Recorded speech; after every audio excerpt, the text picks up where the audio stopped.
Alright. There we are. Is it time to gay yet? Yeah, soon. It's gonna be gay soon. Don't worry, when we are gonna be gay.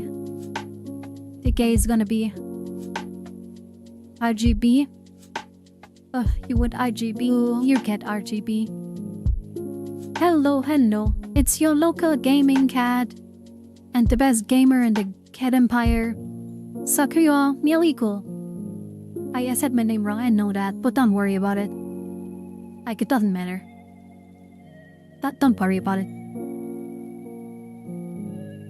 But yeah, hey, what up? I heard you had like a surprise yesterday. You had a surprise yesterday. You apparently met Ayame's sister, right? Like, I heard about that. Normally, like, Ayame wanted to do today's stream, but she couldn't. She felt a bit like she fell from her roof. Not sure what she means with that, but like, you know, she was mean. Yeah, she's a bitch. Just straight up. No lying. You know, you don't have to lie. You know? She's like one of those internet people that's like, I know the dark spaces. Wow, wow, wow. Maybe she just needs a gay hug. Nah, I don't want to touch that thing. Like, no. Not for me, thank you. Maybe I need a gay hug. How about that? Maybe you ask Ayame about that. Like, she's gonna be here on Monday. I have a surprise for Monday. I'm gonna do that tomorrow though. We have a surprise for next week. But like, yeah.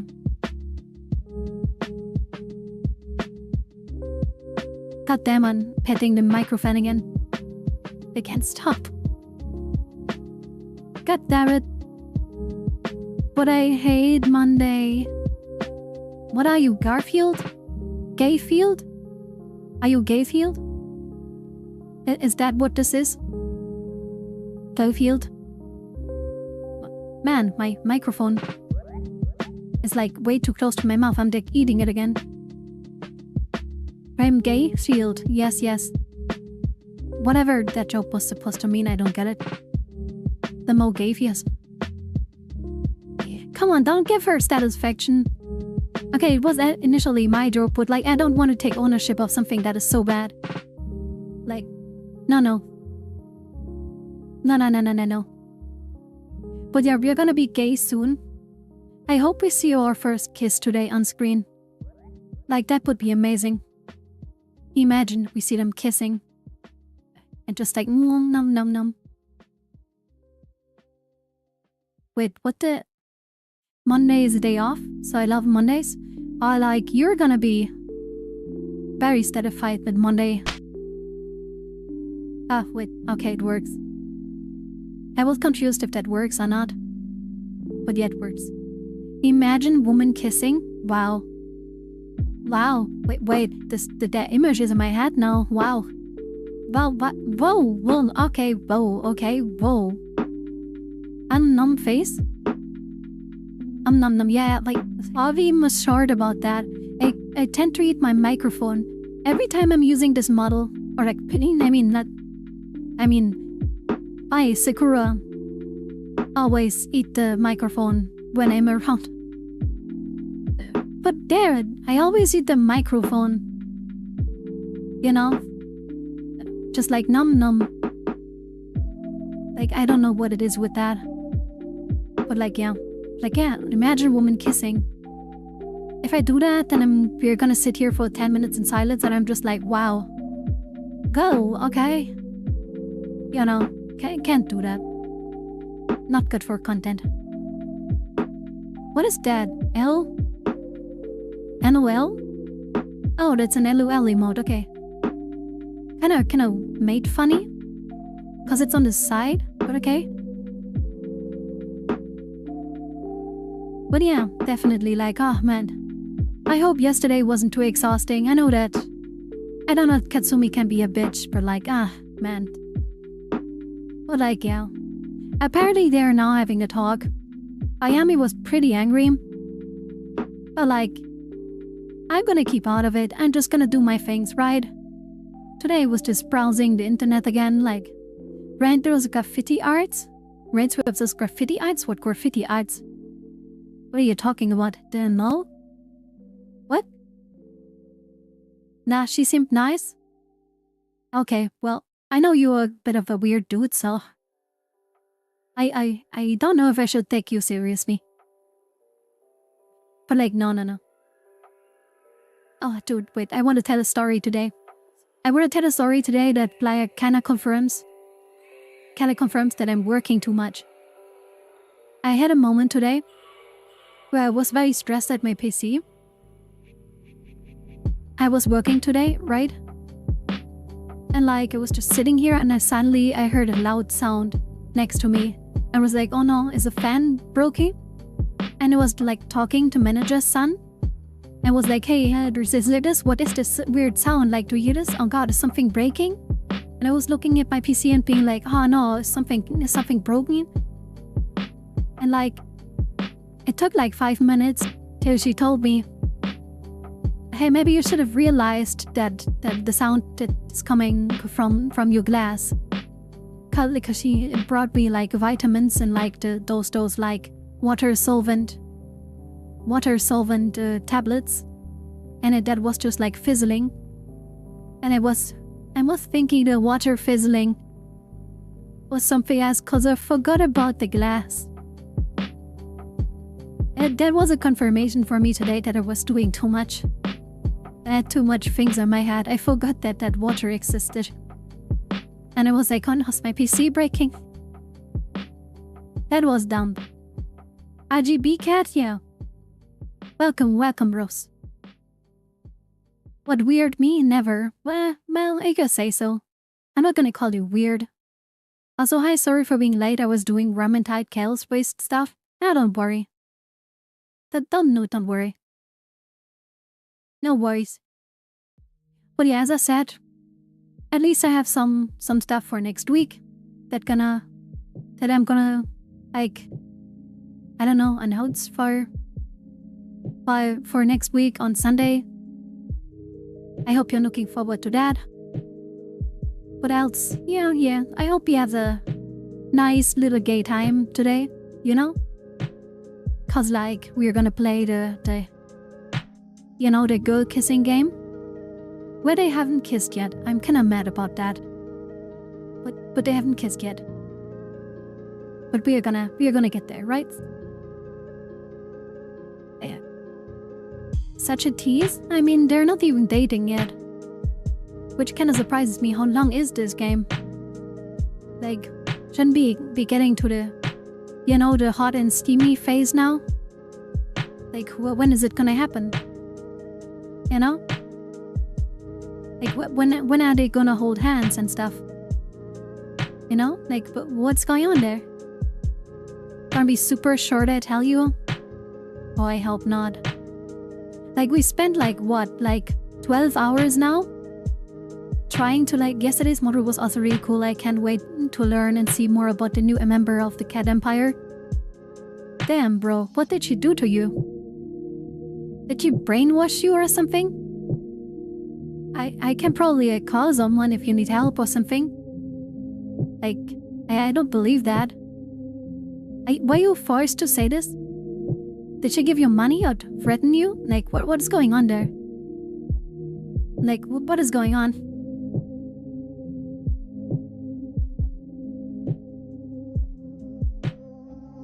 You 2 years? Oh my god. Okay, something is going on. I should talk to the security. Something is going on here. But like, yeah. I can't believe it, you guys. I can't believe it. But like, yeah. I definitely had the confirmation today that I was doing maybe too much. Because my head was split on 20 different directions. And I didn't realize, like, stuff was like, so like,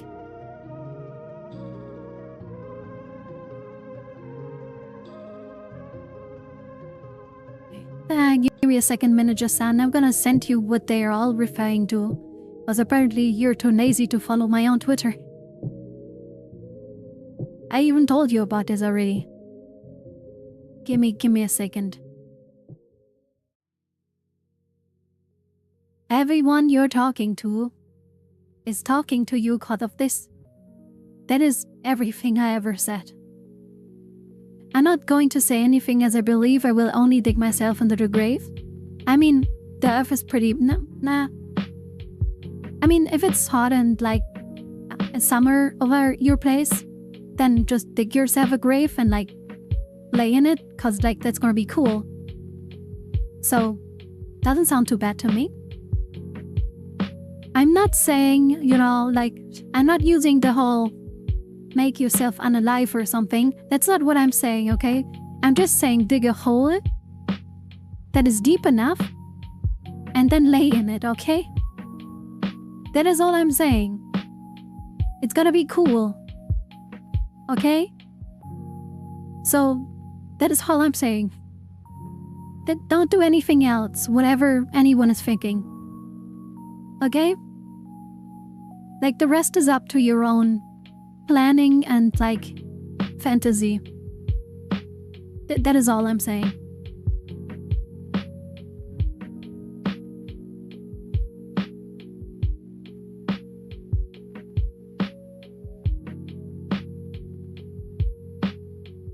Does sound like you wish to bury me? I mean, do you want to be buried? We can arrange that. Which I'm up for it, let's do it. Okay, I'm getting my shovel, let's do it. Oh wait, that means I need to go out. Never mind. Can we do it in Minecraft? Can I just bury you in Minecraft? It would be really funny. You have a weird sense of humor then. Like you're just laying there in the dirt and I'm just like, okay, so you want me to like throw the dirt on you? Like, you know, I want you to just throw the dirt on you and you're just like energetically being like, yeah, do it, come on, yeah. I'm really not happy with slandering. There's a good reason why I'm not following your Twitter and you agreed on this. Yeah, cause you just have to make a shitty new account. Like, just make a shitty new account. You're not using your current one anyways. I'm tripping again? I thought tripping again? Well, I'm glad I could provide some form of infotainment to you. Not sure what the information part is, but I'm glad I can provide the entertainment. Most definitely. I loved watching the granny get hit by a train, so yes, my humor is spiky after. I mean, that was a good one, right? Like, we all loved watching that, right? The little train one. I hope that was fun for you. I hope that was fun. It was a good shot. It was a good shot. I don't know, apparently today the short we uploaded today is doing somehow very well. Even though I thought like it's super bad. Like, I looked at it and was like, this is definitely a video, but it's not a good video. And like, apparently fecal, fecal? What the hell is a fecal? Anyways, apparently people think otherwise. Cause like it's doing not so bad. Like what the hell? It's going for like 400 views soon. Like why? People, you need help. But yeah, no, it's doing alright. I just personally enjoyed it. Yeah, but nobody enjoyed the flat earth one. I'm sad about that. Nobody liked the flat earth one.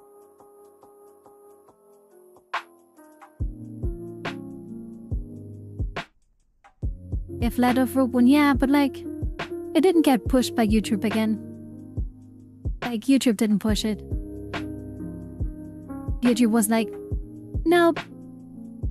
Which one is that? That was what from yesterday. That's one from yesterday. That is like the flat earth one.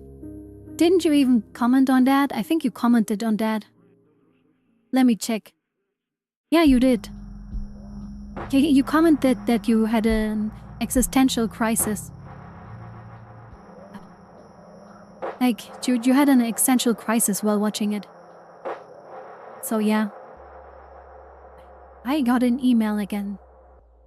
Let us do live answering of emails. Okay, anybody wants to write something to Humble Bundle? Let us write an email to Humble Bundle. Anybody wants to write something to Humble Bundle? Just gonna be like, hey, I'm a cat. I don't understand what you're talking. Together with Big Brad. Yeah, Big Brad was good too.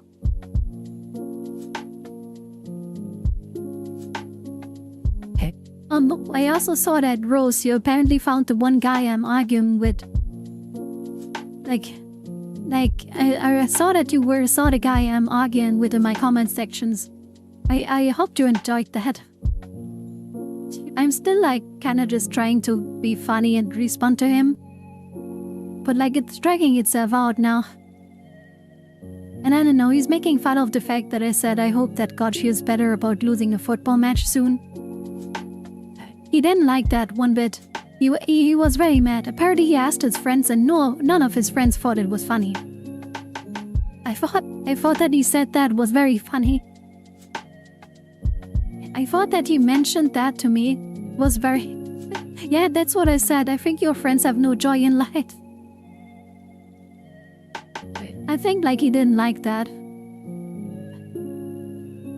And I don't want to talk trash about people, but that guy uploads like Five Nights at Freddy videos and like playing football or something. Like what is this? The car game with football? Like, man, maybe don't make comments about other people if like that is all you do. But like, let's not be like that, right? I don't know, maybe he's just trying to be funny. Maybe he's just trying to give re-engagement. Like, what if he's just trying to be engagement and I'm not getting it? Like, I don't know, maybe I'm just not understanding that. Like, maybe I'm just wrong. And he's like actually just trying to be tongue-in-cheek, kind of just being like, hey, you know, trying to help me out. Maybe that's his way to try to help me out. Maybe I just don't get it. Maybe I was just too dumb of a bitch. Thank you, Twitch, for updating my app mid-stream. No problem. I personally told them to do that. Alright, wait, Twitch, where's my phone? Can I have my phone? There. We are gonna do our daily ritual. Where we see if we can give Mr. Musk our money. Like, are you all excited? Are you all super excited about this? If we can give Musk a little bit of money so he can finally afford himself to get brain surgery so he has like a functioning brain again? Cause like, damn, I think like he doesn't. We can start betting on this. I don't think like, nah. Oh god, I have to enter my password on my phone. Oh god, this is gonna take a while. Ah no. Twitter. Oh god. Please show me my Twitter password. Oh my god, I have such a complicated Twitter password. Oh my god, and I want to read it all right now. I have to resist the urge. Oh god, why is it so complicated? That's the downside of using... Is that what is that? What the fuck is that? Is that an O or a 0? Okay, 0 has a strike through. Oh no, now you know a part of my passport. Oh no. Okay, good luck with the other 20 letters in it. Which half of them are like... what is it? Special characters. God. Damn it. Am I trying to like... Okay, I think I typed it correctly. Thank you for throwing the cat. Oh no, I entered the wrong password. Okay, let me compare. Where did I mistype?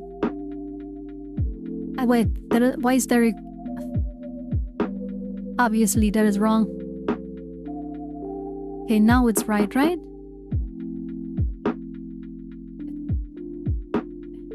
I have to enter my phone number. Okay, I thought it would work. Password stream, let's go. Known facts about your password. 21 characters long, it contains 50 brand special characters. It contains O's, 50 brands is special characters. Yeah, that's not even true, I just made those numbers up. Oh my god. I thought like if I do it via the Twitter app, I wouldn't need to enter my phone number and all of that stuff. But it still asks me for my phone number on my phone, which is kind of funny, I think. Where? My god. After I'm done with this, we're gonna start the game, don't worry. I just kinda want to get this done. Maybe it works. I can finally try it out. I just now have to type in my stupid phone number. On my phone. Thank you, Mr. Musk. Like, I'm I'm very glad that you developed an AI that is like completely brainless. Would I have to re-enter my phone number on my phone? Like, I'm so glad. And now I even... Oh, God. Oh, wait. I'm not supposed to say this out loud. Would be kinda bad. Imagine I just stalked myself by like just reading out my number out loud. Would it be a funny way?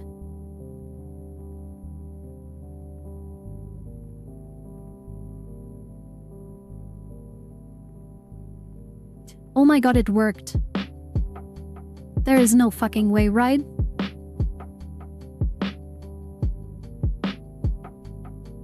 There is no way. Does this... Wait. Does this fucking work? Like the verification actually worked. Can I now buy premium?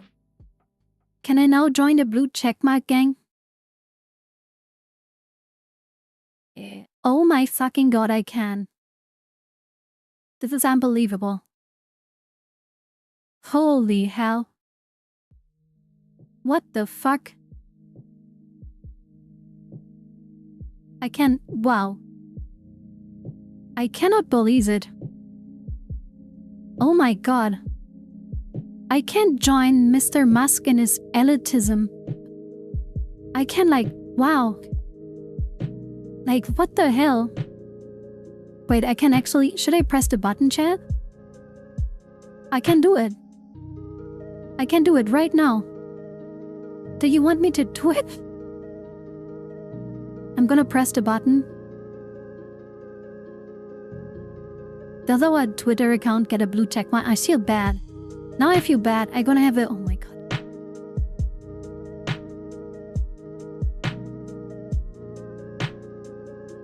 No thanks. Oh my god, it worked. I cannot believe this.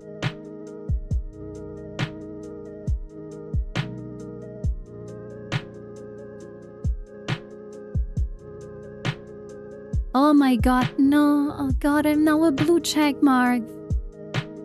Enough. Oh no. Does anybody want to get their hate on me out now? Like, does anybody like... Does anybody want to like let their hate on me right now? Like maybe, I can see Exia maybe. Maybe Exia, you have a lot of thoughts about this maybe? Please give me hate. I want hate. I want hate right now. You need to give me hate. Someone needs to hate me. I just bought Twitter Premium. I cannot believe it. Meow. I cannot believe it. Apparently I need to wait for verification. Your account will they review it for a blue checkmark soon? But god damn it. Oh my god, I'm gonna have a blue checkmark. Ah god, I feel disgusted at myself. Oh. Damn. Take a shower? If only. Like, god damn it. Oh. Tomizawa Bizo is not proud. My soul's like, god. God damn it, man. Oh, man, let's not talk about it, okay? Damn, I just lost $10. Why? Did you get verified on Twitter? Oh my god, I hate this. Well, okay.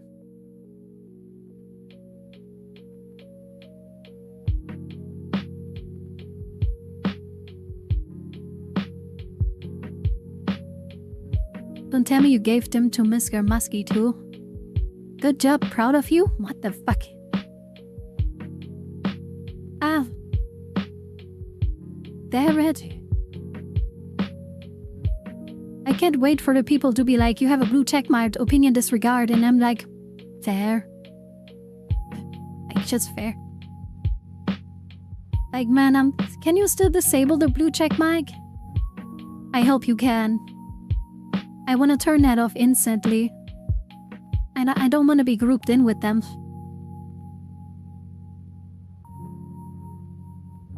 What is the first blue checkmark tweet going to be? I'm voting Republican.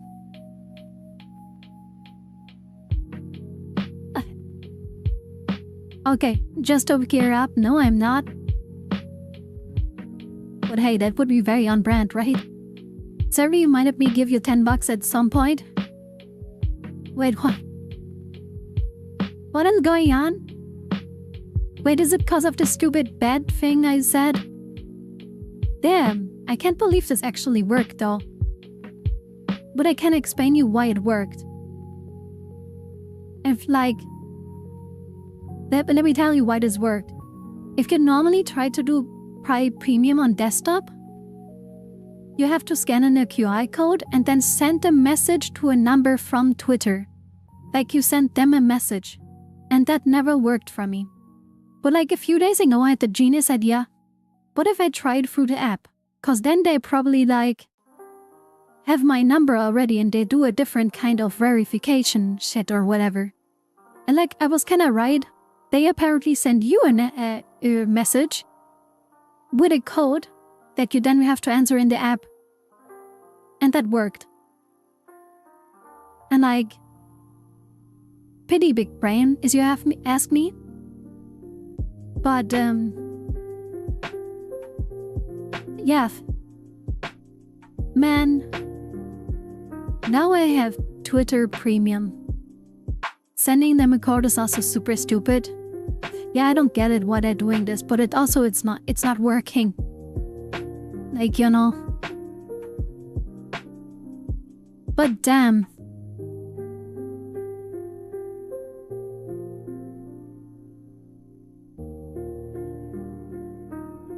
Wait.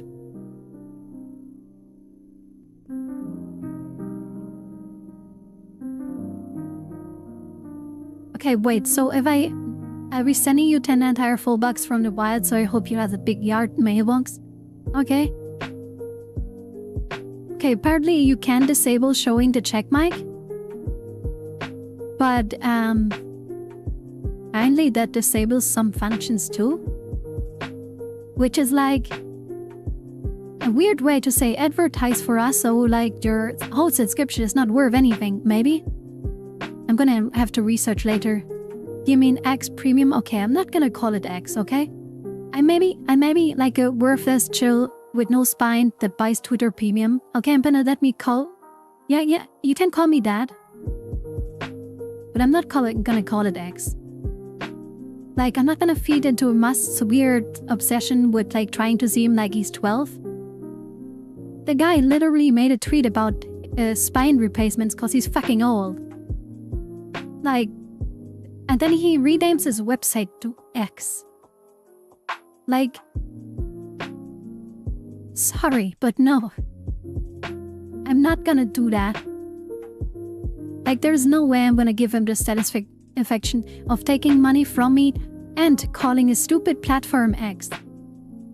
Like, no. I'm not gonna do that.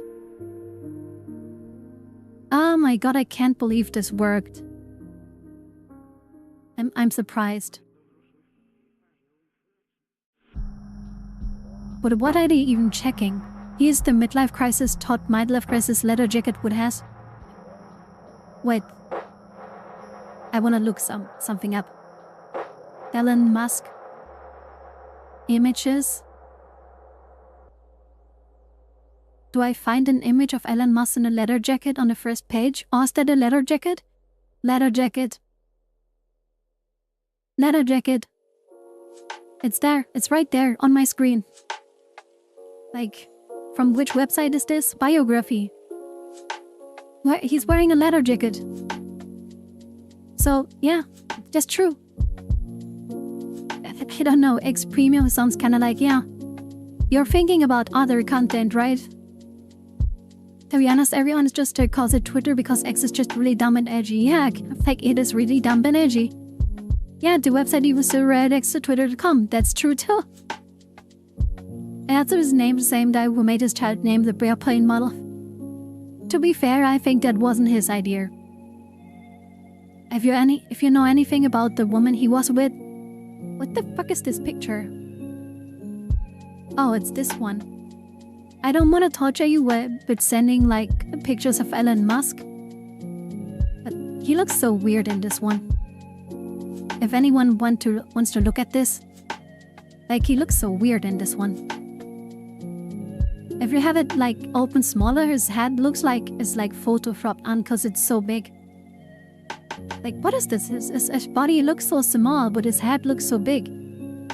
But don't look at it. It's a jump scare. It's Elon Musk. But like, yeah, no. He's wearing a leather jacket, so maybe a theory of like of men and their like their age starting to wear leather jackets because they have midlife crises. You know? He has that picture. You send it in the meme channel, that's not a meme. Okay, to be honest, it kinda is a meme. Okay. Okay, I am not gonna comment on that. Apparently this is just now a meme. And can I just be honest with you, on the second picture you sent in the meme channel? I'm just... You quit. Okay, not the one with the lever. Not the one where he looks like a head shit. That is so bad. If anyone is watching and is interested in what we're talking about, join our Discord. But like... The third picture where he's so emo. Like the... Okay, but no. I meant the second picture, okay? The second picture where he's like at like... Where like it says Dubuck Sun or something. In the background. I want to say on the second picture, I just want to say, he doesn't look straight, okay? Like he's kind of looking, you know, like his whole position with his upper body and, you know, for all he wants to be a masculine, straight Superman, he looks like a little twink on that picture. Just saying. You know, there's no judgment in that, because like being that is good. But like, you know, like there's no judgment in that. That is very good. But like he definitely looks gay in that picture.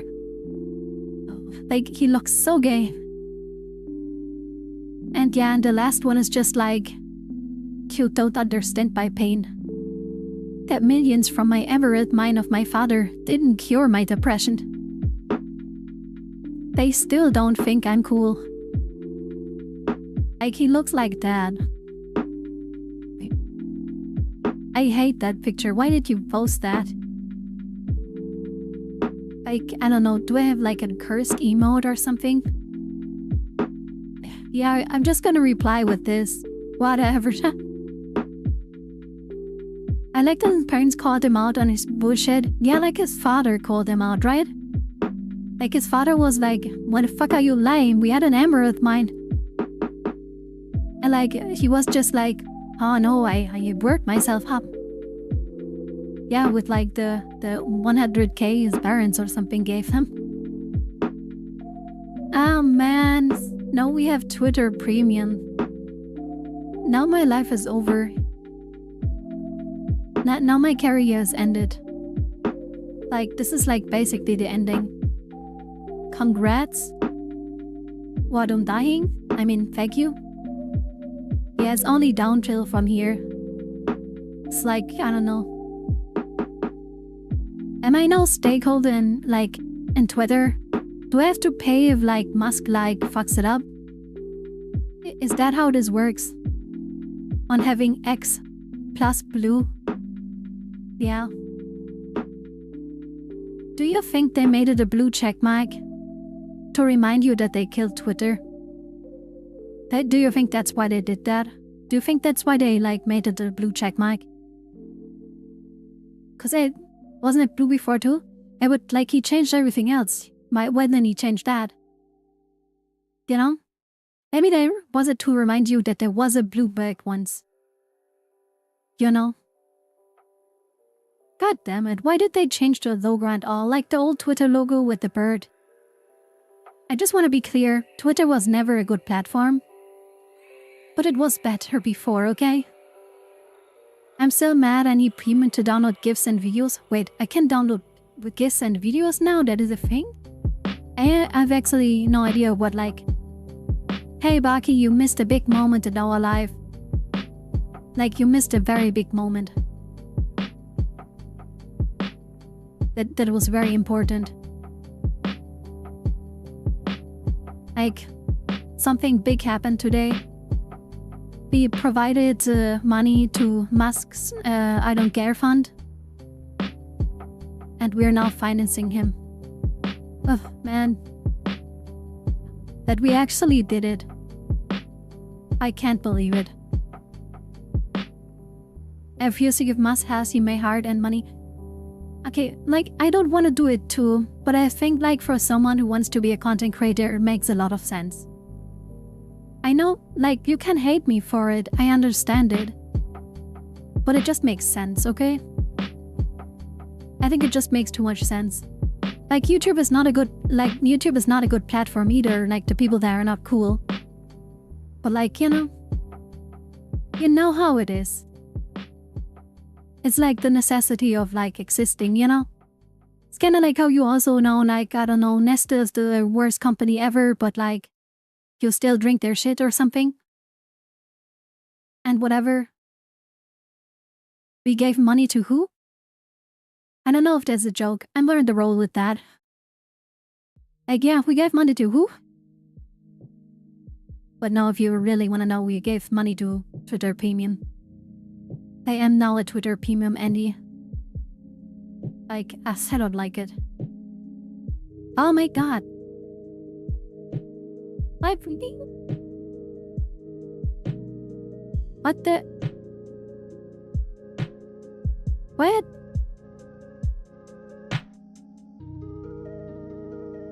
What? Oh my god, we have a problem. I am lost, that's why? Yeah, we... What? Are we banned? No, like... The thing we did today on Steam... is bugged. I cannot exit it anymore. Cause it's saying the pin I'm entering is wrong. But I know it's right. What the hell? Oh god. Okay, wait, okay. We're gonna switch to the game now. So you don't have to hear more about Mr. Musky Husky. So, we're gonna do that now. Wait, wrong button. Okay, this one. Let us switch to the game.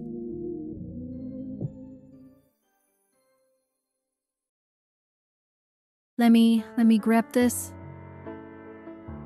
Please Let us be happy. gay together. Oh god, we got the guy voice. But can we not? Stop by again. I'm gonna restart. I don't want this voice. What? Whoever that is. I don't want him. Please give us the I don't know, give us, oh no. Give us like someone else. I don't know why they did it like this. Like, they give you different voice actors for the menu every time you start. Please be happy. Yeah, this one is fine. I think this is no wait. No wait, that's the child, right? Whatever. But yeah, too much muscade? Yeah, kinda. I mean, there's never too much, but like, I don't wanna ramble this horse forever. Can one of the mods change the title? Not the title, the game? Done already? Oh, Thank you. didn't finish this one. Oh god, this little child. Okay. We're gonna continue with the gay game. But obviously, if you have something to talk about, just put it in the chat. I'm gonna eat it up.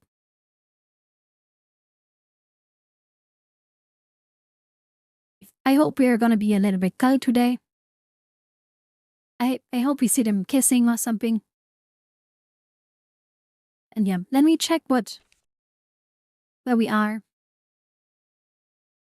Wait, like, the has a set of winter metal, but I have a few tasks I'd like to finish up. Oh yeah, right. Oh yeah, right. We made our first choice, I think. I think we made our first choice. Okay, to the pocket you go. No. Chef forgot to there sometimes. Yeah. But yeah, we made the first choice. If we go with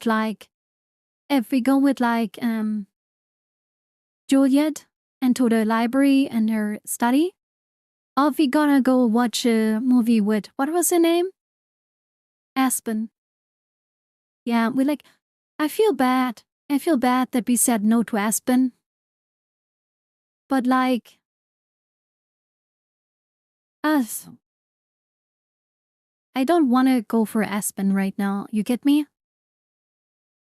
Like, I wanna see what the vampire mommy does to us. Maybe she turns us into a vampire or something. You know, would be cool. You know, being a vampire fox. That would be something, right? But yeah. Let us see about this. I follow her up the stairs into her office. She sits down at the desk and opens her laptop, while also moving a stack of books and papers close to her. Why didn't she turn her daughter into a vampire? Maybe it doesn't work like this in this world or something? Maybe you have to kill them to make them vampires, suck all their breath out or something. Maybe she didn't want to do that. I walk around the room, examining the shelves. There aren't any beds in the corner today. I noticed how many books there are in here. Yeah, many books. There's it's a library. Okay, we're in a library. I get it, we're in a study, but she's still leading a library, so I don't know. Other than library shelves down there are full, it seems like there must be just as many books in here. Maybe even more. Some shelves even have more than one row of them, with stacks built in front of the stacks. Ah, yes. Some of them are old and fragile and not suited to be handled by so many people. I mean, make a copy of them or Others travel something? between the shelves down there and up here as I need them. Some aren't books per se, but essays or diaries or treaties. Do you think it's her diaries? Do you think we can, find Juliet's diaries of, hundreds of years ago?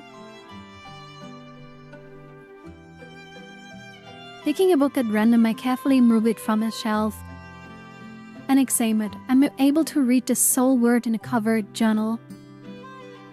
When I open it up, it's full of handwritten pages. I return it to its place. And you've read all of these? Yeah, did she? Heavens no. I don't think even I've been alive long enough for that. I've read some, And I like of this vibe, course. Others I've only skimmed through as needed.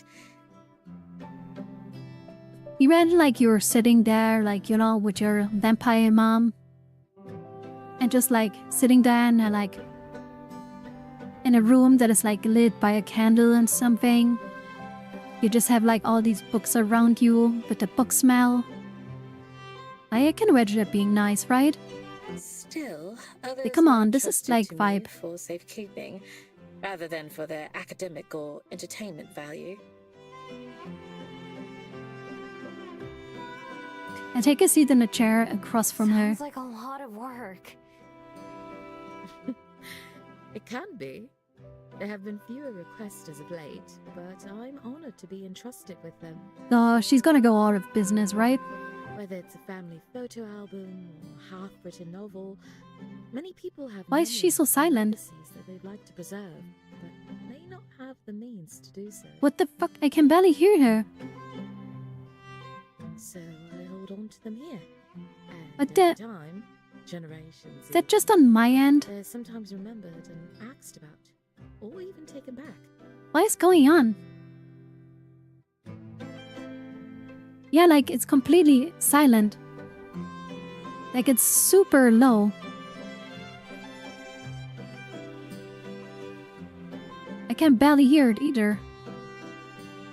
Either either by the person who first brought them or by family members. What is going on? More about an ancestor. Like I didn't change anything.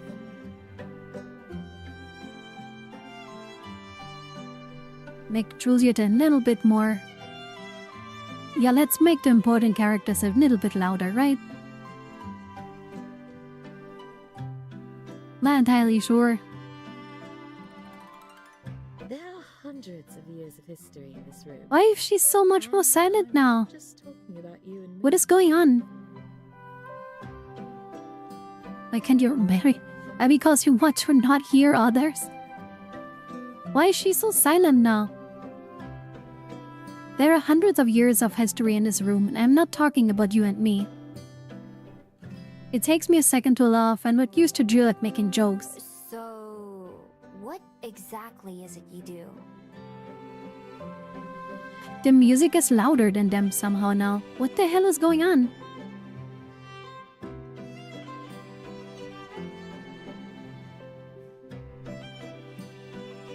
Turn down the music volume again?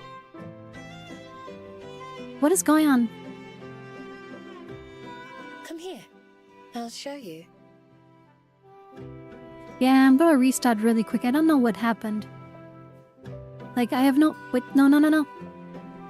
She gestures me for to join her beside the bed. Sorry, I don't know what this is. Let me restart really quick. Like, it was fine, like, just a second before. And, like, now it's, like, super Stop by silent. again. Oh, go shut up. Not sure what that is. Great start to the stream, right? I got my popcorn ready right next to me. And like, now it's just gonna get like all messed up. But yeah.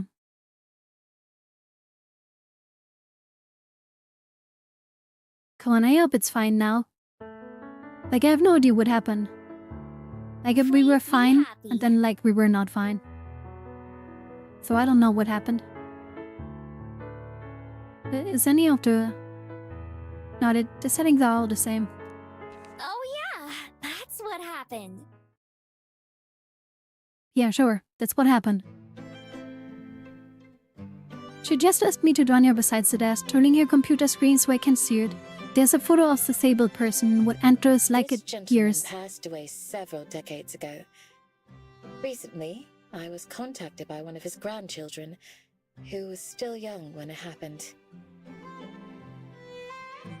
Can you hear it now? I hope you can hear it now.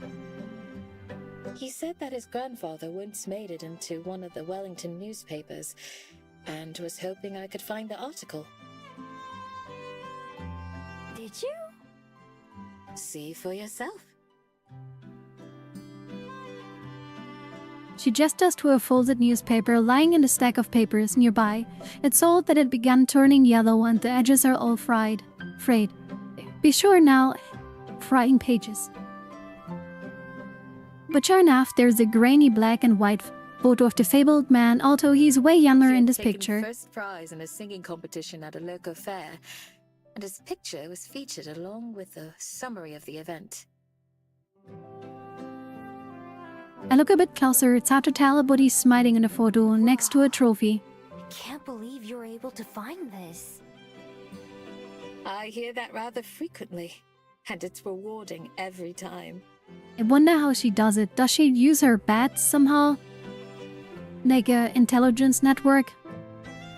I mean, she In kinda this does that, case, right? I've already scanned the article and sent it to the grandson, so now I just need to return this paper to its proper place. I walk back around to the other side of the This desk and sit one down again. was on the simpler side, because all I had to do was peruse newspapers from that time. She's just very organized. If you look at her whole book stack, I don't think so. It's nice that Twitch now informs me that a stream had started. Technology at its finest. Hey, and welcome, Dormat. Nice to see you. Haven't seen you before. How are you doing? More complex requests that require More consulting complex multiple requests? Oh wait, sources and can why take am I me reading much this? longer. Jeez, I had no idea. They must pay you a lot, right? No. I don't ask for any payment. The work itself is a reward in its own right. I find it fascinating to revisit so many different pasts.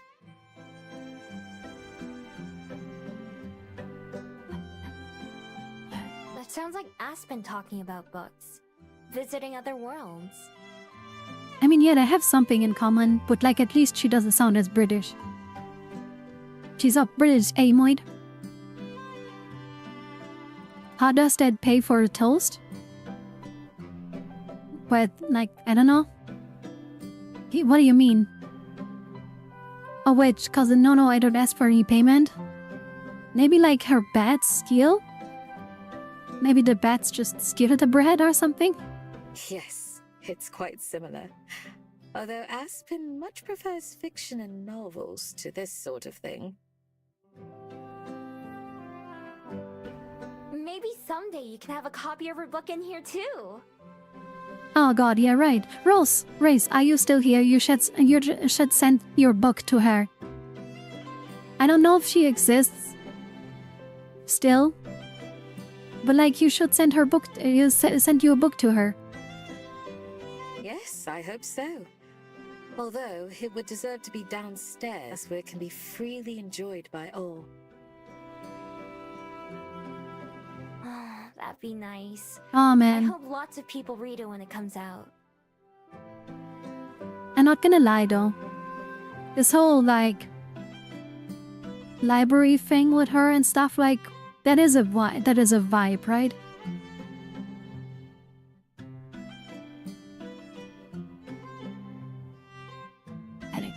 But like yeah, that is a vibe. Jill smiles in agreement and begins to open up books and lay out documents. I get up and browse around some more, examining the shelves. She said I could keep her company, but watching the way she's reading so intently, going from source to source, I know it'd just be distracting whenever I try.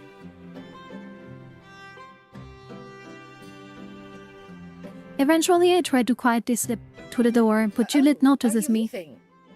I'm sorry, I haven't been a very good host. It's fine. I can tell you're Yeah, really offer her some wine Thanks or for showing me blood. everything though. Like, I kinda wonder. She said she doesn't drink human blood, right? And she only drinks blood from people that, like, donate to her? Or, like, does she drink it out of, like, a wine glass? I don't wanna know. Does she do that? Cause, like, I would do that if I was a vampire. Just, like, drink the warm blood out of the wine glass? Man, that sounds stylish as fuck. Speaking of which... Thank you for joining me. Oh, come on. Anytime. You're gonna go to bed after this, right? So, I'll see you later then. That's right. Have a great day, Miho.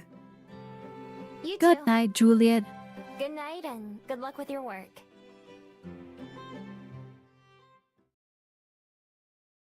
Waving goodbye, I step out in the hallway alone. Oh no, okay. Okay, we can go everywhere now. But nothing is important, huh? Where do I want to go? I would just grab my 600 shaker and drink it like a jug. That doesn't really sound like... nah. You at least have to run or something, you know, to make it work. Else it's mentally not like the good wing. Let's go to the Bell House. I noticed from pictures all around the cafe that they're advertising some kind of a new drink that has bananas and chocolate in it. Oh god. Feeling a little burnt out on my usual, I decide to be adventurous. Mio, can I get that one? I point at one of the advertising pictures by the counter. Imply, oh, the banana slammer frappe-a-rama? Who the hell did think of this name? Banana slammer frappe-a-rama. Like, what? The employee grimaces a little while she said it, as if she's embarrassed to have even uttered it all. She quickly adds, the name is a work in progress. Aspen asked me what I wanted to name their new frappe, and and it was all I could think of on its spot. I'm really sorry. I don't know what apologizing to me would really do. I just kind of smile and shrug, handing her my money. Yeah, that's what I do too. Just hand people their money and be like, please don't talk to me. Needless to say, the next time I visit the Bell House, all the signs for the new drink are mysteriously gone. Wow. Okay, we were at the Bell House. I mean, let's go to the waterfront. We haven't been there yet, right? The marketplace is a buffet of interesting smells, the stink of a raw fish mixing with street foods in a way that might repel a weaker person, but not be, fish. I'm on a hunt for something yummy and cheap when a woman waves me over to her table. Woman, free samples of our Korean corn dogs. Oh, Korean corn dogs? I never saw such a thing when I lived in Korea, and beyond that I never even seen a corn dog that looks like this. Mind you, the corn dog is sliced into smaller pieces for sampling, but it appears to be covered in cubes and some kind of powder. Woman, they're delicious. The potato bits are mixed into the batter, like French fries, and it's topped with a little bit of sugar. The savory and sweet mix is really addictive. Okay, yeah, sounds good. Far be it from me to turn my nose up at the potatoes or sugar. I take one of the sample pieces and nibble at it, slow and carefully at first as I process the unconventional ingredients. Once I've had a chance to ponder it and realize it's good, I plop the entire thing in my mouth and chew with gusto. Good, right? Just for you, you can have one more sample piece. I know how hard it is to just take one bite. You always want more. She's getting us addicted. We're gonna be addicted. I can't afford a full corn dog, so I accept the extra sample cheerfully and go along on my way. Korean corn dogs, I'll have to remember them for the future. Okay, Chad. Oh, wait, what's going on here? Aspen's home? Wait, are we watching the movie or something? Wait. What's going on? Wait, who said this? Is that us? Who is that?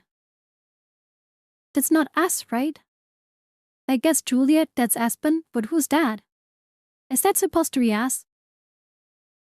Like, don't we have, like, ears or something? Like, I don't know, aren't we supposed to, like...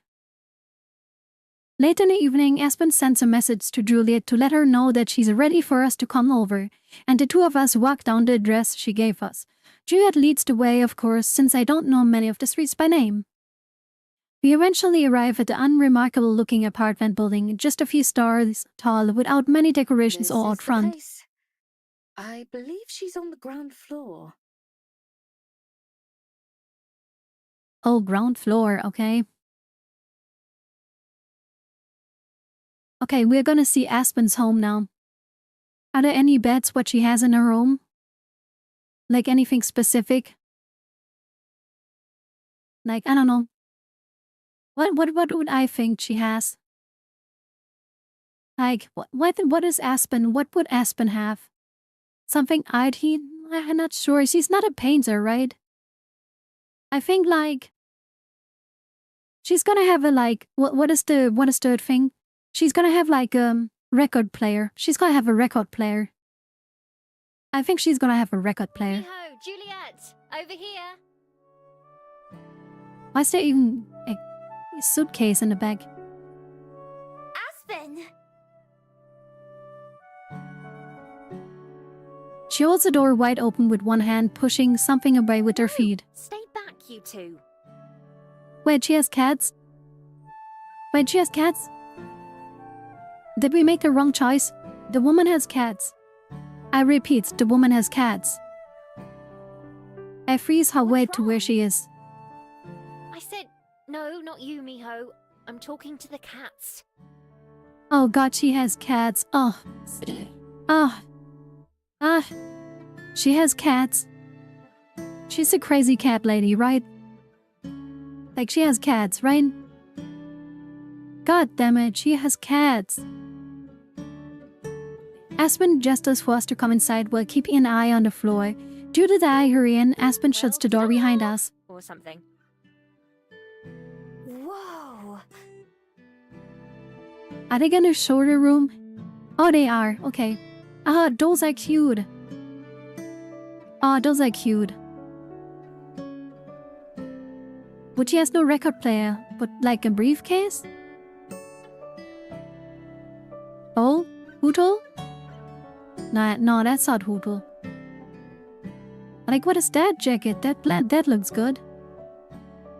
Oh, that's a nice night lamp. What else does she have? I don't know what to think about the shitty LED lights she has, but like, okay. Like, I'm okay with it. Like, no, actually, it's not shitty. It looks good, I think. It fits her character.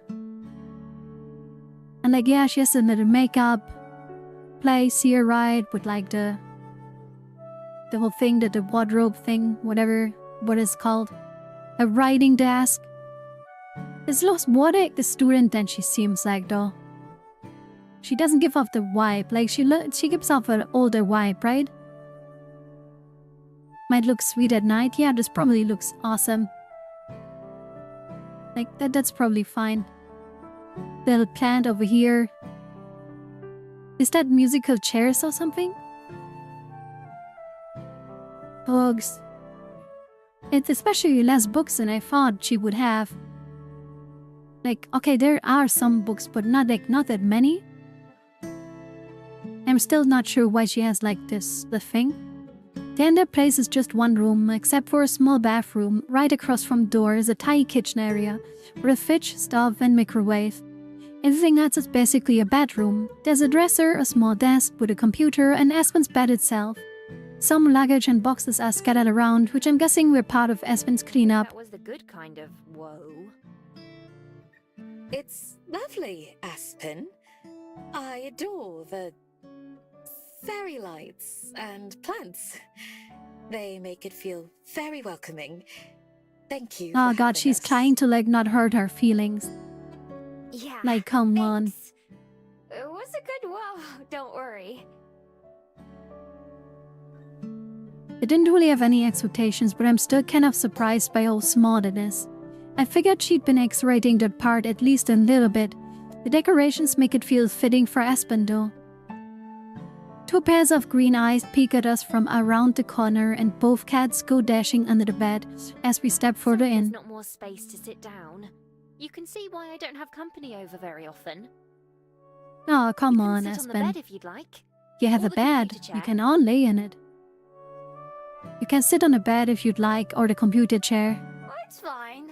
I'm okay on the floor. Yeah, I'm okay on the floor. I take a seat with my back against the dresser while Dude sits down on the bed as invited. Aspen ends up taking the sole chair for herself. Almost as soon as I sit down, I spring up back up, remembering the occasion. Oh yeah! Happy birthday! Oh yeah, right, it's her birthday!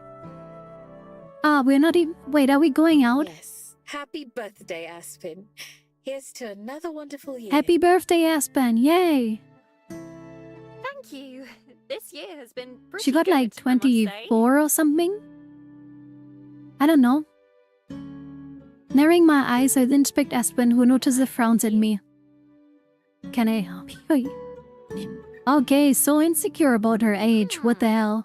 You don't look any older. Wow, okay. I'm glad to hear that. It doesn't just happen overnight on your birthday, though.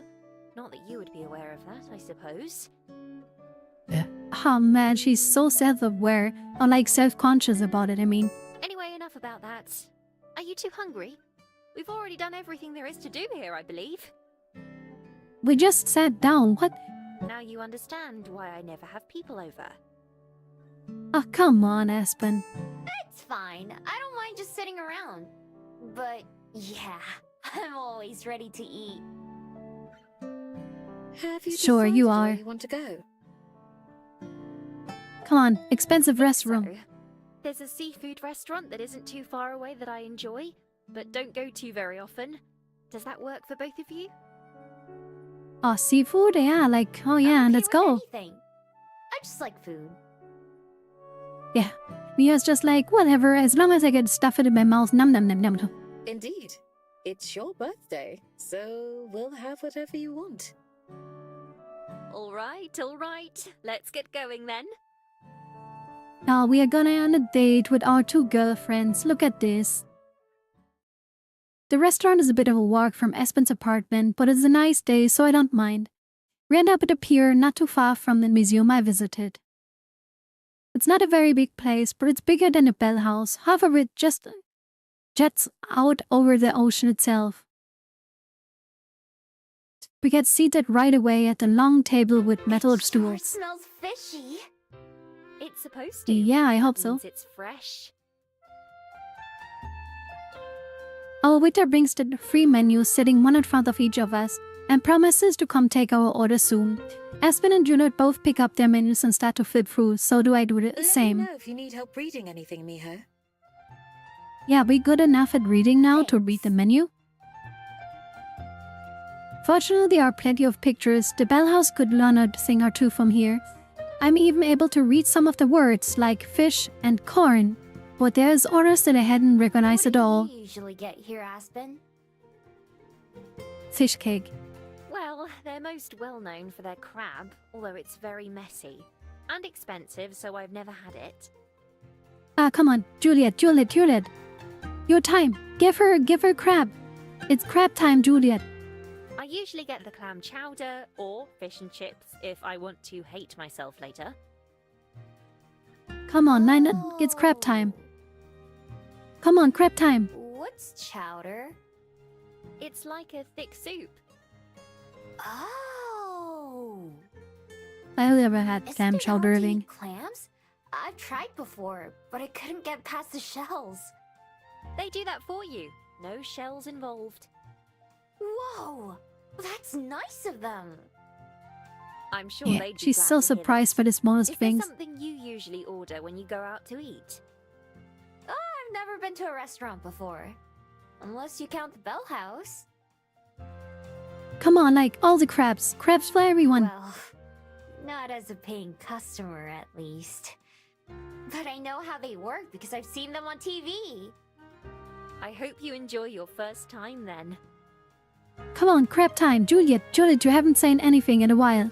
Say, I am paying for everyone with my vampire money. I will. Both of you, feel free to order whatever you'd like. Don't worry about the price. Let's go. She's doing it. Let's go. Vampire mommy is feeding us. Don't worry, I wasn't. A nearby door swings open, and for a second I can see into the kitchen as another waiter comes out. Carrying a big bucket, a number of spiny claws and legs poke out of it. Wait. Is that... Yeah, the crabs. They take the bucket around the table and set it down along with a big pile of The napkins. crab? Yes. Yeah, wow. I watch intently, curious to see how these people are going to get past the Shouldn't shells. stare, you know. No, stare. Stare further. I ignore her as to no. They grab some utensils that I've never seen before and use those to crack the shells. I watch, fascinated, while they do. Turning back to Aspen and Juliet, I've made up my mind. Big crab. I want that! Clams were too hard, but I used to love eating crab. It's been a long time since I had it It though. would be nice to try at least once. Sounds like it's settled then. Oh yeah, Juliet just like, yeah, whatever. I have the money. I just kill people and take their credit cards. Our waiter shows back up, a few glasses of water in hand. Water? Where's the wine? Come on. A glass of water in hand, and Juliet orders for all of us.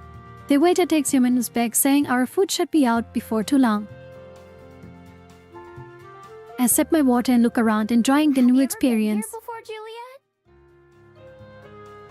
Yeah, Juliet is probably like a standard customer every day.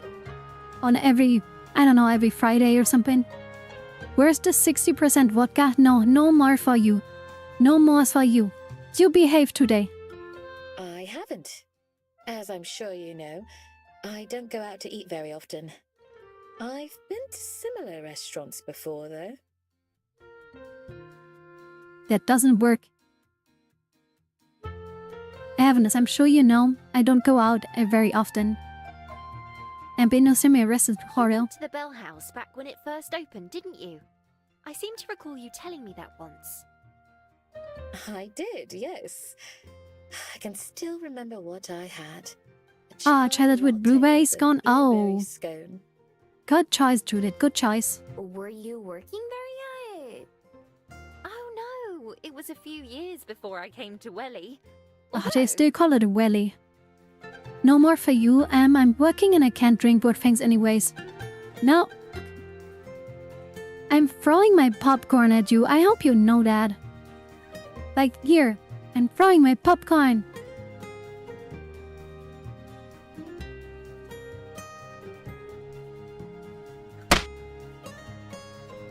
Regina, my boss, wants to expand. Regina, my boss? Oh no, There's wait, going to I'm be a reading it second again. Location opening in a couple months. She asked me if I would consider being store manager. Oh, no, don't do it. Thanks for the popcorn. No problem, no problem. Oh, congratulations! That's quite the honor. You'd get to run the whole place? But then she has to move, right? I'd still be working for her, but otherwise, yes. I haven't decided if I want to do it or not, though. No, don't do it. If you have to move. It would be a lot You more don't work have- and no. responsibility, obviously. It would take up much more of my time. No, don't do it, I'm not sure if Aspen. I want to put myself through that. You're gonna miss That's us. understandable. I do think you'd be well suited for it, though. And now, didn't she say, like, in different location? Like, they can't be too close to each other, cause, like, else they're gonna be compete with each other. So that's not a good idea. So it has to be, like, a bit further away. Obviously, like, if the city's big enough, they can have, like, more, but, like, you know. Yeah, you already do a lot at the other Bell House. Thanks. Yes, it is tempting. Is it world pretty big? Yeah, like, but, like, yeah, I don't know. Maybe it's too big for travel or I told something. her I'll think about it and give her an answer by the end of next month. The building it'll be in is already a coffee shop, so it won't take too long to convert.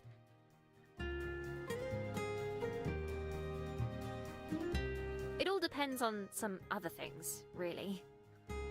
Like Aw. what? Well, for one, I'd been thinking Okay. about keeping this a secret until I hear back, but I finally finished a draft of my manuscript. Oh, she finished. 213k citizens. Is that a lot? I don't know. I don't feel like that's a lot. Is it a lot? Is that a lot? How big is that? Is that a big city? I sent it off to a few publishers to see what they think. Oh, congratulations, Aspen. That's a stunning Yeah, congrats, achievement. congrats. Yeah! What are you gonna do with all your free time now? Thank you. That's a good question. I'm sure I'll spend plenty of it worrying. Come on, Other than don't that, worry I'm about looking it. to find some new ways to fill my day. Come out, come over. Sleep at our house. If all goes well, then I won't have time to help out at the new store. I'm getting rather ahead of myself, though. It's only been a little over a week since I submitted it. Oh, Come on, big I hope it hopes, works Aspen. out The for big you. hopes, Aspen. Me too. Big hopes, Aspen. You have to think big. Plan your tour now. Before it's too late.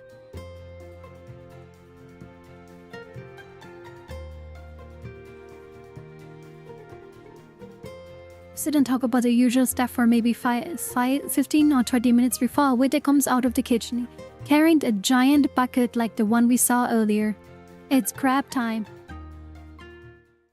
Aspen and I both gasp in awe as they place it on the table before us, with a flourish giving us a stack of napkins and tools like the other Well, group. let's not just stare. Dig in! I don't even know where to start. Oh, they gotta look like toddlers trying to crack the shells, Ryan. You know, one of the pieces closest to me, it's hot and so hot I dropped it on my plate. Aspen does the same thing with a yelp of pain. Juliet, on the other hand, seems totally unbothered as she calmly claims a portion for herself. Laying in close, I blow on my food, try to cool it down. While I do, I watch Judith to observe how she does it. She smiles when she notices me watching and turns her hand to give me a better view. She uses the tool to crack the shell and gets to the meat. Aspen seems to know what she's doing too, once it's cool enough for her to handle. Now I just need to give it a try. I tried to mimic what I saw Juliet do, and after a moment of squeezing really hard, it finally works. A lot easier than trying to use my own claws. I should hope so. Yeah, maybe a fox eating a crab is not that good of a deer. I pull into my frog and it take a big bite, finally getting to enjoy my prize. I see my eyes go wide with how good it is. Enjoying it? Yeah. Hey, don't speak with full mouth. I quickly finished the piece I was eating and then rushed to grab another one. It's a lot easier to crack now that I know what I'm doing. For a while, the only sounds coming from our table are those of us enjoying our food and the occasional sip of water. When our waiter comes by to give us refills, they look a little shocked at how much we have already gone through.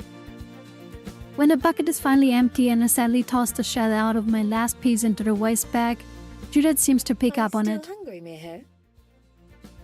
Oh God, don't do this. Don't fill her up that much. Hungry? No. Do I want to eat more? Yes. That was delicious. She's hooked. She's hooked on a track. Juliet glances at her Aspen, who shrugs. Is she really gonna provide us a second round? The next time the waiter passes by, Juliet flags them down with a smile. Order of this, please. Really?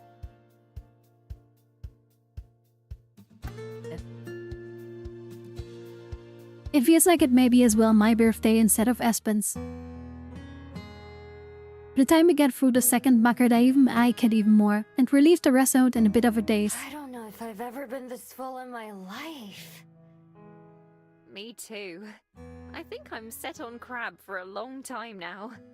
Thanks for dinner though, Juliet. It was wonderful.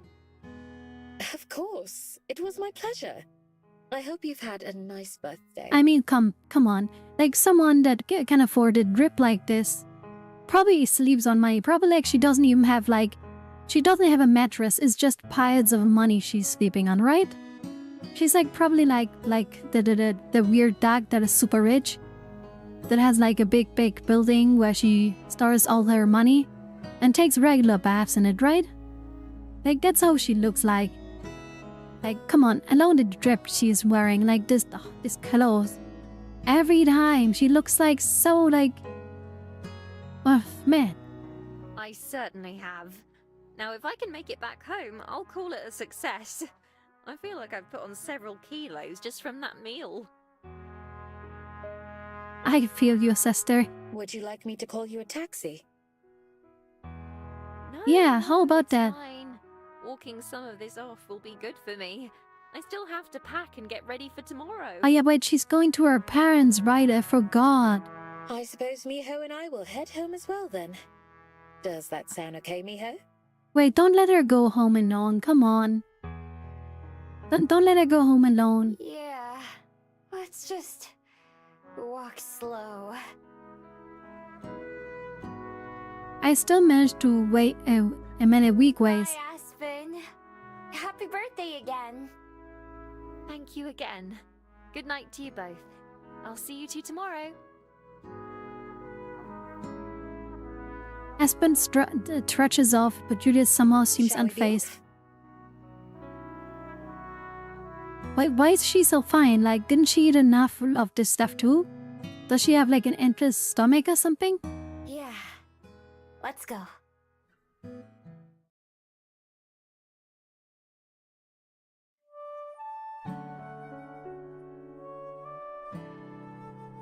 After Aspen's departure, she's unusually quiet. Although she shows up to breakfast like normal, she barely says a word throughout the whole meal, other than things like yes please and no thanks. Somewhere she keeps checking her phone and messing with her face and clothes. I can tell something must be on her mind. I figure she's just antsy about her trip, so I don't bring it up or try to talk to her. Instead, Jude and I mostly chat until we are done eating and the dishes are cleaned up. The moment we're finished, Aspen perks up a Are little. you ready to go to the bus station? Oh yeah, right. We're going with her to the bus station. Is she gonna kidnap us? Just like stuff us in her bag and like take us with her? Yeah. This way, you have as much time as possible to get back. Precisely. Thank you. Of course. Before departing, Juliet approaches Aspen and gives her a hug. From the outside, I realized that hugs look kinda weird. People have come up with the strangest ways to show they care about each other. Safe travels, come on. Aspen. Let us know when you get there. Will do. I won't have reception while traveling, but I'll send a message as soon as I'm home. How long's your trip? Yeah, how long is If that? it was by car, only a couple hours. It'll be closer to 4 by bus, though. I'll take an early one on the way back tomorrow. How long is she going to be on? Yeah, I'm asking myself that too. I'll take on my early on the way back tomorrow just to be safe. Ample reading time, Oh, it she's- sounds like. She's worried too about like not seeing like Mio again and forgetting about her, right? Oh, yes. She dumps her fingers in a book tucked into her bag. Patricia and I have a lot of catching up to do. Who's Patricia? Is that her mom? Also, she's funny fidgety, seems like Aspen's remembers how to speak. After spending an long amount of time adjusting her skirt and hair, she finally Well, faces me brightly. Shall we be off, Miho? Yep. Goodbye, Aspen. Good night, Miho. Bye. Later. Later, alligator. Aspen holds the front door open for me as we exit the Where library. exactly is the bus station? Not too far from my apartment. We'll pass it by on the way there. Should we stop by and say hi to the cats? I'm sure they'd love to see me. Yeah, the little cats. Come on, let's see They're going them. to be angry enough at me for leaving for a day. I'm not sure I want to traumatize them right before I go. Aw, these little cats, I don't think they care. Dang it. I've never gotten along with cats. Have you known many? Only a few. Some of the strays have some really good stories to tell. Wait, she can talk to the animals? Yeah, of course she can, right? But I don't think she mentioned it much. But she can talk to animals, of course. Hey, people. The two of us walk along in silence for a little bit. Aspen pokes me on her shoulder. I've gotten more used to the physical contact like that, but it still surprises me every What's time. it like talking to an animal, anyway? How do you do it? I'm not sure. It was just something that I knew how to do, like making a den. A lot of the time, Yeah, she just knows, you can know? just feel what they It's need skill issues without if you saying can't. it. I don't know how to put it. No, that makes sense. There are some things that you just can't put into words, as much as you'd like to. Exactly. I have the problem a lot. I'll bet you don't, though. Ah, come on, Aspen is not that good, like, you know? You'd lose that bet quite handily. Why? I'd say I struggle to put things into words more than Yeah, anything. like, she's like not the most eloquent talker. Really? How? I thought you loved writing. Yeah, but doesn't mean I she's do. good at it. Usually, but it's not that simple. Sometimes you just can't use any old words.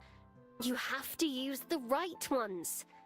And often that means going through lots and lots of the wrong ones until you find them. Oh yeah, that sounds annoying I as think hell. it's easier the way animals do it. It certainly sounds like it. I often wonder if I could talk to Percy and Byron, what they would have to say. Her cats are known Percy and Byron. She's so goddamn British. Oh my. She's so British. Percy and Byron. Like, what is this? Maybe they just complain about me not feeding them enough or something. Like, she could have named them like, I don't know, Elvis and Mr. Washington. or something like it. What the hell? Maybe they just complain about me not feeding them enough Want or me to something. ask them? It's tempting, but no thanks. As long as I don't know for a fact that they're saying rude things, Or Bob. I can convince myself Or that they're Jimmy. not. You know, wrestler cat's name Jimmy. Rather like that other cat in the box. Okay, she wants to kill cats now. Rather like the other cat in the box. Cats like You being know? in boxes, so they probably wouldn't be complaining. Not quite what I meant, but I'll take it. For a bit, Aspen hums quietly to herself while walking. I don't know if she knows that I can hear her. Even though she's bringing more chatty, there's still something that seems a little bit off about Aspen. I can't quite place my finger on what it is though. At one point, she checks her phone and starts to walk in a little bit of Are quicker. you looking forward to going home? If she has to think about it, that kind of answer my question. I am, yes. But like I said, I prefer to only do so for a day or two at a time. Oh, she's gonna like fight with her mom or something, right? Her mom is gonna be like, when are you gonna marry a good man and give me grandchildren? And she's like, I have cats and I like women, mom. And I'm like, yeah, but you're still single, so do something. You know, the good stuff. What was that? Me gonna have no man? Yeah, like no man for Aspen. Only books of woman. 'Cause of your parents? A little. They're not really that bad, though. Mum's a worrywart and Dad isn't, so Mum feels like she needs to worry enough for both of them. Overprotect his mom, okay? It's not too bad over the phone, but when I'm there, Mum always tries to convince me to stay and move back. Oh yeah, that's probably very so I annoying. tell them they should move out here instead. And Mum goes into why they can't, and it's just tiresome. Do you really want your parents to move next to you? Mommy issues the game? I mean, you would be surprised how many gay people have issues with their parents. Somehow the whole unconditional love for your children thing is not very, you know, there it has a lot of like, you know, edge cases that like people clearly don't like. Sounds like she cares about you a lot. She does. Yeah. And I love her too, don't get me wrong. It's more the town than them. Or rather, the lack thereof. Yeah, it's probably just like, it's like, don't know, 100 people place or What do you something. mean? They live in the middle of nowhere. Mum loves it out in the countryside and says she can't live without her backyard view and half a kilometre from the nearest neighbours. I know, believe me, I've seen it many times. Yeah. We all know, right? But we have each other. We can cuddle each other. Okay, and I want to cuddle, but like, you know. We have each other. We can hold hands. You know, pat each other on the back. Not the bed. Please don't pat each other on the bed. I don't even know what that means. I, on the other hand, can't live without bookstores and coffee shops and high-speed internet. Oh yeah, the internet would be the worst thing there. Like, I think I could live on the countryside, like, you know, nowhere, anything. But like, shitty internet? No. Not possible. Call me a zoomer for that or whatever you want. But I can't do it. No. Not without good internet. I need my YouTube, I need my Spotify, I need everything, like, don't. I can't do that. I hate it. So that's why you moved to Wellington? That's why I moved to Wellington. It seemed like a necessity to make it as an author. I tried to put I tried to put together the things she's been telling me into one big Can you picture. only find the right words here? Exactly. At least, that's what I thought before I came. I mean, for authors and like artists, I think like It can be very different, but I feel like you can't get inspiration if you don't live, right? Like, having your own experiences every day and something like kind of spikes creativity maybe. And if you live in the middle of nowhere, how are you gonna write interesting stories? I don't know. Like, obviously for some people that works. But I think it might be easier if you live like in a city and you have new people that you meet or new situations you get put into, right? Probably makes a lot of sense, right? That she's like, hey, I wanted to live in a bigger city so I can like write my book better or something. Cause she probably meets a lot of people. I mean, Lovecraft made books about the fact that he came out of bumfuck nowhere. Okay, but Lovecraft also made racist books. He was like schizophrenic or something, I believe.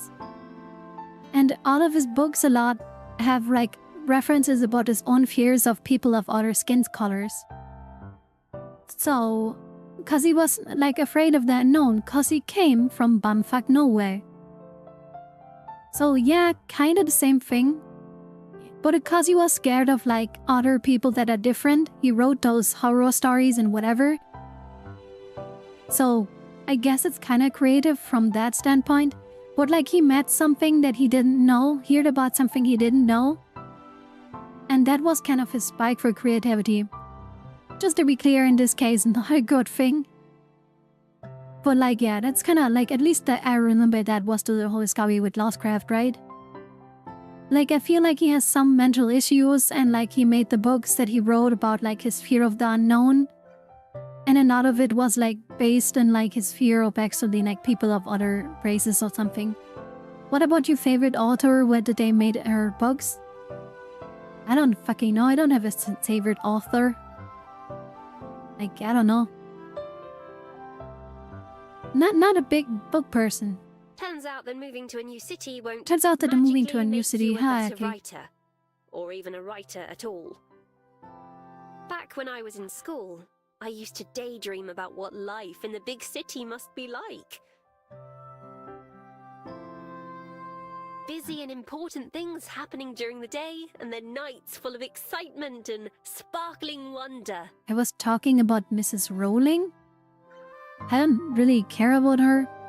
I've never read like what is it, Harry Potter or something. Like, I don't think she's a good author, but like I don't really care. Like, I don't know. Not sure why you want to bring her up specifically. Like, I don't really care about her. I think like, what is this guy, Terry Pratchett or something? I think he made good books or something. I can't remember. Instead, it's the Bell House. Yeah, And a books are tiny for nerds. apartment the Everything size is of my one living rights for room you. Back home.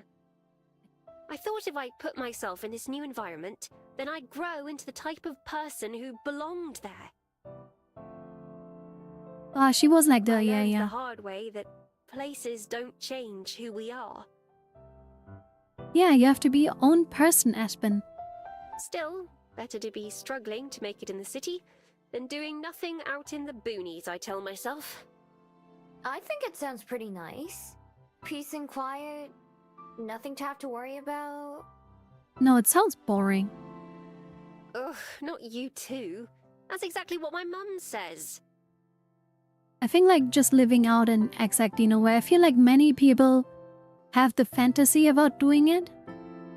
But I feel like daily life is probably boring. And like a lot of tasks you have to do. Like getting rid of your like, I don't know, your like trash and whatever. Or like going grocery shopping or whatever. They all become way more annoying. You know? Mom strikes again, yeah. Trust me, it sounds better hearing about it than living it. Just like Wellington. Or any city, I'd imagine. Yeah, she like, can I have the opinion like her? And don't feel like living out in nowhere, being all on your own is like that good. I don't think so. I'm sure even Wellington must seem like a bore compared to some of the places you've been to, like Shanghai or Seoul. Well, Yeah. I still like it though. Those cities are too big for me. They're noisy and loud and smell bad, and anything can be dangerous. You have to be on your guard all the time. It's not like that here. The scariest thing I've seen was a movie. That's true. Yeah, and a movie. I'm glad. Wait, we didn't even I'm watch glad the you movie liked yet. it enough to stay. I mean, like, if one ever leaves their home, that then doesn't really matter when they live. I wouldn't say so. Like, I think, like, yeah, it does matter where they live. Like, I think the place you live in forms, like, a lot of your, like, life experiences and all of that. And obviously, like, the kind of people you meet and whatever. So it kind of does change a lot about you, I think. You know? Like, even the country you live in changes a lot about what you think and what values you can have, right? Not going too deep into it now, but, like, you know, I just mean, like, I do think, like, the place you live in, like, changes a lot about yourself as a person. Not just, like, what kind of living situation, like, I don't know, with roommates or not or something, but, like, just a place.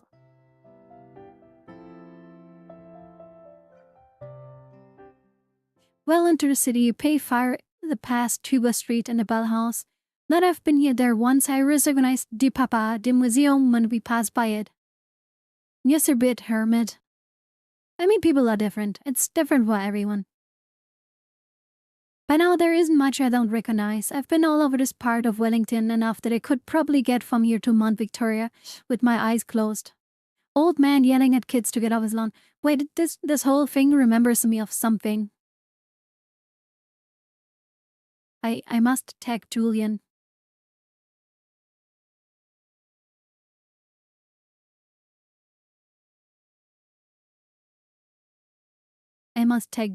I forgot. Nowadays, I probably get from Mount Victoria. I memorized other cities the same way when I lived there, but for the most part, once I left, I forgot all about them. I'm not sure I'd ever able to forget the streets of Wellington though, even if I wanted to.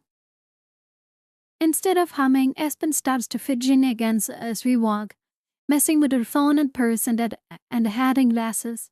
I recognize the shops and apartment buildings from the walk with Espen's house, so we can't be very far from the station. Are you nervous? Me? No. Why would I be? No, yeah, she's cool as an ice cube. She's like so cool. Do I seem nervous? No, totally not, Aspen. You seem so cool.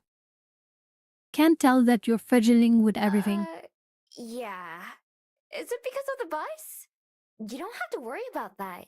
I've ridden on them lots of times and they only broke down like once. No, it's not that. Oh, wait, no. I mean, no, I'm not nervous. Oh my god. Come on, be honest without Okay. Aspen. I never seen Aspen more nervous, but I still don't push it. No, like, push it there a bit. I can hear and smell the bus station before I see it, and then it comes into view. There are 2 or 3 buses parked and passing through. I wonder if one of them is Aspen's.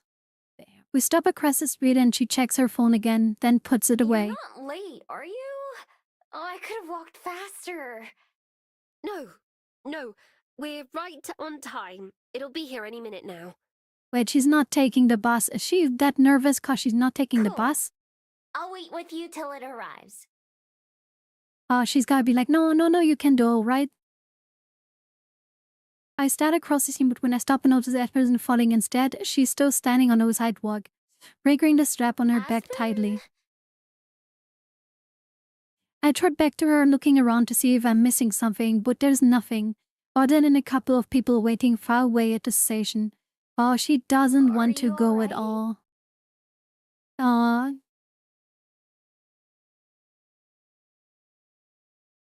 Wait, what's going on? She blinks a couple times and takes a deep breath before Rio? facing me. I have to tell you something. Wait, what's going on? What's going on? What's going on? What's going on? What's going on? The effect of her words is immediate. Tut, tut. Like she casts a spell, my heart starts to race. Whatever she's going to say must be why she was acting so weird all afternoon. Is it something bad? Is she not going to come back after all? I barely managed to croak out an answer. I can't handle more heartbreaks so soon. Oh no. Something that I've been thinking about telling you for a long time. Yeah, what's going on, Aspen? But it was one of those things where I wasn't sure how. Or when. Because I didn't know how you'd take it. Yeah, oh, wait. No, wait. Wait. That is not the... She's not gonna, ask us to be roommates, right?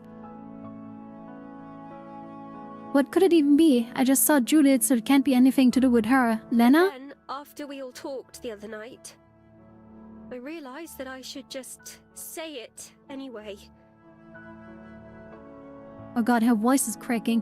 Because no matter what, I know I would regret it more later if I didn't.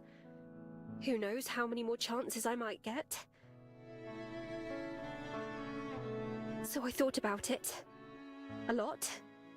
What the right words were. And I just couldn't figure it out.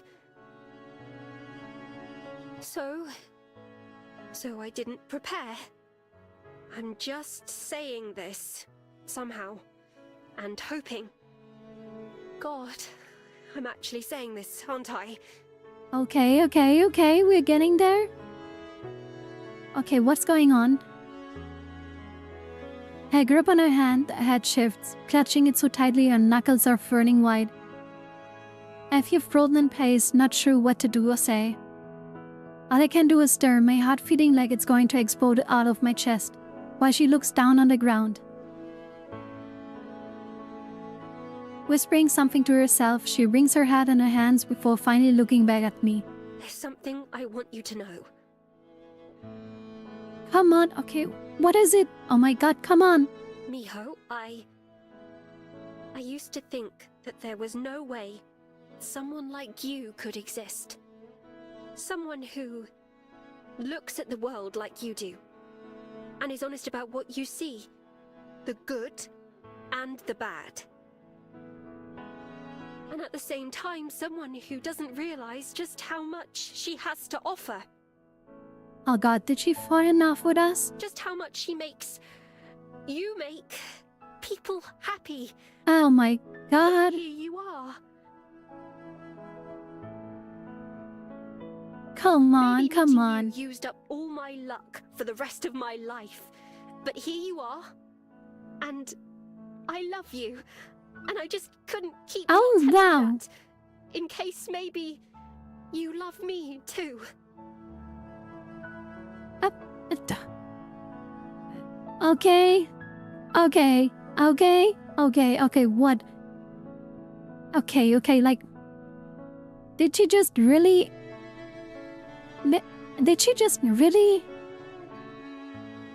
Okay. Wow. I couldn't keep just hoping and wondering and not knowing. And now that I've said it, it feels so good to have out there. No, and I God. love you, Miho. I love you. No. Why is she saying At it? first, I No. wasn't sure because everything seemed too perfect and unreal. The fuck? Oh no, do we have to let her down? Oh god. Listen. I want to save here. Wait, oh god, no. I thought that I was just no. letting myself get carried away like I always do. A silly little daydream, but it's true. It makes me feel silly how much already, when I think of how utterly stupid it always sounded to me when reading about love at first sight. I can't believe this. But how could it be anything else? I don't believe in coincidence, Miho. My life was changed the moment I saw Oh you. my god, my heart I is just didn't know it breaking. yet. Oh my Now I god. do. Now we both do. I love you, Miho. It's out there, and I can't take it back. Yep, okay. Damn it. Please don't make us answer her. Our words drift away into the air as we look at each other in silence. My head is a TV static, buzzing with nothing to show. Not because it's empty, but because there's too much for me to process. Aspen, in love with me? Oh my god, we're gonna get home, and then like... Judith is be like, hey, now that Aspen is away, I want to talk about something with you. Oh my god, no! Wind whips past my face as a bus rolls by, pulling into the station. I barely notice it, barely able to notice anything. Aspen is in love with me? I don't know what to say. But Aspen raises finger to her lips. Aha! Ah, thank you.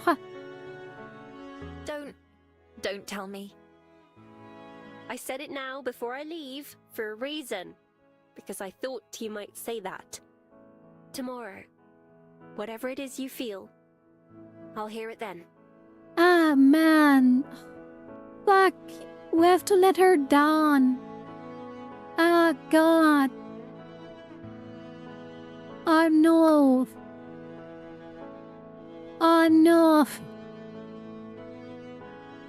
Oh, no. I look at her face for some guide on how to respond, but she just gives me a smile, a weak, fragile smile. Left dumbfounded, I nod. Aspen is in love with me? Returning her head to her head, Aspen sighs, like she just finished a hard day's work. That's it. All I have to say, I suppose. As if that wasn't one of the most important things I've ever said in my life. Why do you make it? Oh. Man. Oh man, come on. That's my bus. So, I'll see you tomorrow, Miho. And no matter what, it's okay.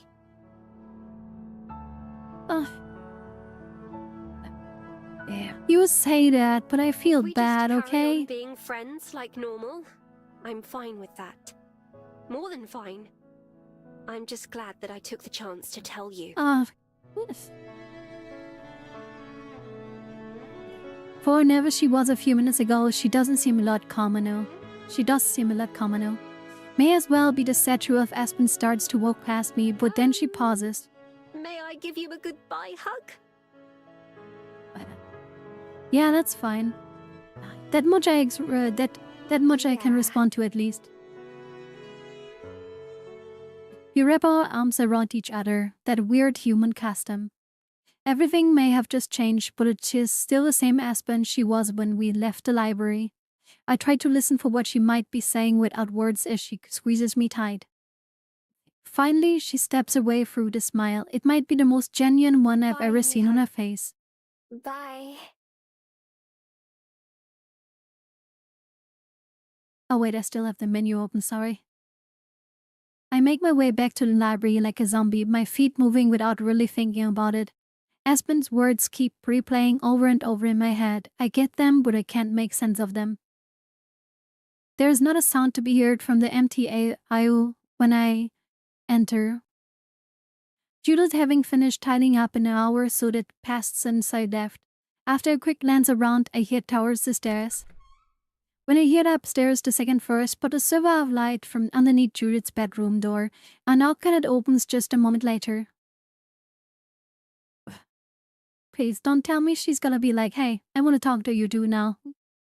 Judith greets me a calm smile at first, but the corner of her mouth falters as she looks at my face. I don't quite know what expression I'm making right now. I don't know what I'm even feeling to begin with. Did something happen? Oh God. They go dramas unfolding. Is she gonna hear like Aspen told us that she loves us and she's like, no, she stole the chance from me. Aspen said she's in love with me. Oh man. man, she just blurts it out like that. Okay. Oh, I see. Oh, well, that is a reaction? Oh, that is a reaction? That is a reaction? Juliet's not the type to be shumped easily. That's why I wanted to see her for advice, but she's even less surprised than I thought she would be. Give me just a moment, and I'll meet you in my study. Oh, okay, she had a plan for this. Like she had a battle strategy, right? I nodded and head over there, opening the door. As I walked into the darkness, I'm met by several pairs of eyes. Just as I startled as I am, the several bats begin to flap their wings and noisily take flight. Chittering overhead before most of them leave out the open window. The biggest one watches me for a bit longer before departing as well. By the time Juliet enters the study and turns on the lamp, it's just me and her. Sorry I scared off all your bats. It's fine. Don't worry. I'll be back before too long. Damn, now we are caught in the triangle. Now we are in the triangle. Like Bermuda Triangle? No, Juliet, Miho, Aspen Triangle. That's the real thing. There's like hides being lost, not just chips. Ah, man. Fuck, do we have to... I had hoped like it's like we fall in love with them first. But like now one of them is just like, oh, I love you. And like, oh no. We settled down into the same seats as last time, with Juliet behind her desk, me So- across from it. Aspen. Yeah. Aspen. I wonder what Aspen's thinking right now. Is her head as much of a mess as mine? Probably knowing her. We had just gotten to the bus station when she stopped and said it. Oh my god. Oh man. She said This she is waited rough. until just before she left, so she didn't have to hear my feelings until tomorrow, when she gets home. Come on, this is your chance, Juliet. Slide in. You know, slide next to her shoulder and be like, wow, that is sad to her ear. Do you want a shoulder to cry on? And what are your feelings? I don't know. I'm not sure. I haven't ever thought Enough, about come on. love or someone being in love with me. I get it, I get it. I don't even really know what it means. I know the word, but how does it feel? How would I know? The other day, you talked about how much you loved Cosette, and how you didn't know much about love before then. Yeah, but that's a different kind of love. This is a different love from that. Yeah. Okay, she Right? knows that. She thinks to herself for a while, carefully considering her answers. I'm glad she does. At least one of us can stand back and think over this properly. Yes and no. Of course, the bond between a parent and their child is different than that of two partners, but it comes from the same part of the heart. The part that you give away to somebody else. I don't want to give anybody my heart, like that probably hurts. Love is when you care about another person so much that the Well, she said feeling it so becomes bigger calmly. than Come you. on. Are you not a little bit shocked that Aspen, proposed to us? When your life is more full and joyful for the presence of that person in it. You know, she had basically the whole you-ha ready, right? I could throw out any number of cliches, but they'd be meaningless. What love means and how it feels are different for every person. Ah, To come speak on. from my own experiences, love is like a flower. It starts as something tiny, but as it's nurtured and cared for, it grows. It reaches toward the sunlight and towards something better, and blooms into something beautiful. Not all flowers grow at the same rate, and not all flowers look the same. But wouldn't you agree that that's the joy of flowers, Miho? Ah, man, she's so calm about this. Like, kinda makes her cool, but like, I wish like she had more emotions right now. I knock up from the floor toward Juliet, who's watching me warmly. I like flowers, but I've never grown one before. The same can be said for everyone at some point. She's being more mommy about it. Yeah, but now's not mommy time. But as long as you're willing to give it the time and patience that it deserves, even the tiniest seed can become something wonderful. Oh, my phone is super hot.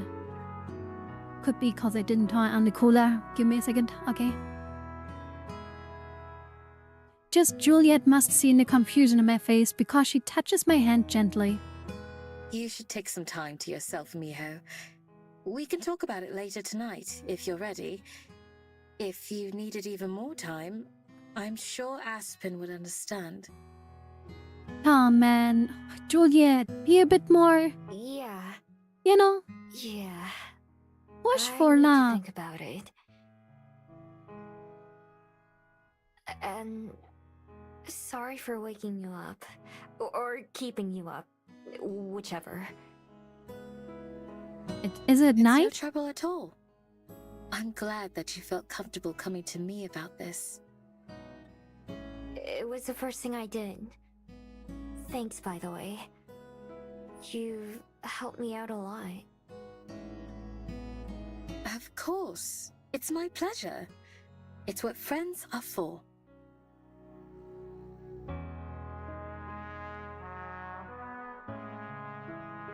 Tears returns to her bed and I go back to my room as well. I sit down on the floor, which is where I've done a lot of my best thinking lately. I lean against my bed and turn on TV. There's sure a lot of shows and movies about love, aren't there? It's difficult to imagine that concept applying to me. I don't know what I care about Aspen. That I care about Aspen a lot. Wait, no, I do know that I care about Aspen a lot. I like being around her. I like talking to her. I look forward to seeing her when she's not here. We are friends, but could there be even more? We spent a few hours doing my thoughts and not coming to any conclusion. Love feels like something that couldn't and shouldn't apply to me. And yet, here I am. Horus passes, I consider the issue from every different angle. I end up with more questions than answers. Was it something I want? Is it something I could even do? What I choose to say to Aspen doesn't just affect me, what affects her too. No matter what, both of our lives are about to change. Oh, God. And no matter what, I have to make a decision. I'm sure that I have to some doubts either way, but I can't just ignore or run away from this. So, after turning it over and over in my head, I finally make a choice. Slowly, I stand up and head downstairs. My next feel I want to make a save here again. Sorry, but like, man. We're about to make a real choice, like selecting something I want to have a backup. There's a second mug set on the table full of steaming hot chocolate. I actually know we were coming. Right on time, like always. I was just about to call for you. She knows us too well. She heard you? I heard Yeah, you yeah. get up a little while ago. I was still doing some thinking, though. Man, so... This is like hard. I see. So I take it that means you've made up your mind about Aspen, then? Yeah. It wasn't easy, but I have. Matters of the heart are rarely easy. Shall we sit? Oh, she not gonna like... Is she not in love with us yet? Yeah. We take our usual seats. The third one is conspicuously empty. conspicuously empty. I take a big gulp of my hot chocolate while Yura takes a small sip of tea. Wiping my mouth with the back of my hand, I lean back in my chair, take a deep breath and nod. I've decided. I'll wait. Fuck.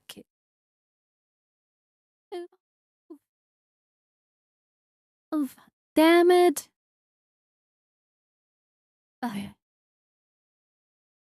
I don't want to make this choice. No. No. Damn it. Damn it. If we take I want to try things with Aspen now, does that lock us into the Aspen route? Or can we still get with Juliet? Like I would not like to tell her no when she comes back. Oh, man, no, I'm God. Oh, God damn it. No, this is...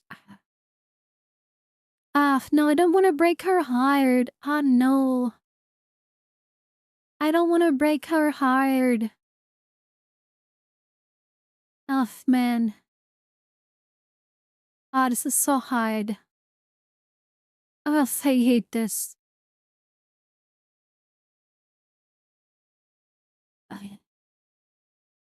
Wait a second. Oh, man. I don't want to break her heart by saying like I don't think I can do it. Like, I don't want to get with Aspen away. If Omar level 2, welcome to the kind of... Oh, I didn't even see you. Omar, level up 2. Hey. Sorry, I didn't see you. I'm so sorry I didn't see you. I'm so sorry.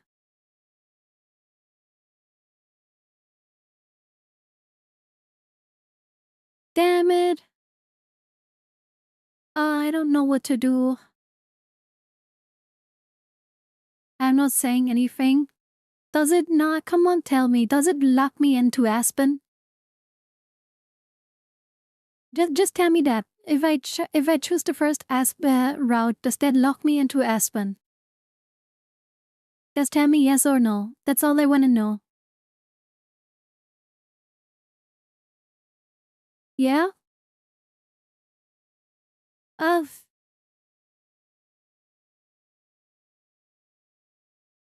Faking hearts and taking names. Breaking hearts and taking names. Oh, man.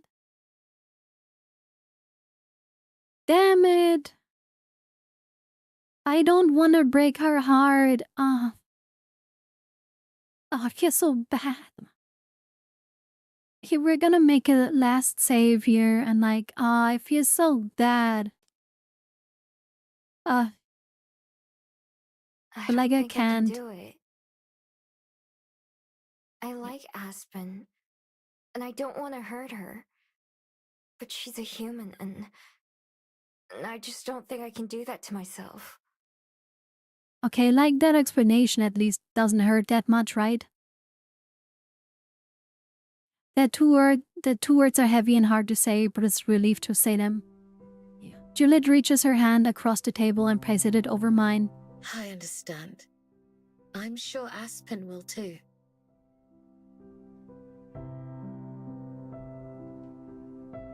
God damn it.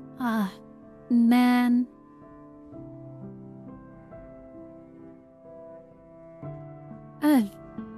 You don't think she'll be mad at me, do you? Or she's not gonna be upset, no. She said she wouldn't, but... Oh, heavens no. I'm sure she'll be sad. It would be wrong of me to tell you otherwise.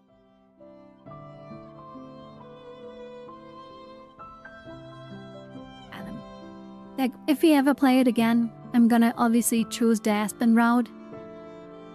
But I wanna choose the Juliet route. But I also know that she wouldn't want it to affect the relationship you do have. Oh, it's so sad though. Forget for Juliet now, it's gonna be way more hurtful for her. I'm sure she's prepared herself for this possibility and made her peace with it. Ah, The only man. way I can see her regretting her actions is if they somehow sullied your friendship. And I'm mad at myself. I didn't see that Omar was in the YouTube chat. I only saw it like 10 minutes later. Now I feel bad. Ah, I'm so sad. I'm sorry, Omar. Playing with people's emotions like a true puppet master. Ah, no. Man, why do we have to break her heart? Ah, this is so... No, no way. At least, I hope not. I don't like her any less. I just can't like her more than I already do. Not in the way she come does. on. I would take a look on her YouTube chat. He was here like 10 minutes ago. I didn't see it. He wrote a bunch of messages. I didn't see it. He's one of the nice guys that always comments on my shorts. He's nice. I know what you mean. The heart wants what it wants. To try and go against our own feelings is folly. We only end up creating pain for ourselves and others.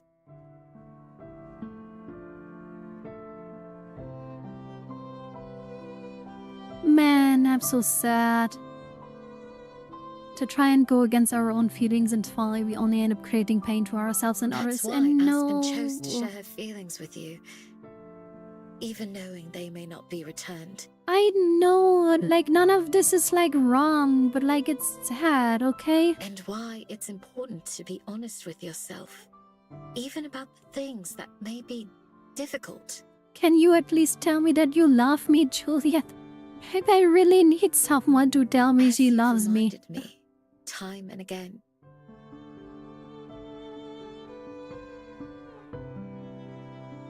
I feel Jura's hand set of mine as she stands and walks to the window, opening the blinds. Outside, that's done between time of evening, where the sun has already set, but the sky hasn't become totally dark yet. Though Juliet has no reflection, I can see myself in the window. Watching her, I wonder if she notices this too. My hand tingles where I have covered just a moment ago. Have you ever been in love before? Yeah, like enough. Turning to face me, Juliet has an expression I can't read before replacing it with a fun There were smile. several times that I thought I was, but later realized otherwise. All of them were before Cassette was born. Okay. When I was I much wonder more what kind of clubs she went into, right? wild. Like she's just like, yeah, that was in my wild times, rar. Rar XD. I mistook the desires of the body and mind for the desires of the heart.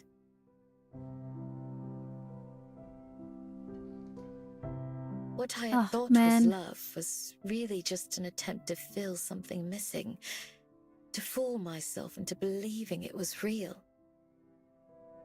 Yeah, I get it. Raising Cassette forced me to be honest with myself for the first time in ages. Perhaps ever.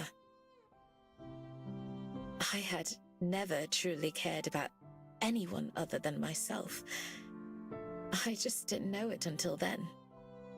For her entire life, I devoted my heart to Cassette, ensuring she had all the genuine love and support that she needed and deserved. Oh, man.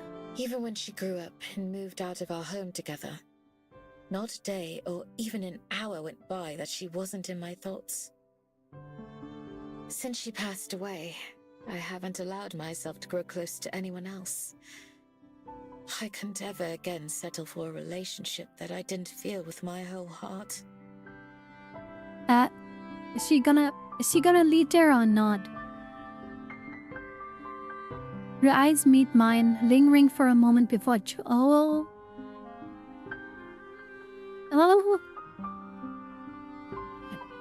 This where it's going?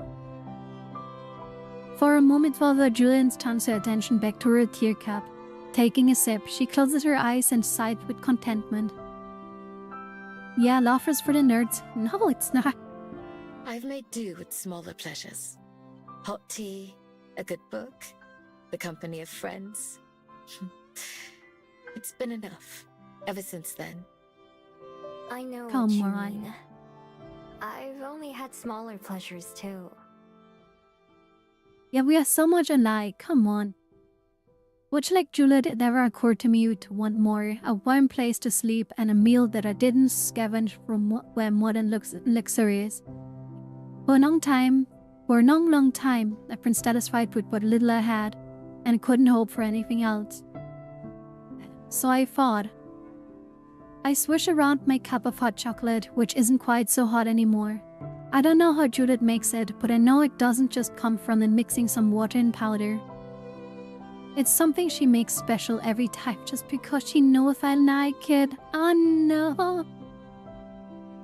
Oh please, I wanna get with her, but right now?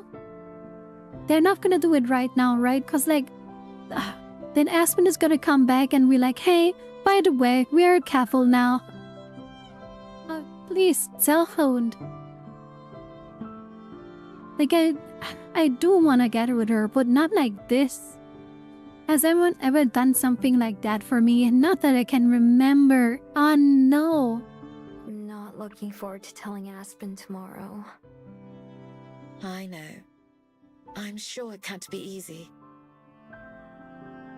Yeah, and it would destroy her. She would be like, I'm gonna write a book about you.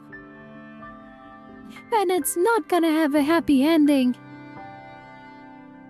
Like always, she handles my abrupt topic changes without comment. All I can suggest is to speak from your heart, just like she did. Though it may take her a while. Enough. In Man, time, my little I heart know feels that for she'll be Aspen. okay. I feel bad for her. I feel her truly. I feel you, Aspen, okay? I really do. The best thing you could do is to treat her normally, as if nothing has Ice changed between cold, the two someone of you. confesses their love and you immediately to run to another person? No. Right. She's still Aspen. Exactly. And you're still friends. Nothing can take that away. I'm not feeling a little less, feeling a little better. Julian and I chat more before I eventually excuse myself and head up to my room for the night.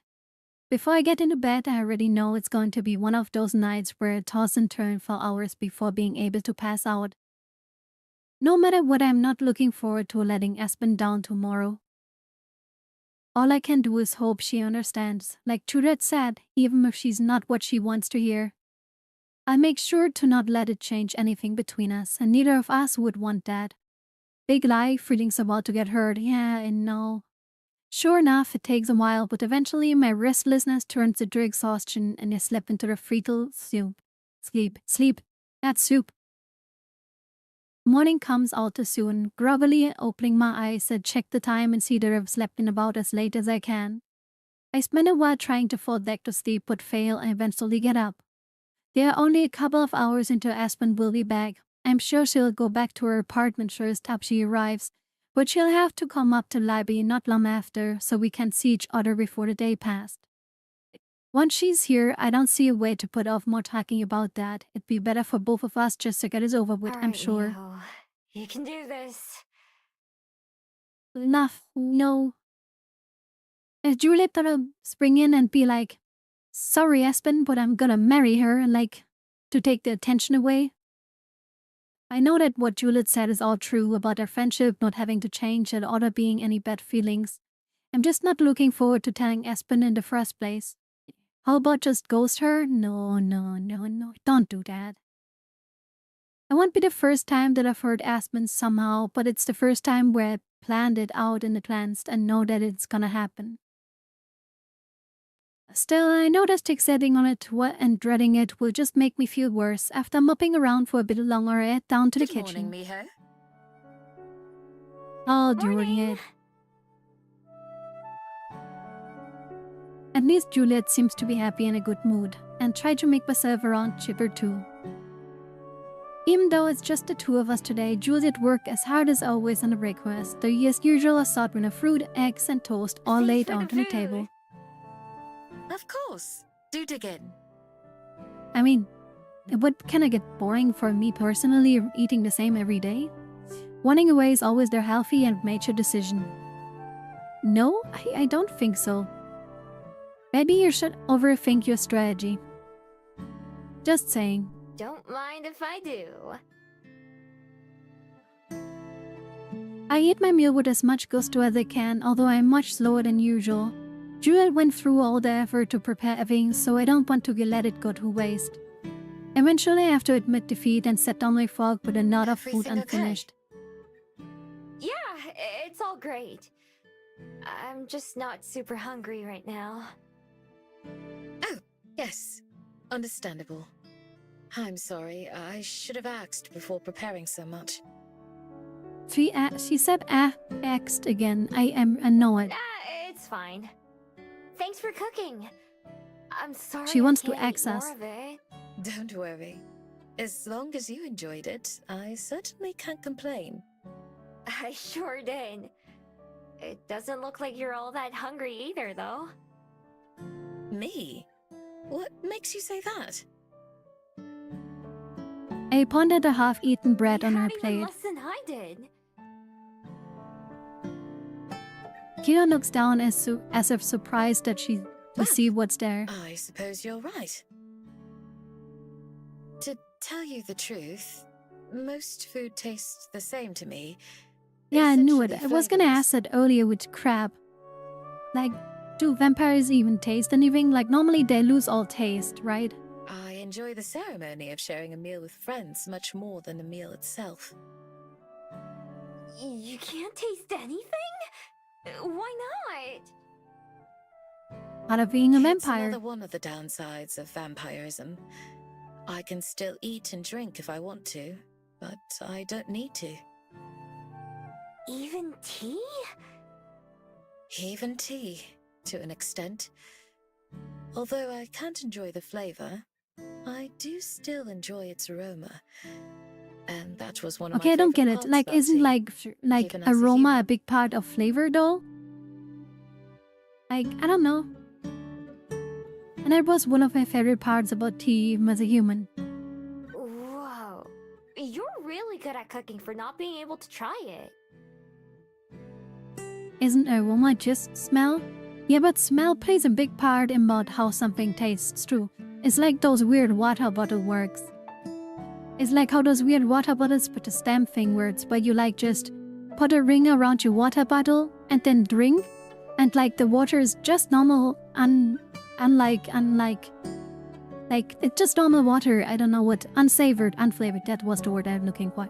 It's unflavored water, but cause you smell through the ring that's carrying the smell kinda up and like it goes in your nose, you kinda think it tastes like something. So like, I don't know, smell is a big part of like your tasting kinda. So that's why I'm kinda confused about it. Kinda, but not really. It all depends on the person. Yeah, kinda, but like it's actually just like kinda like a biological thing. Just kinda how it works. Thank you. I'm glad you like it. Cosette was often my taste tester. Once I found a way of preparing something she enjoyed, it was simply a matter of committing the recipe to memory. She definitely had good taste then. I can't imagine not being able to enjoy food. It used to be one of the only things I enjoyed. It is quite unfortunate.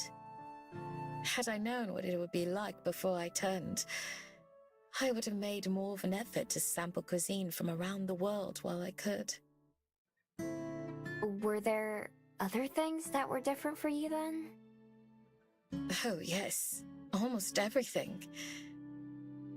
Those faculties that I do retain, such as my eyesight and hearing, are far keener than they were as a human.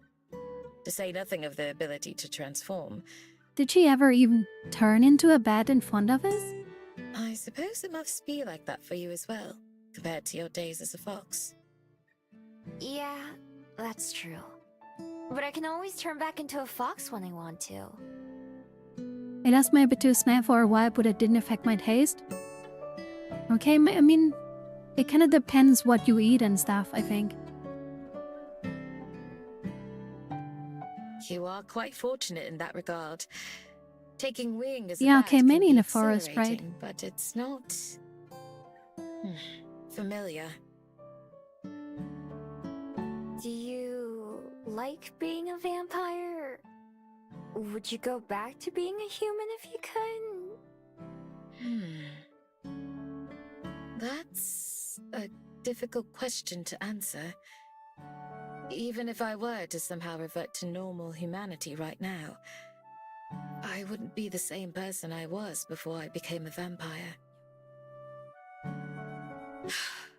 That was a lifetime ago. Several, in fact. Who I am now isn't even who I was when I first changed. Yeah, you're an entirely different person now, right? I appreciate the many chances that I've had to learn and grow. Without the gift of immortality, that wouldn't have happened. Yeah, but how are vampires made in this world? I kinda wonder. Nor would I have met any of the people whom I care about most. You, Cosette, Aspen. Oh, she said us first, right? I'd have died centuries Are we too more early important for than paths to Cosette? ever cross. Naturally, I wouldn't trade that for the world, for anything. But I confess Why did you that have I to do miss the remind me? simplicity of human life. And meanwhile, the poor girl is jumping with joy, thinking you love her too. Ah, fucking no. No, don't make me think of that. Oh, man. The very things that Aspen fears most are some of what I most regret leaving behind. A temporary existence pushes you to achieve all that you can within the time given to you.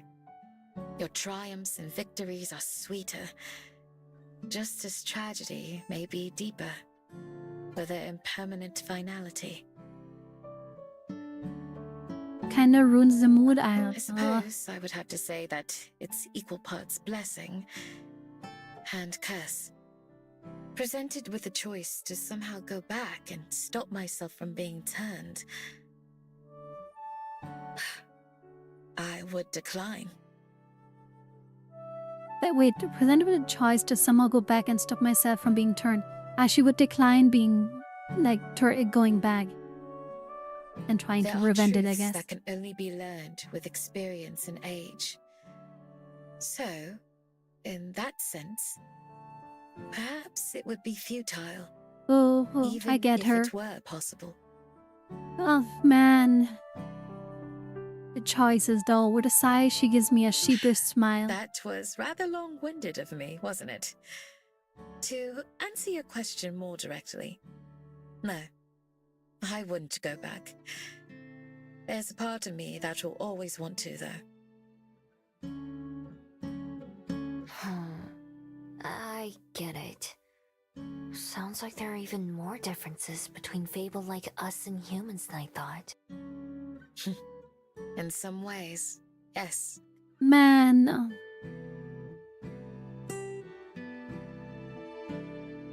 Nodding, I idly push around some of the leftover food on my plate with a fork. It went cold a long time Thanks ago. for saying all that.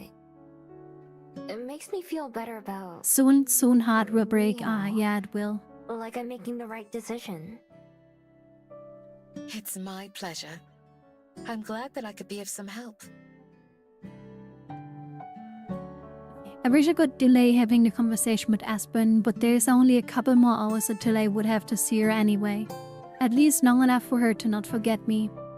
She took a late bus there and early bus back just for that, meaning her visit with her family hardly lasted any time at all. I feel like a twinge of guilt because Aspen basically has to plan her life around seeing me, even though there's nothing I can do about that. Rising to my feet, I get up both my dishes and Juliet's and take them to the sink, dumping the leftovers in the trash on my way. Thank you, Miho. No problem. Are you going to bed? Indeed. Unless you'd prefer for me to wait with you. I wouldn't mind, but it's okay. You don't have to stay up for my sake. And because she I'm told her probably just mom, going to like, watch Mom, I TV found or someone. something until she fuck gets off. here. No. No, she didn't. No, she didn't. She didn't. No, she didn't. No. Don't make me relieve these things. Like, that would be too Almost. sad. If you're sure, But I don't think As like always. Aspen is like that. you're welcome to wake me should the need arise. If you're actually asleep next time, you were already awake when I knocked yesterday.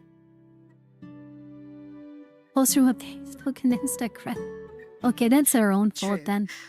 Although that was something of an anomaly. Still, Okay. whether I'm awake or not, don't hesitate if you need anything. Ah, man, I hope she takes it do. well. Night! Have a good day, Miho. I'll see you this evening. I finish cleaning up as Judith heads to her room. After wiping my hands dry, I flick off the lights and go to my own room. The TV crackles to life when I switch it on and take my usual spot on the floor with my back against the bed. Flipping from channel to channel, I look down for a cartoon or something that I can watch without having to think too hard about it. Preferably something without a romantic subplot, as it's hard that it is to find. It's not that I mind those most of the time, but right now I'm not in the mood.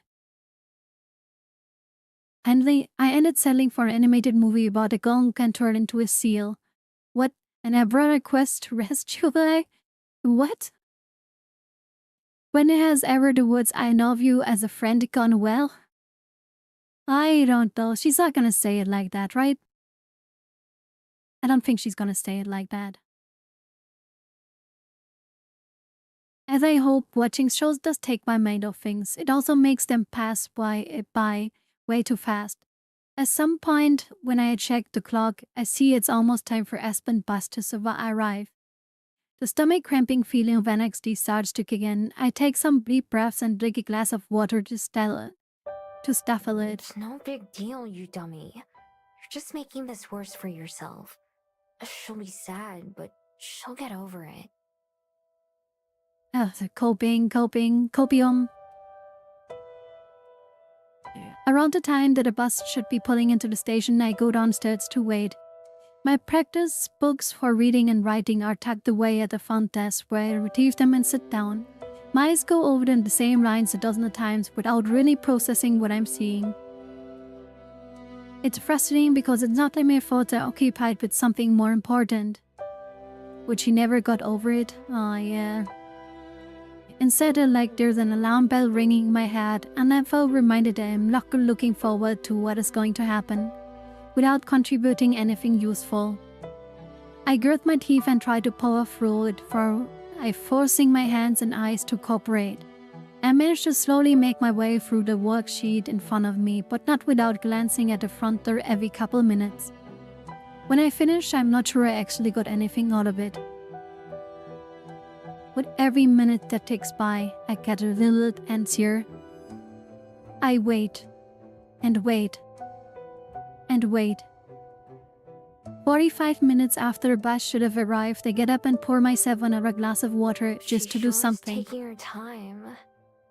She's so nervous. I should probably be more patient. It's a long walk from her apartment to here, and she probably wanted to freshen up and after a long ride. Sighing, I take my seat, spinning circles in a chair. A minute later, I stand up again and pace around, browsing the books on the library shelves, as I'm interested in them at all. Before I know it, an hour has passed since I came downstairs, since Aspen got back to Wellington. I head back to the desk and pull out another writing worksheet. With a couple of weeks practice behind me by now, I can write almost all the letters from my memory. Just not very legibly. It takes all my concentration, but when I get to the end of this one, I'm pretty proud of the result. Somehow, it took me almost 15 minutes to get through both sides. That explains why my hand is so sore. But it doesn't explain why Aspen is still not here. Maybe I should go find her. Man. She'd probably be following the same path we took to get to the station yesterday. It goes right by her home after all. It's early enough that if I hurry I could get to the station and back with the time to spare in case she does take a different road and I get to the library while I'm gone. Plus, I could write her a note. Yeah, sorry, I don't love you, bye. I grab one of the pads of the sticky notes that Judith keeps at the desk. I grip my pencil so tightly that it hurts. But I need to be as precise as I can, or its Aspen won't even be able to read it. Aspen went to the station and your house. Took a route you showed me. We'll come back here. It's not the best, but it should work. I wish I was calm enough to be proud. Instead, I just grab a piece of tape and stick it to the note to the front door as I hurry out. Moving at a brisk pace, I scan both sides of every street as I go, and check every window and open the door I can, to make sure I don't miss her. Yeah, even the trash bags and everything.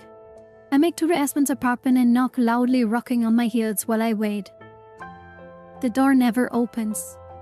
I try to peek in her window, but the blinds are shut and curtains are drawn. Still, it doesn't look like there are any lights on the inside.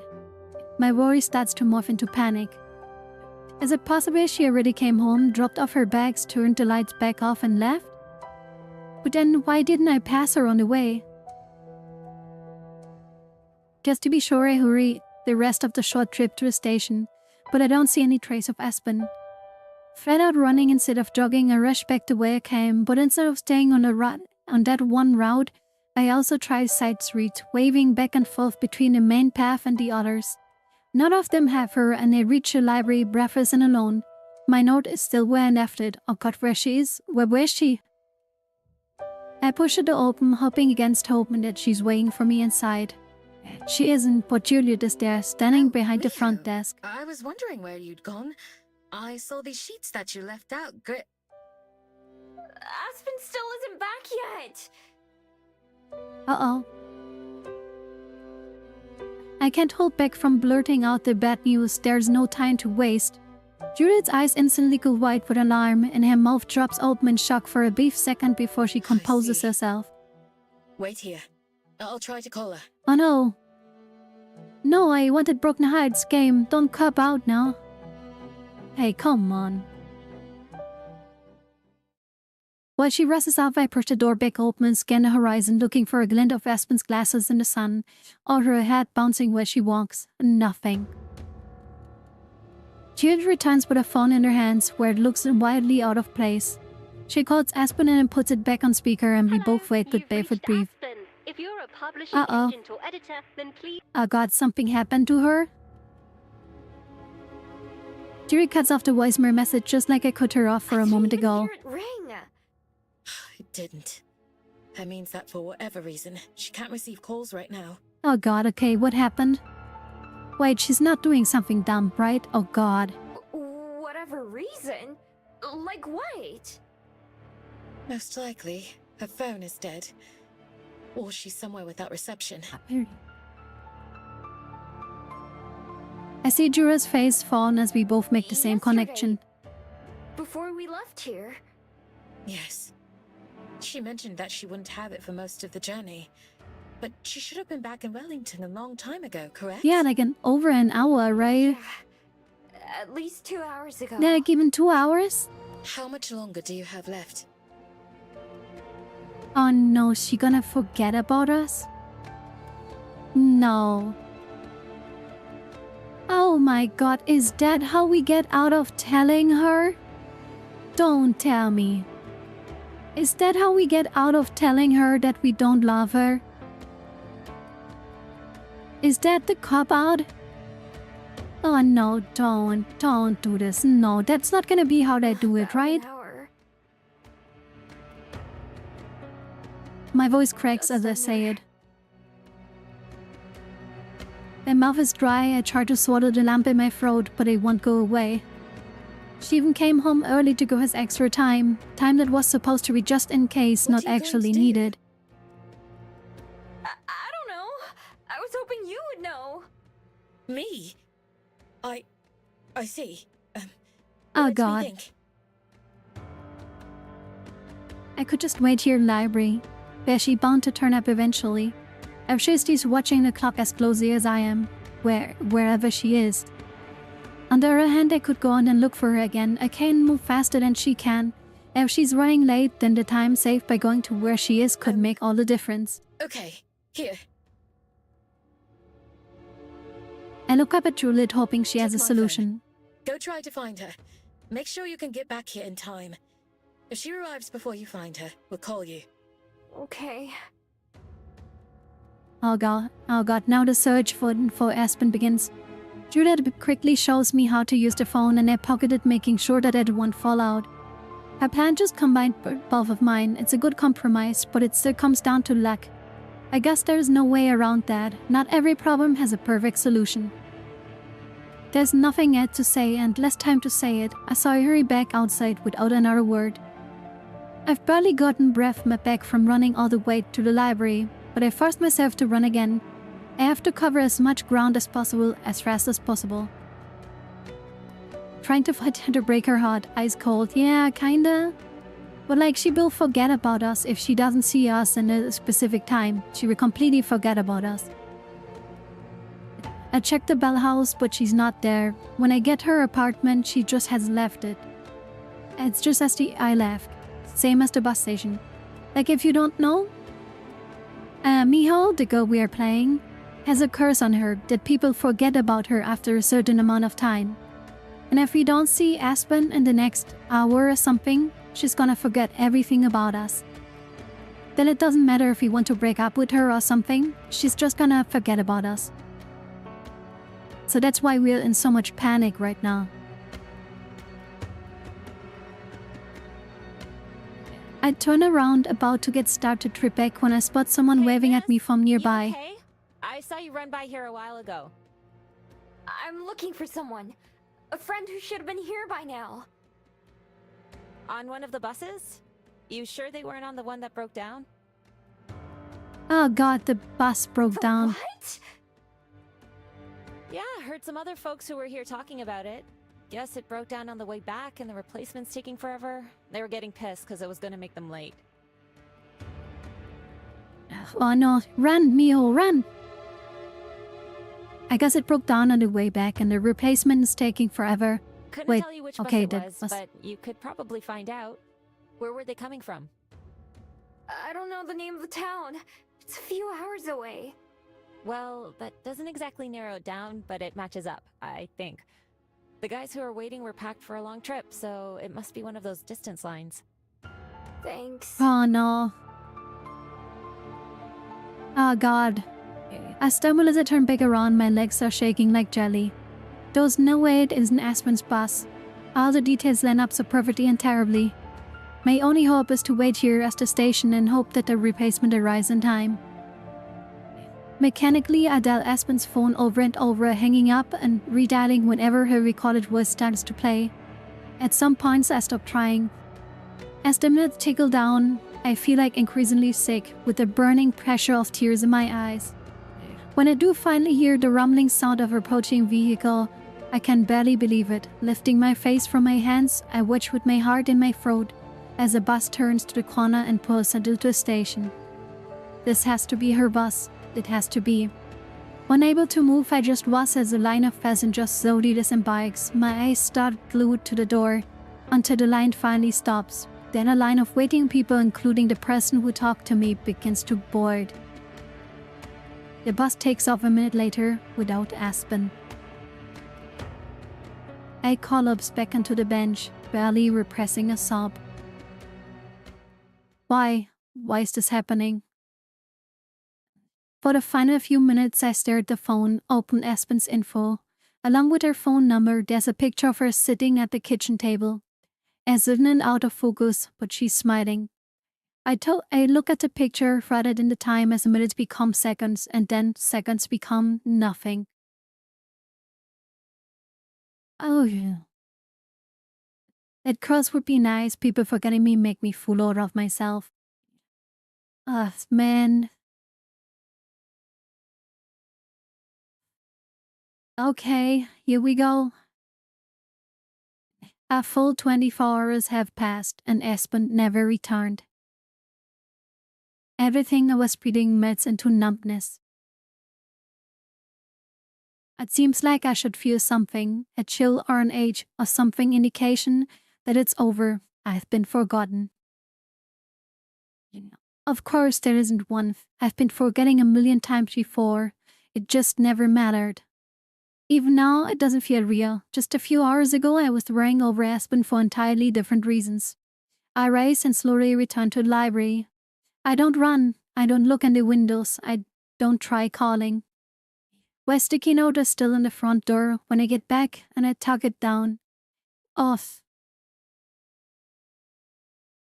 Stuffing it in my pockets as I trudge inside. Judith stands up from her desk as I walk in. Alone.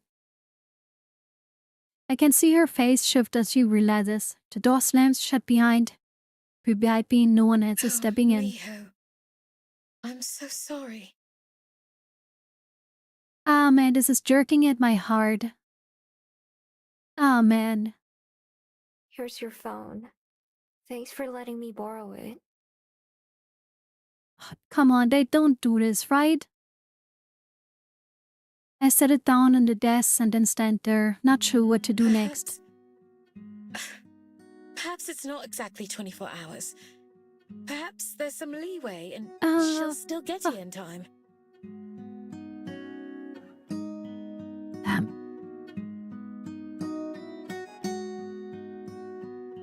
Then... Yeah, maybe. This is fucking sad. There was a bus that broke down, I guess. It must be hers. Someone at the station told me. La, not fair, you got off too easy. I don't feel like I got off easy. I don't feel like I got off easy at all right now. We had 2 sad gay stories in 2 days, a ride. Yesterday, probably was the Signanas thing, I don't know. And today this. Oh, come on, she hasn't forgotten about us, right? Oh, come on, don't. Don't do this. Ah, no. My little gay heart. For once, Judith seems to be at a total loss for words. She's just not stifling at my explanation. I sit down in the chairs near Juliet, staring at the floor. The alarm bell in my head is mercifully silent. Faintly, it occurs to me that it must be what they call shock. I mean, it would be more tragic if you actually liked her. I mean, I do want to go for the dating route for her. But is it still sad? Like, she will even forget that we were friends. And everything. It's just sad, okay? We sit there until there's a noise outside the door, catching both my and Juliet's attention. Slowly, the library door opens and Aspen enters, looking worn out. Her hair is frizzled and it looks like she's been running or crying or both. She shuts the door gently behind her. Now you hate her, clearly, paying with her heart and all. You and I both stand up from desk at the same Aspen, time. You're back. Oh god, the next word she's gonna say. I swear to god if she's not gonna say, Miho. I can't bring myself to say anything, only to stand there and wait. As the feeling on dread and anticipation return, I realized that I've held onto some hope after all. Yes, I'm back. God, I know I'm late. It was ridiculous. Our bus broke down and the replacement didn't arrive for hours. We weren't even that far from Welly when it happened. Simply unbelievable. Aspen reaches to adjust her hat and glasses and notes up their phone with a smile. I saw all the missed calls from you once I got back to the station, but it was so late, I thought it would just be easier to come straight here instead. No. No. Well, no. So, sorry to keep you both waiting, Juliet. Walking past Judith, Aspen comes to where I'm standing, her eyes glued to the floor. She stops in front of me and slowly looks up. She was definitely crying. You must be Miho.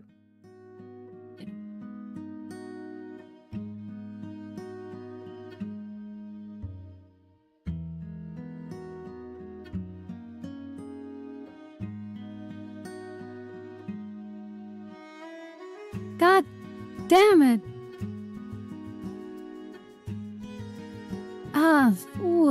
Ooh.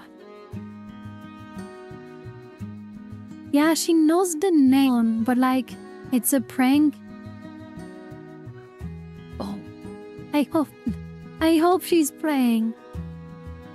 Cause like... This is just the ending. Matters of the Heart.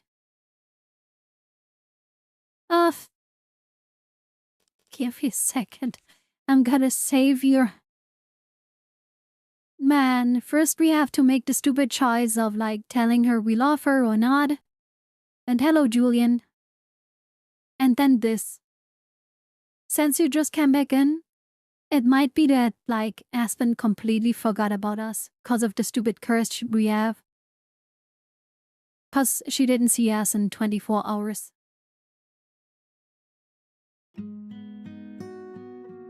Ah, there was even Juliet route. It's twice now that I've lost someone dear to me. Although Aspen is still alive and see her every day, her loss feels even more painful than Geoman's.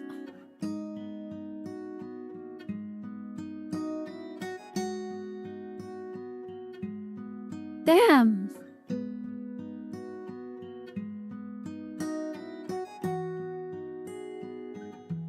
Ah, I'm crying. I'm crying. No shame in admitting that. I'm crying. Oh, this is so sad.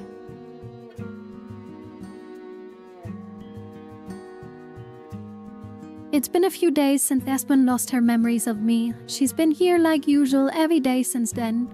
And we will try to pretend that nothing ever happened. Well, man. That is how they get out of telling her that we don't love her. But everyone, including Juliet, knows that it'd never be the same. Whenever Aspen and I talk, I can't tell. Whenever I mention something that she can't remember, it stings all over again. Ugh.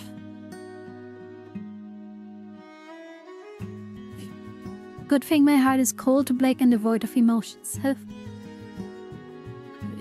Even when Reggie's sitting right beside me, Aspen seems further away than ever. I doubt she remembers what she said to me before leaving. She hasn't mentioned it at all, and so neither I have. I feel like she was crying, maybe because she wrote down notes. Because she remembered her name, right? So probably like she wrote down notes on her phone about her or something. Because she knew she was not gonna make it or something. Not needing to have that difficult conversation was a relief, but not nearly enough to make up for losing everything else. If I could pick one or the other, I'd choose the conversation over Aspen forgetting me every time. I'm sitting in the kitchen in my usual spot next to where Aspen sits at breakfast, when my ears perk up at Juliet's approach. Although she can walk without making a sound even better than I can, I've developed some sort of sixth sense for detecting her. You're up early. I don't look up from a cup of cold tea that my hands are wrapped around, although it's been at least an hour since I last took a sip. I think it's later than you imagine. Just past 8. Oops. I must have lost track of time. I mean, yeah, that's why she was crying, and she probably like wrote notes or something, right? Cause she came back and at least knew our name. Ah, this is so fucking sad though. I sat down here after closing the library for a day. I just intending collecting my thoughts for a couple of minutes. I guess it turned out to be more than a couple. Taking a seat across from me, Juliet also has a cup of tea. Hers is still fresh, warm, and steaming. Understandable. You surely have a lot on your mind. Anything you'd like to talk about? You already know everything. Not quite everything. How do you feel? Ah, man. I stare to the mug, aware that Juliet's looking at me. For some reason, I don't have the strength to meet her eyes. Sad. Even though I know I shouldn't be. Oh heavens, why ever would you think that? Yeah, this kind of just sucks. Because I knew this was gonna happen someday, sooner or later. It just turned out to be sooner. Didn't get to break a heart, but I'm going dark. Good luck with that. What do you mean? Shrugging, I then look up. Worry increases. Judith's face and so I stare at the wall just behind her. I don't want to see someone else feeling bad on behalf right now. It was always going to happen. Aspen was always going to forget me someday. There's no way I could see her every day for the rest of her life, right? That's the other thing, too. She's a human, so eventually she'll... I trail off, not wanting to say the words out loud. And knowing that Juliet would get what I mean, sure enough, she nods sagely. She will. Death used to be such a distant concept for me, just a boogeyman to be afraid of, but not worry about too much on a daily basis.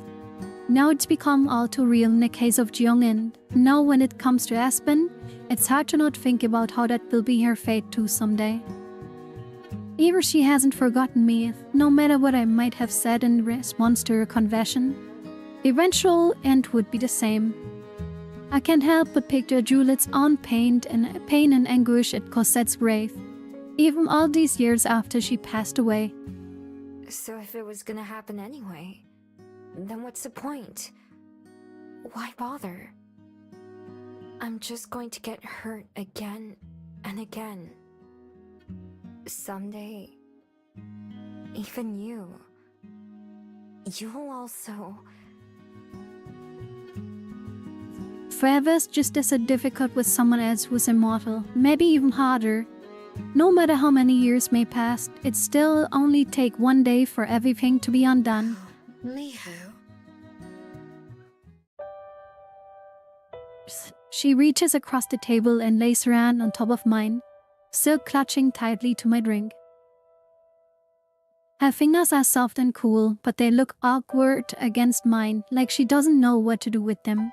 I don't know what to do with them either. I wish I could tell you otherwise. But you're right that some kind of pain is inevitable when it comes to those we love. That's the trade-off for the joy they bring to us while they're with us. The pain exists because we had something to lose. Despite the heartache, I wouldn't trade my time with Cosette for anything. Man. This is tucking away at the height, right? It's different for me, though. Because I can lose the same person over and over. Yeah, this is fake. This is just like a terrible situation. What about the next time Aspen forgets me? Or if there's a time after that? Maybe it's better to just... Oh no, she's spiraling. I shake my head and cut myself off because I know I really would start crying if I go too much further. Although Aspen and I have already been rebuilding our friendship, part of me wonders if it's worth it. Do I really want to make myself go through it all again? I know the answer is yes, I'm already doing it, but is it tough to justify to myself? Sighing deeply, I unwrap my fingers from a teacup, setting my hand out from beneath Juliet's as well. I study her hand still on the table. Despite her age, her skin remains perfect and unblemished. Our skies must be one on the inside instead. to me. And sorry for being such a bummer. I'll be back to normal in a day or two. There's no need to apologize. I can Yeah. imagine how you must feel. Take all the time that you need. You don't have to force yourself. Yeah, I know. But thinking about it just makes me feel worse. Besides, Aspen and I are still friends. Or I guess, friends again. I can't change what happened, so I may as well just do the best I can now. Oh, man. That's true. Still, don't ever hesitate if you need someone to talk to or a shoulder to cry on. Thanks. I do feel a bit better. I think I'm gonna call it a night, though. Sleep well, Miho. I'll see you tomorrow. Hey, wait, I can't read that. Wait, the lock maybe? I'm sure she can tell that I don't entirely mean it when I say I feel better. Still, she does me the courtesy of pretending. Night. In a backwards twist unusual, I head upstairs to my room and leave Juliet behind in the kitchen. As I climb the stairs, I get a glimpse of her still seated on a dining table across from the cup I forgot to put away. Man, Aspen just forgot about us. Like, she just confessed her love to us. And we were waiting for her to come back so we can respond to her. And then this happens. What a situation, right? Baka Aspen, yeah. Somehow it feels weird to see her there alone. In my room, I wrap my blanket around myself and lie down. Earlier than usually, I go to bed. But late enough that it's pretty dark outside, I'm sure I'll be able to fall asleep. Although the day is ending for me, it just began for Juliet. I wonder what she'll do with it. Maybe she's still down at the table, sitting by herself. Isn't that lonely? Then again, I guess she's probably used to it. I'm still new to this whole loneliness thing, but she's pretty much an expert by now. That's kind of sad when I think about it. As I'm lying there, I hear the sound of the front door opening and closing. Sitting up, I look out the window to see Juliet standing near the porch. Something flaps past my window and I move closer to see a bat descending towards Juliet. At first I assume it's one of her friends, the ones who hang in the corner of her study to get fed in the kitchen. But to my shock, the bat changes forms, soon becoming a tall man. Another vampire! Another vampire. Yeah, another vampire. It's too dark and far away for me to see or hear anything clearly, but I can tell they're having a conversation. I'm tempted to open my window, but I'm sure the noise would catch their attention. The two of them only talk for a couple of minutes and then the other vampire turns back into the bed. I quickly lie down and pretend to be asleep as he passes by just a couple seconds later. When I sit back up and peer outside again, Judith's nowhere to be seen. Before long, I start to get tired and crawl under the covers for real. Although I listen for the sound of the front door again, I never hear it. And eventually, I fall asleep.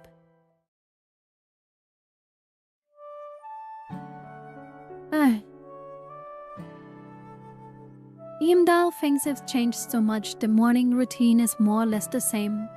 The three of us chit-chat about our lives and mundane things until we finish eating. After pushing her empty plate away, Aspen leads in. Miho, there's something I've been thinking about.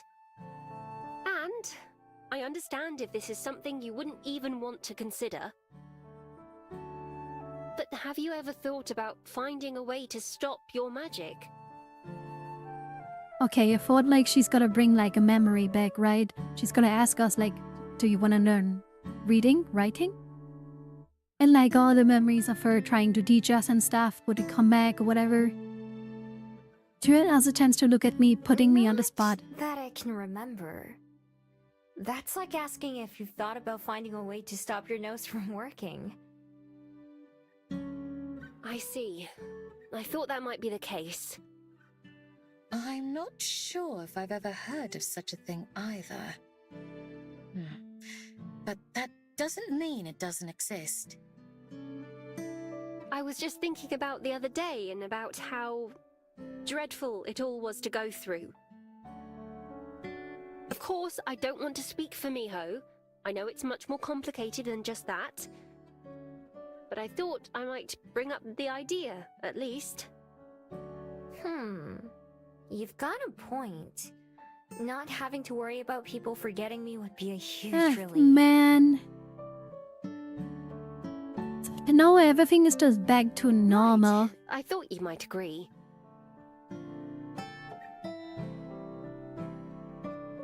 I look at Juliet expecting her to give me an opinion, but she doesn't offer one. It's true that life would be a lot easier without my magic. Well, half true. Character development? Pog? I don't know if that is much of a development. It's purely hypothetical right now anyway. For all we know, it might be impossible. So no need to think about it too much. It's worth thinking about, though. The only two people who actually remember me are in this room right now. All the other people I've met here in Valley, I couldn't really call them my friends, as much as I liked spending time with them. Every time we see each other is the first time as far as they're concerned. Maybe it wasn't so bad when I was still on the fence about whether I even stay in this town or not. But now I've been here a while, long enough to build something worth missing. I wish I could make those connections into something more secure. Anyway, even if there's nothing I can do about my magic, I can at least try to figure out a way to maintain friendships with others too. Not just Aspen and Juliet. Old Miyu would never consider stopping her magic. Yeah, but we changed. Okay, yeah, that's what you mean, okay. It couldn't hurt to find out, right? It's not like I have to go through with it or anything if I don't want to. Exactly. Simply being informed is never a bad idea. So, does that mean you have an idea? I feel like it's gonna turn out to stop her magic of forgetting. She has gonna give up her ability to turn into a fox and become mortal or something. Well, not quite. But I'd be happy to start doing some research on the topic. If we're going to find anything, it's likely to be in a book. And if there's one thing I'm good at, it's reading. Good luck with that. Let me know what I can do to help. I'd be glad to lend a hand as well. Perhaps I could find someone who'd be knowledgeable about Gumiho. Myth and folklore are often at odds with reality, so it can be difficult to discern what's true and what isn't. Someone who'd know about Gumiho. Oh god, are we gonna talk to the other fox? One person comes to mind, but I'm not sure how willing she'd be to help. I still haven't mentioned the daughter Gumiho I met to Aspen and Juliet. In my head, I've started calling her Silver. It just feels wrong somehow. If someone had told other people when I was around, I would have been furious with them. It would have made hiding and stealing a whole lot harder too. So as a fully Gumiho, I've kept Silver's existence a secret from everyone else so far. For all I know, there could be more than just Silver. There could be a whole community of Gumiho in Wellington. And I have no idea. I don't think that's the case though. Besides, Silver seems unhappy enough with one intruder on her territory as it is. Maybe that's something else I can ask her. I don't know where, when, or where, but somehow I know I haven't seen her the last of her. For now, I just sit back and listen to Aspen and Judith discuss the various books and theories to start with. I feel like I should be more involved. It's my magic after all, but this one area where I can really contribute. I can't stay out of it forever and let them take care of me again, though. I have to try something on my own too. I can't just refuse to participate in my own future. As it gets closer to time for Aspen to leave, Juliet checks the clock and then stands up. Not yet, actually.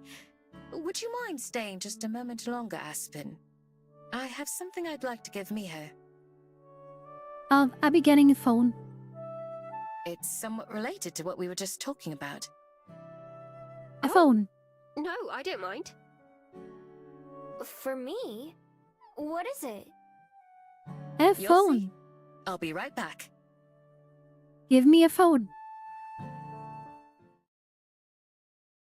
Disappearing upstairs, I usually enter a study for a moment before returning with a small, nicely There's wrapped no box. particular occasion, but still, I felt like wrapping it. Judith hands me the package, which I take carefully. It's not heavy, but it's not light either. I turned it over and examining. I never had a gift before. Clearing your throat, Aspen seems a bit impatient. Don't just keep us in suspense. Birthday present? No. It was just birthday, Juliet. You missed that. They ate crab. Juliet took out her whole pimp attitude and paid for the whole dinner of crab. 2 courses even. She made us eat 2 courses of crab. Okay. It's gonna be an iPhone. I tear off the paper that Juliet beautifully wrapped the package with, revealing... Oh. Wow. Is it a phone? Yeah. Wow. Pre-watched. It's a phone. One that I recognize. It's the same as Aspen's. What a coincidence, right? Wait, did they plan this together? I consulted Aspen to make sure I got the same one. I thought it would be best if she can help show you how to use it. Just a copy phone, okay. A little behind the times on things like devices. As gently as I can, I open the box and take out the phone itself. It's sleek and shiny, and cold to the touch. I hold it in both hands to make sure that I don't drop it. Thank you. Really. This is the nicest thing I've ever owned. I'm hit. That doesn't mean much, girl. You never owned shit. Think nothing of it. As you have more loved ones and responsibilities, it's important that you be able to stay in touch. In fact, that was what gave me the idea in the first place. Like Aspen, I'd also been thinking about your magic and the ways that it might work. Yeah, maybe it So works I via wonder, voice, right?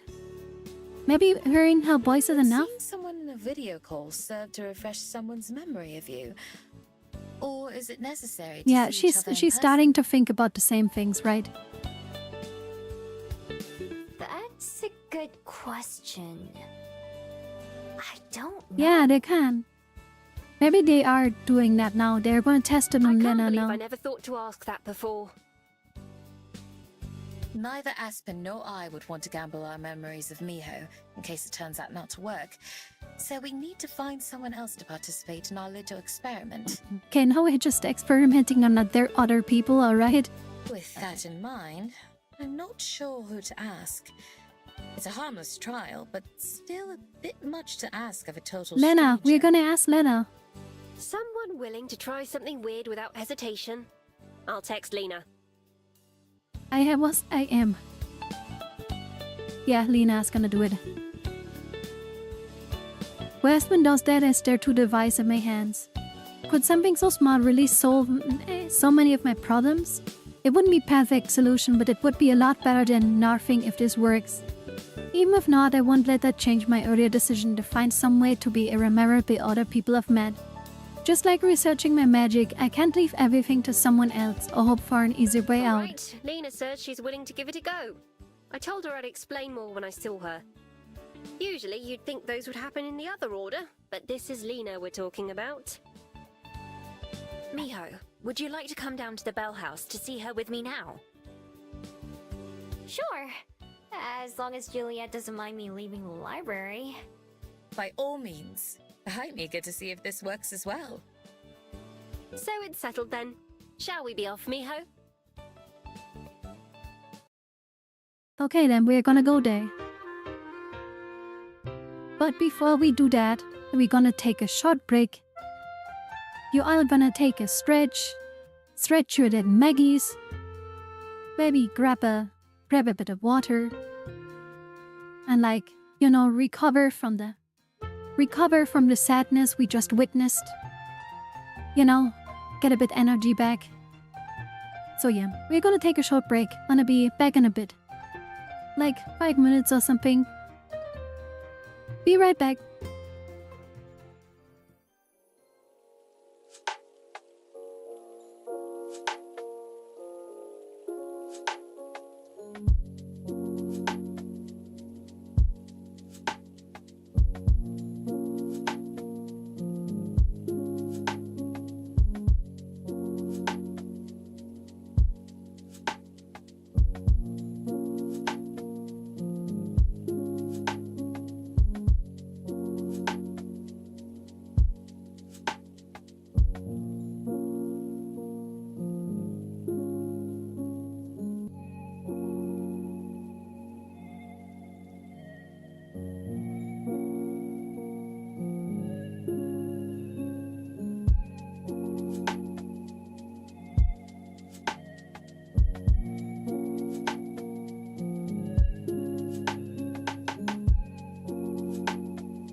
Okay, we weren't gone for that long.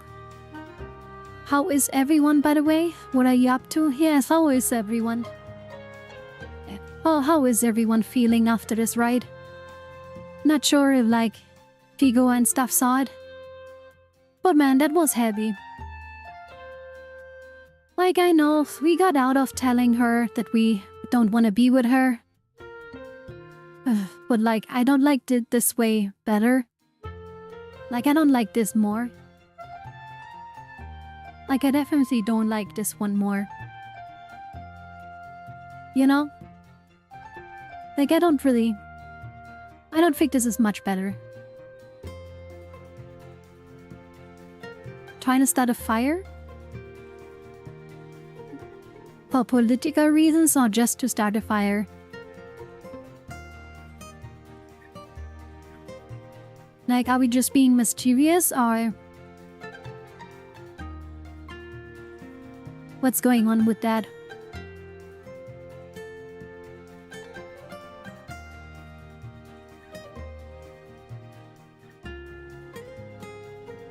Just a bit of arson? Okay, I get you.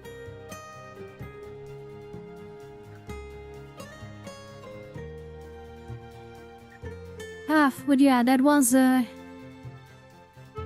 hard.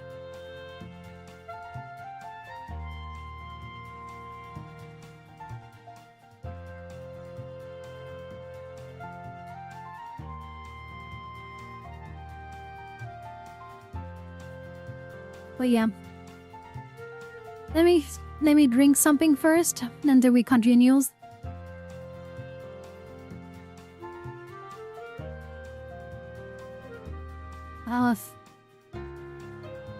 But my bottles are empty.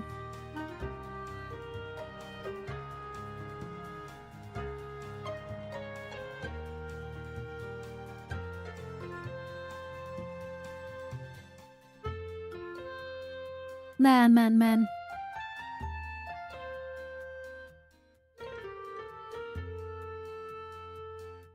Alright. Recovering from the sadness that we just lost a good friend. We are gonna continue now. Lena's waiting for us outside the bell house when we arrive. Hey, Lena. So, you're the person with the weird memory thing, right? Wait, we only explained that to her now? Yep, that's me.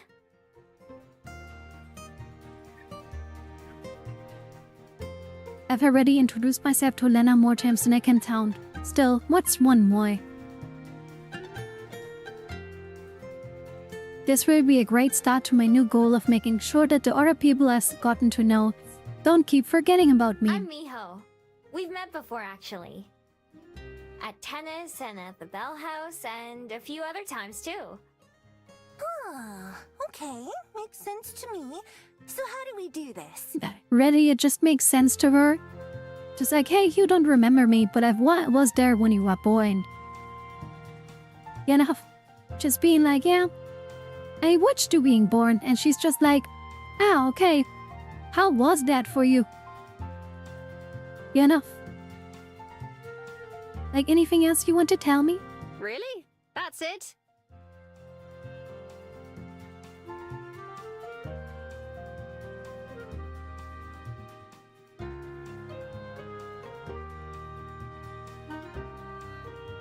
What you mean?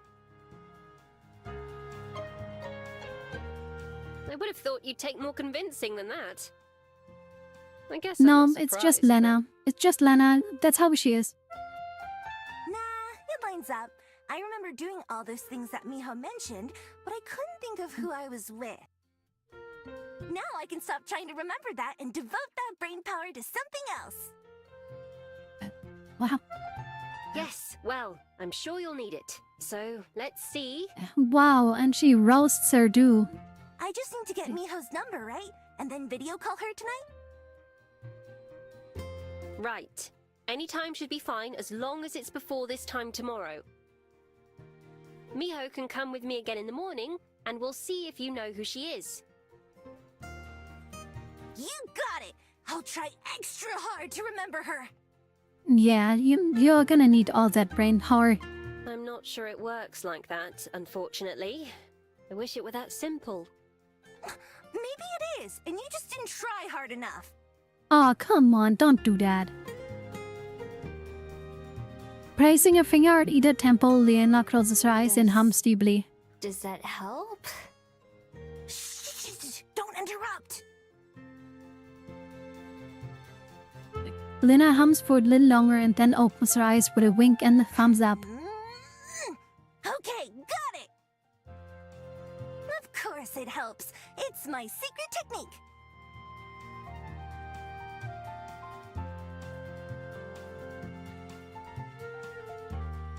Whoa! If it works, then maybe you could teach Aspen too. Oh my god. Don't fall for her I bullshit. think I'm alright, actually. But what if it's really useful? Oops. That's a very big if. Whatever. You'll see tomorrow when I remember all of this. Okay, she's not gonna remember Miko, us. What's your number? I already chose that this is not gonna happen.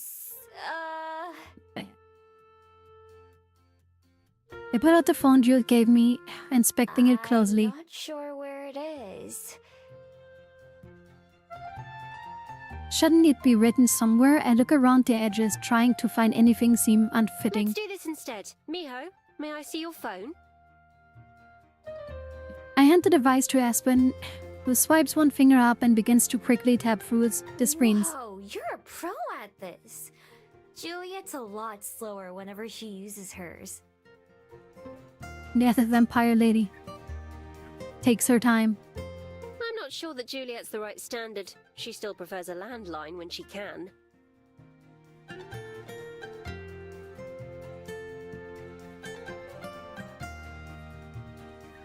Boomer? Yeah, she kinda is like, but she's worse than a boomer.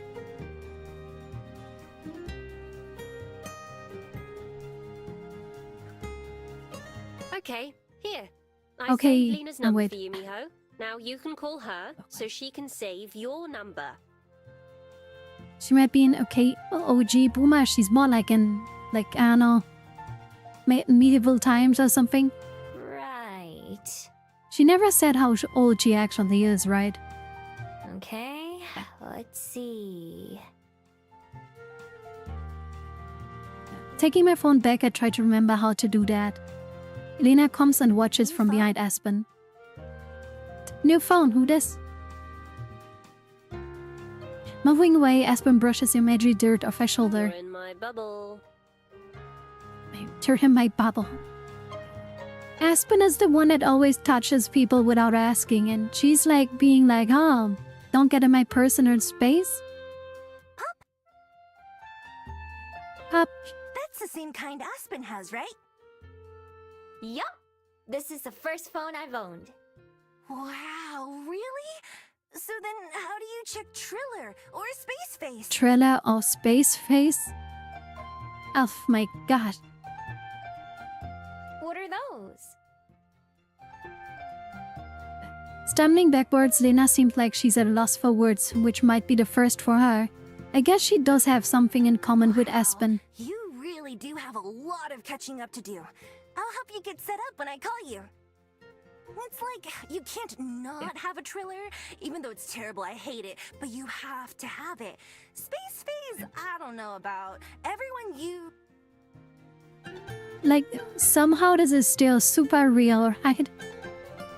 You cannot not have a Triller, even though it's terrible. I hate it, but you know, you have to have it. Space Phase, I don't know about every class. Okay, I think that's enough, Lena.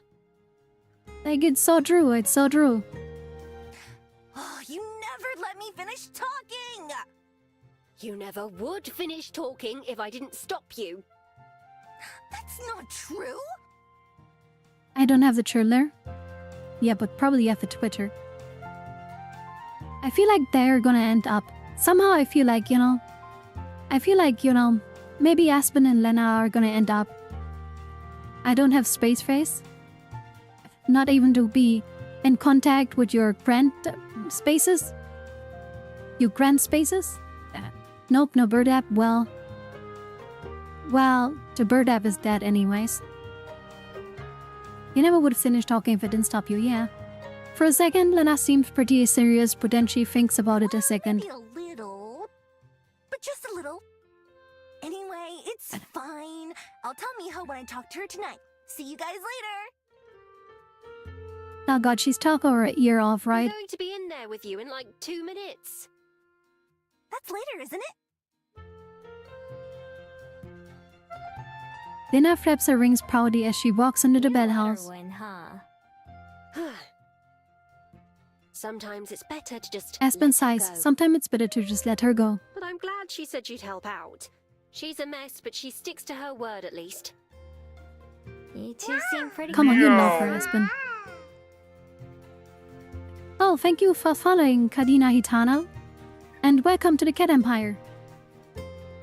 Thank you, thank you. Do we? We started working here. Do at after the it same started. time, Oh wait, so why am I we reading spent this? Lots of time together. You've spent more time with Damn her it. outside the Bell House than I have, though. Yeah, we played tennis. We even went painting with her, right? Where we tried to like connect her to the guy she loves. We haven't seen her in a while. What went of that? Like, are they now together or something? She can be a lot, but she comes through when it matters. Like with this. Yeah, but she's gonna talk our ear off tonight, right? I knew before messaging her that she'd be willing to help out. It's just how she is. Don't you dare tell her I said that, though. Staring towards the bell house door, Aspen turns to say goodbye to then. me. See you later, Miho. Yeah. Bye, Aspen. Aspen walks inside the bell house as we wave goodbye and then head off.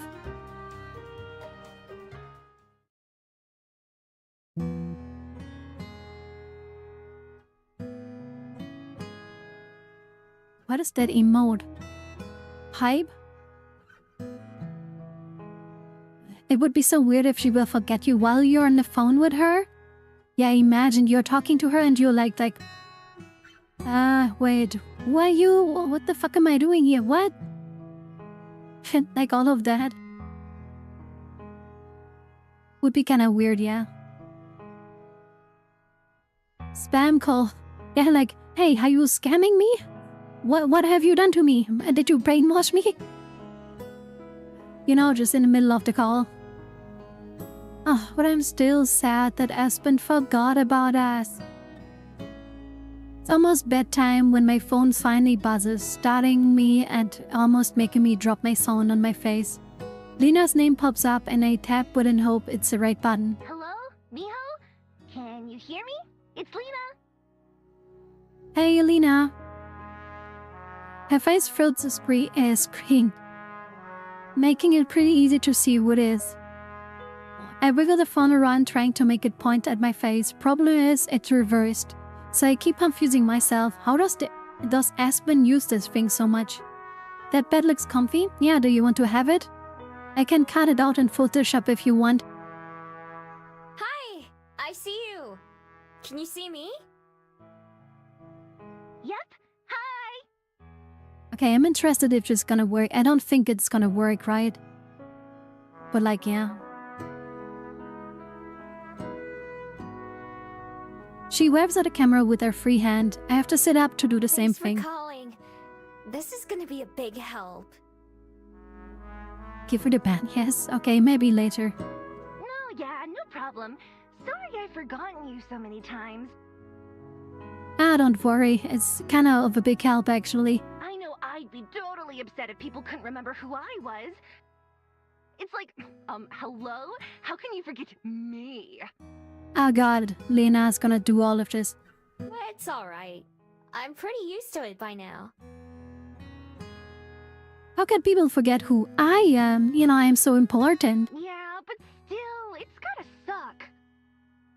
I mean, yeah, she's right. It does I've suck. got an idea, though. I'll just call you like this every night, and that way I won't forget you, right? Yeah, you're gonna forget to call me tomorrow. If this works out, I mean. Yeah. If it works. I really, really hope it does. Okay, is there any bets in chat if this is gonna work or not? Like any bets in chat if this is gonna work? Like anyone wants to throw a bet behind what they're saying? Still, every night... X, you doubt it? Yeah, I kinda doubt it too.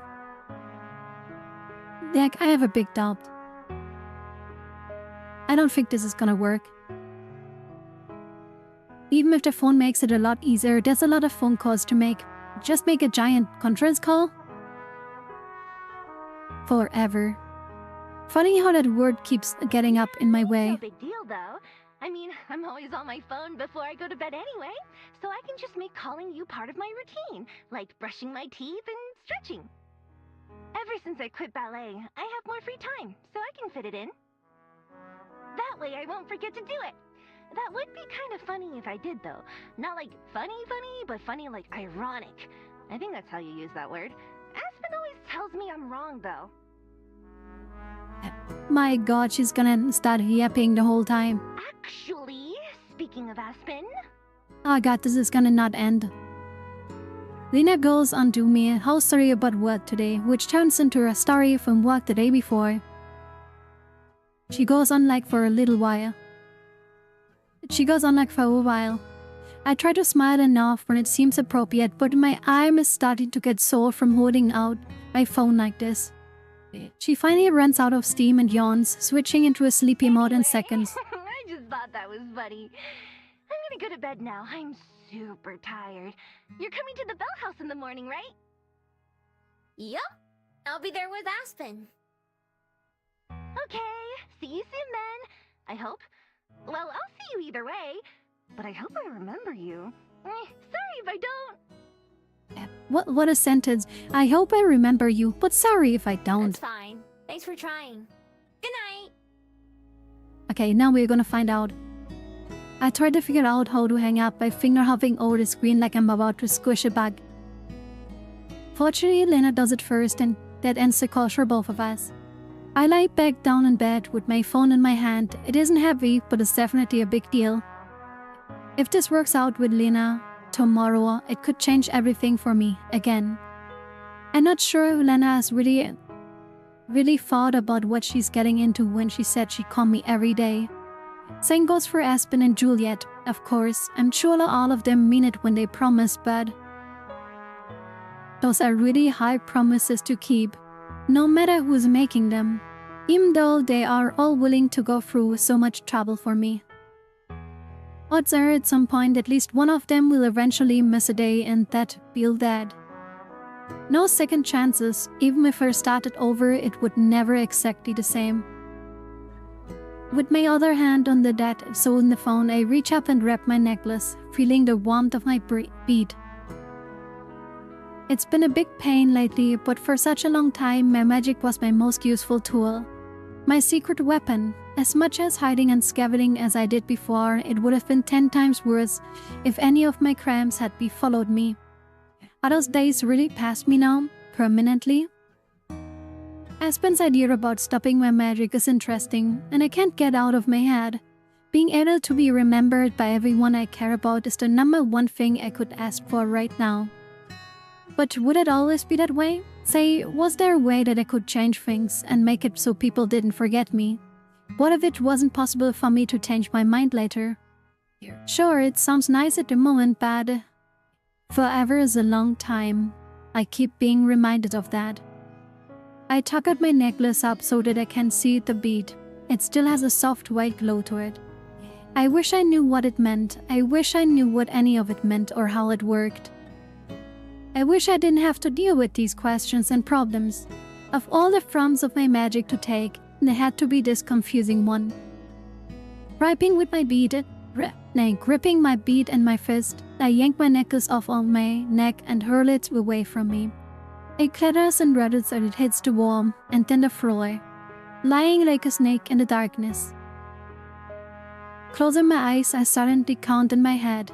1, 2, 3. There is no flicker or pop as my necklace reappears around my throat, as if it had never left. My bead hasn't changed at all. Not that I expected it to. Sighing, I roll over onto my side, not tired enough to sleep, but not feeling like doing much else either. This necklace has felt like a lot of things before. A comfort, a memento, a guide, it's been on one constant since the beginning. Right now, heavy against my pillow, it feels like an anchor.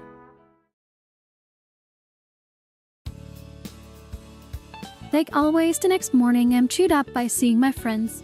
After a quick breakfast, Aspen spreads out some sheets of paper on the table, and Juliet and I both crowd in to see. I started doing some research on Gumiho. I found plenty of information that I thought was interesting, but I'm not sure how much of it will be useful. Don't worry, Aspen. That does sound just like me.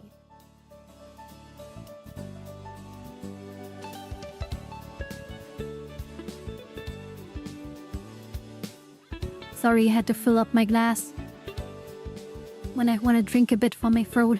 Oh, don't say that. Oh, don't say that. Thank you for the hydration. I'm just kidding. Good. As I was saying, it's hard to figure out what's accurate and what isn't.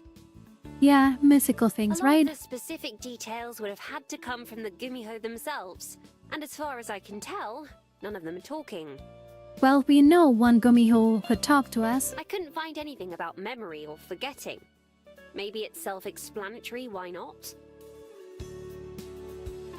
Beyond that, most of what seemed accurate were things that we already knew, like being able to change into a fox. Hello, hello. Is someone in chat? I don't know what you're trying to tell me though, I'm sorry. And I cannot click this. But hello, hello. Hey, YouTube chat. Have you had any luck, Juliet? I'm afraid not. I checked what books I could think of, and none of them yielded any more than you said. I'm not aware of anyone else around who might be helpful either, unfortunately. Ah, come on, Juliet. Why are you not useful?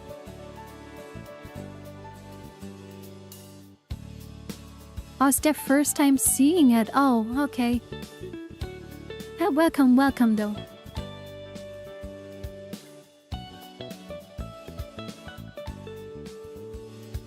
Of course, it's only been a couple of days so far. I'll keep looking. We're bound to learn something eventually. I'll keep looking too. There was one other thing that came up I thought might be worth mentioning. Are you trying to communicate cross-chat now? Like, why are you trying to communicate cross-chat now? Oh? I read a lot about Gumiho carrying a special bead that has something to do with their magic. You have one of those yourself, Are you right? just cross-chat, just trusting a school translate to rescue?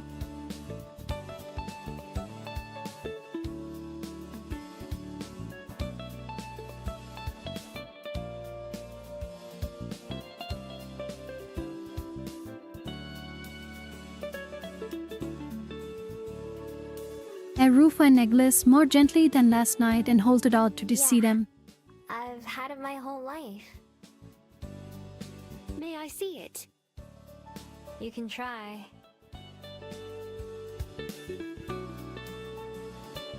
Wait, what happens if she takes it on, right? When she's wearing it? Pardon? What do you mean? It poofs out of her hand and back around my I neck. see. Time for me to go to bed. See ya, guys. Have a good night, Baki. Sleep well. Yeah, I couldn't get rid of it, even if I wanted to. There has to be a way to break the magic, but she cannot turn into a fox, right? Are you sleepy, Waffles? Are you getting sleepy, Julian? Am I wrong? Or is it glowing?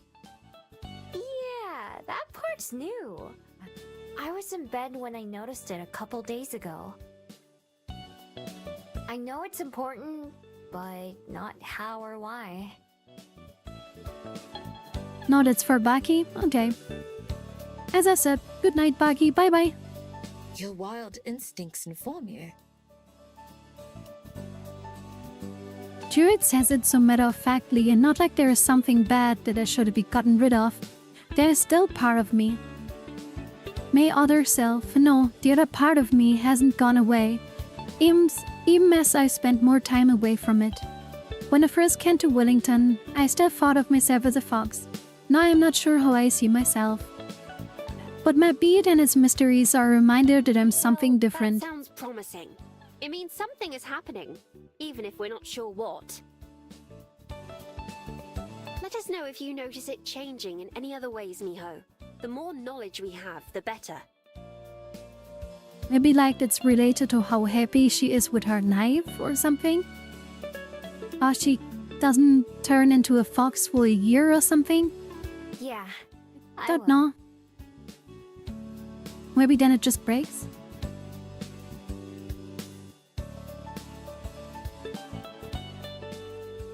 Once again, I think of Silver and Hairpede, which shone much more than mine.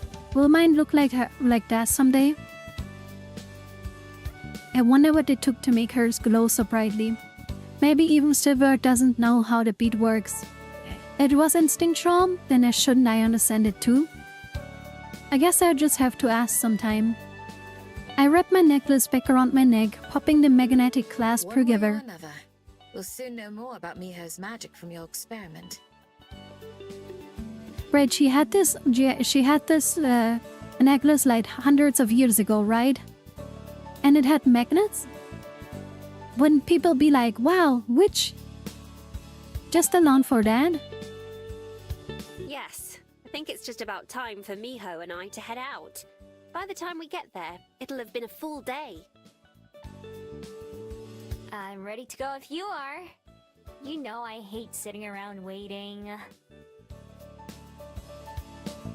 Another thing we have in Okay, common. let's go. Let's see Alright Lena. then, let's be off. Pretty sure people knew about magnets, but like multiple hundreds of years ago?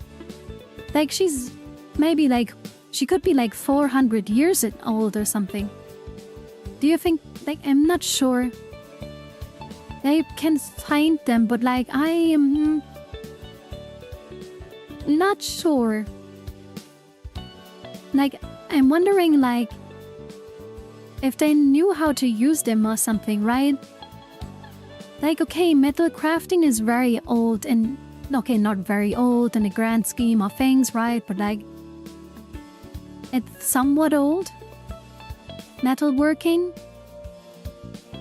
Like, how long do we use and know about magnets? Good luck, you two. Let me know how it goes. Will do. Those are the important questions.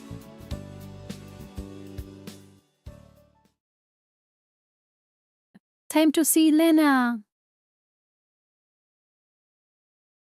Since 600 BC? Really? But like, did we really know how to use them? Went out there just rock. I know, but like, did we make the connections like, oh, this is connected to metal? Did we really know that? Like, I feel like they just, yeah, they were used for heating pulse. I get that. But like, I feel like, I don't know. I guess throughout history, just never hear about, and then magnets came. You know? I'm always reminded of the Gigolo song where the guy says like, magnets, how do they work? Yeah, no. Just the good old Gigolo songs. This time, when we get to the bell house, Lena isn't waiting outside. She forgot us. There's always a chance she just forgot in the regular way. I should have texted her first. Nope, she forgot Guess we'll us. find out. Nah, she forgot us. What feels like thousands time the last few weeks, I'm shaky with nervous energy. At least there's not any whisk here, and the worst case scenario, nothing changes. I take the lead open to the door for Aspen, then follow her in. Linea's behind the counter. Yeah, she forgot us. She looks Who's at me. your friend? Yep, and there we go. Just gonna say at Gigolo Gigolo is something different. Just gonna say at Juggalo. Gigolo, it is... What? I just gotta say, it's Juggalo. Gigolo is something different. What is Gigolo? Like, I mean the guys with the face paint, okay? That I hope that is clear. The guys with the weird black-white face paint. What is a gigolo? Wait, am I saying something bad? I mean the juggalo, yeah, the juggalo, I think. I tried to hide the disappointment from my face. Well, it was worth a shot. It's too bad, but at least I was prepared. Gigolo is a male stripper. Okay, that's not what I was talking about, okay? No. That's not what I was talking about, okay? Nothing is sliding down and weird like pole or something here, okay? That nothing happening. No Nico dancing, no. No, nothing. Anyways, what it was worth a shot, too bad, but at least I was prepared. Amigo, I'm just messing with you. God damn it, Lena, fuck you. No, this is not funny. I remember everything. Told you my secret technique would work. I'll call you again tonight. Maybe we should try, like, not seeing her for no more time. You know? It takes a second for me to process the significance of Lena's words. But once I do, I break into a grin. Aspen looks excited, but a bit That's great regretful news. too. This will be such a big help in the future, I'm sure. yeah, definitely. And now she and I both think the same thing. If only we tried it sooner. We could have talked to each other that morning before Aspen got on the bus. And then everything would have been fine. Yeah. As it is, this huge life-changing moment is bittersweet. Still, it really is a big relief. With this, my future just got a whole lot easier. Okay, people. After saying goodbye to Aspen and Lena, I start walking back home. As I go, I pull on my new phone and slowly tap through the screens. Let's see. I think it was here. I manage to find my way to the messages and find Juliet. I have to stop walking to concentrate enough to write out a quick note. God, girl, okay. Like, I get it, but like, you know. Damn it. It worked. Since Juliet is the only one who got me a phone, it just seems fitting to let her know by using it too. Although June doesn't reply to my text, when I get back to the library, she's waiting for me with a big smile on her face. Welcome back.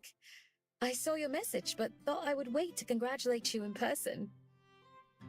I was thinking that she doesn't know how to text back. But that doesn't make sense. She used her phone Thanks. already. I'm still processing it myself, you know. I grab one of the spare chairs from the close by and then join her behind the desk, taking Even a though seat. It's such a big deal for me. It was pretty normal for everyone else. Or at least, it should have been. I slide the phone out of my pocket and hold it in my hand carefully, staring at the polished grass Doesn't screen. make it any less special. Change doesn't happen all at once. You should enjoy these little moments along the way. Yeah.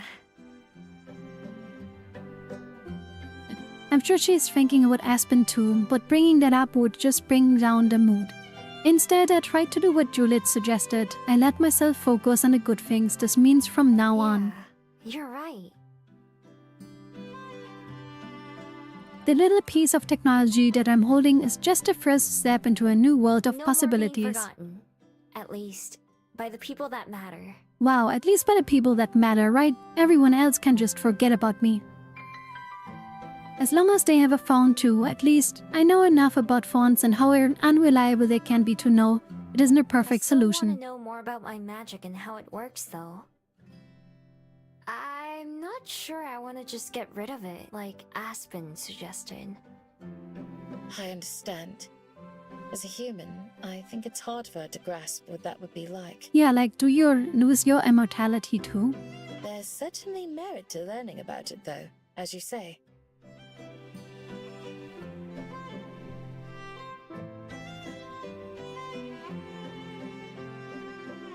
It's kind of funny that now machines can do a lot of stuff that only magic could do before. Like, flying. I used to be so jealous of Fable who could fly. I know quite what you mean. Why, sometimes I feel as if the rest of the world has passed me by with some of its changes. Man, I wonder how old she really is. Like, as a vampire, how old is she? What has she seen, you know? Was she ever tried as a witch? Did she just fly away? Like, what has she seen? Really? I don't think so. I mean, you know how to use a phone and a computer and all those things. Seems like you're keeping up to me. Yeah, but she's probably still, like, using Windows 98 or something. Perhaps. I still prefer to write something by hand, or have a conversation face-to-face when possible, though. Maybe that's just Grandpa what it is Juliet. to get old. You're not getting old. At least, I don't think so. I don't feel old, and we've been alive for almost the same amount Did of they time. ever clear up how long they are alive? I certainly do feel younger when you're around, too. You remind me to enjoy the moment more often. Oh, there's the slight tension again. There's it is. That's what I'm here for. If there's one thing I'm good at, it's not thinking about the future. Yeah, okay, good job, Mihail. Making Druid laugh makes me smile because it's something she doesn't do very often. When it happens, it's like a rare treat. Without Juliet, none of the good things in my life would be possible. She's the one who gave me a place to stay, a way to take care of myself, and now she's given me a way to be remembered. All that for free, too. I know she says I don't owe her anything, but the least I can do is try to make her smile when possible. Even that doesn't feel like it's enough. It's a start though, as she's always fond of saying, just like the phone is the start too. Oh. Jude last turns into Wion, although she tries to hiding it with the back of her hand. Ellie back from where from I can sitting. take over from here, so you can go to bed. Thanks for covering for me while I was out. It was my pleasure. It's nice to be behind the counter again every once in a while, and to see our guest in person. Now that I think about it, she does sleep through the busiest hours every day. So she never really gets to see us enjoying the space she worked so hard to put Do together. you know most of them? I recognize many, but it would be a stretch to say I know them. Okay, Boomer. Well, look at you, Julian. You're just burning down stuff, you know? So don't talk big, right? Their names, perhaps. Or even their reading habits. But not much beyond that.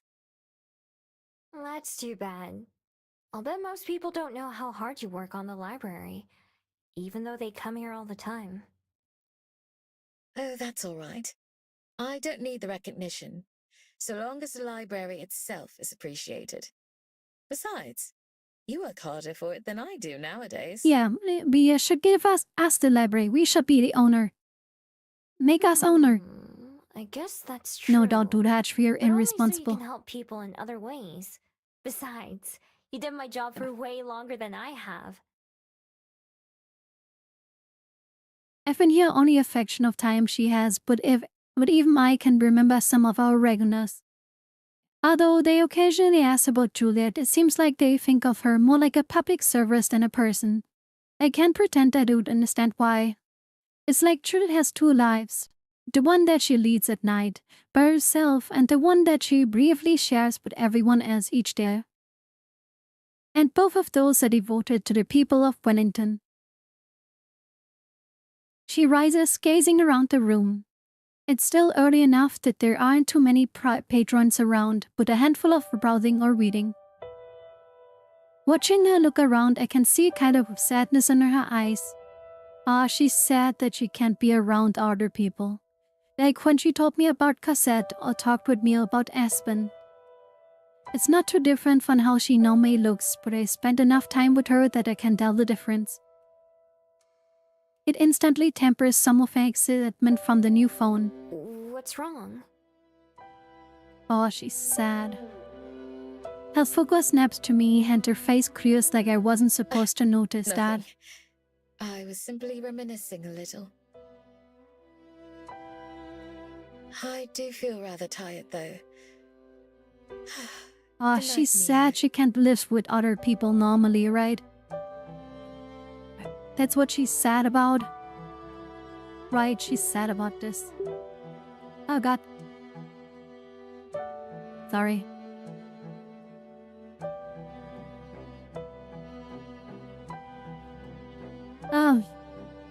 Helfuko snaps me wet with it. Trade smiled and she turned steps to stride past me on her way to her room. As she passes by, I clear my throat. Juliet Are pauses. you sure you're okay? Yeah, are you sure you're okay, Juliet? Talk to us.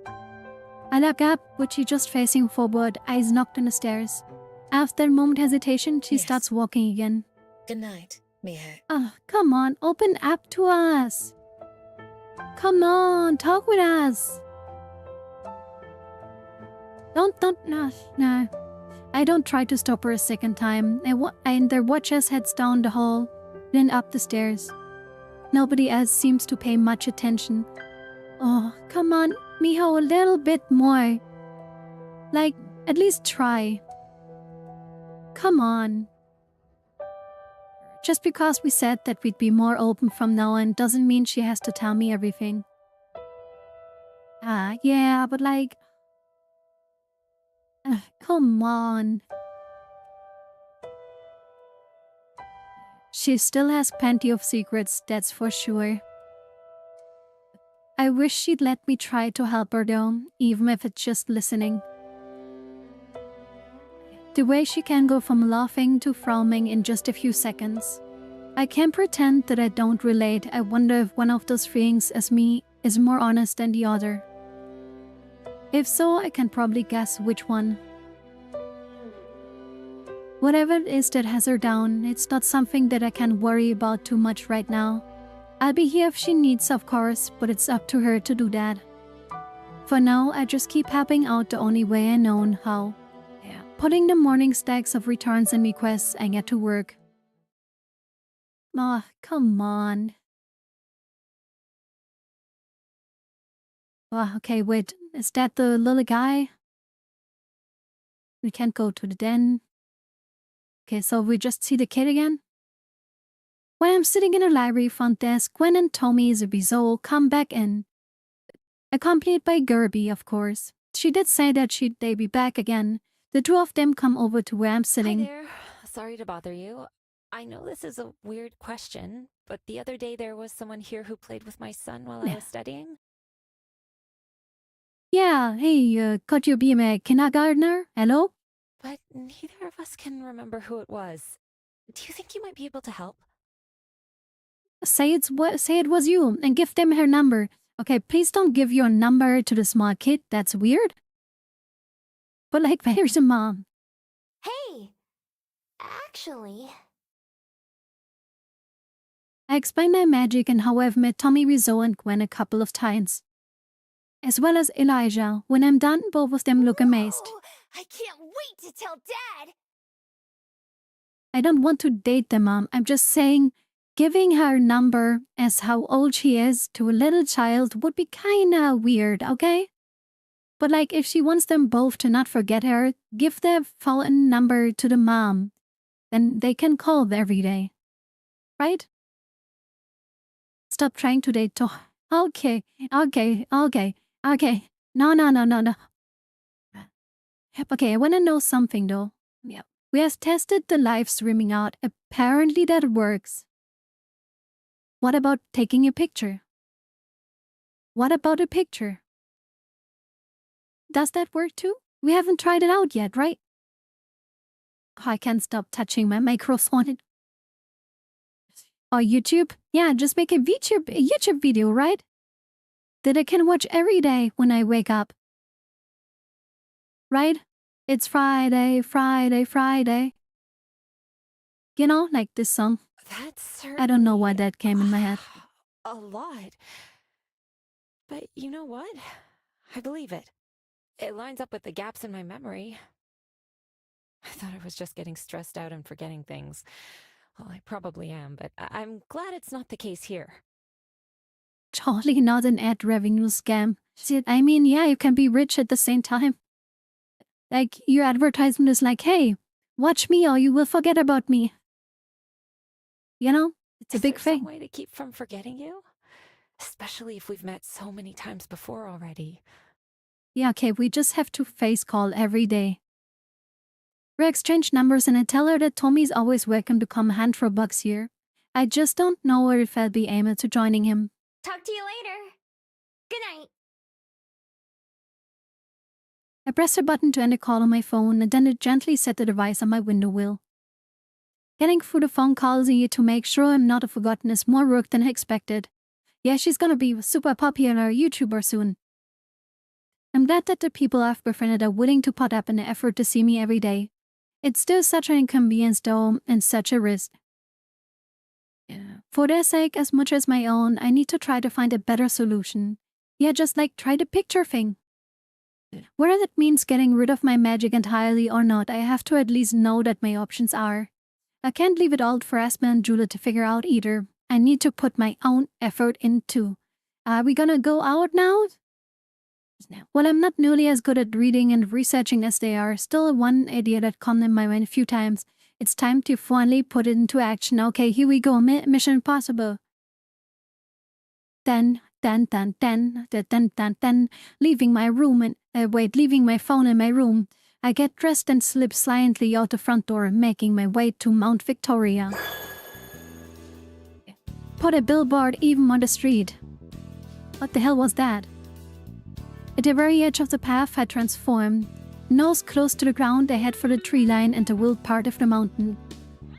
Yeah, put a billboard on every street, right? Vote for me, also get me. I'm rusty when it comes to tracking, and the sheer amount of scents that assault my nose is overwhelming. I have to sift between them and many in my head while I run, disregarding the ones that I can't tell are humans or they're fabled or just part of nature.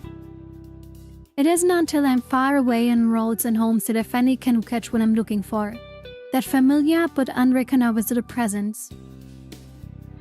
Honing in on what I can detect of Silver's trail, I follow it as closely as I can. Sometimes the lead goes cold, but I pick it up again a few meters away, in a different direction. The path is windy and hard to follow. How does anyone live like this? Damn girl, you live like this? It doesn't feel as if the path is leading anywhere in particular, but I stay on it to keeping my eyes and ears peeled for any other sign of her. Finally, after picking up the trail yet again near the river, I follow it until I reach a familiar spot and transform yet again. Wait, her den?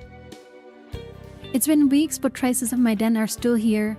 The water has destroyed a lot of it, but the tunnel is only half caved in, and evidence of the holes where I buried my snacks and supplies remain too.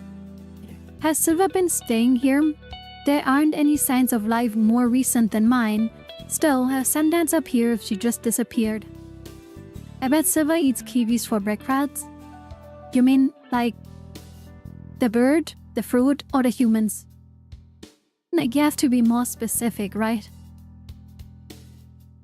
Something rushes from over near a collapsed den. Even with the moonlight, it's hard for me to see.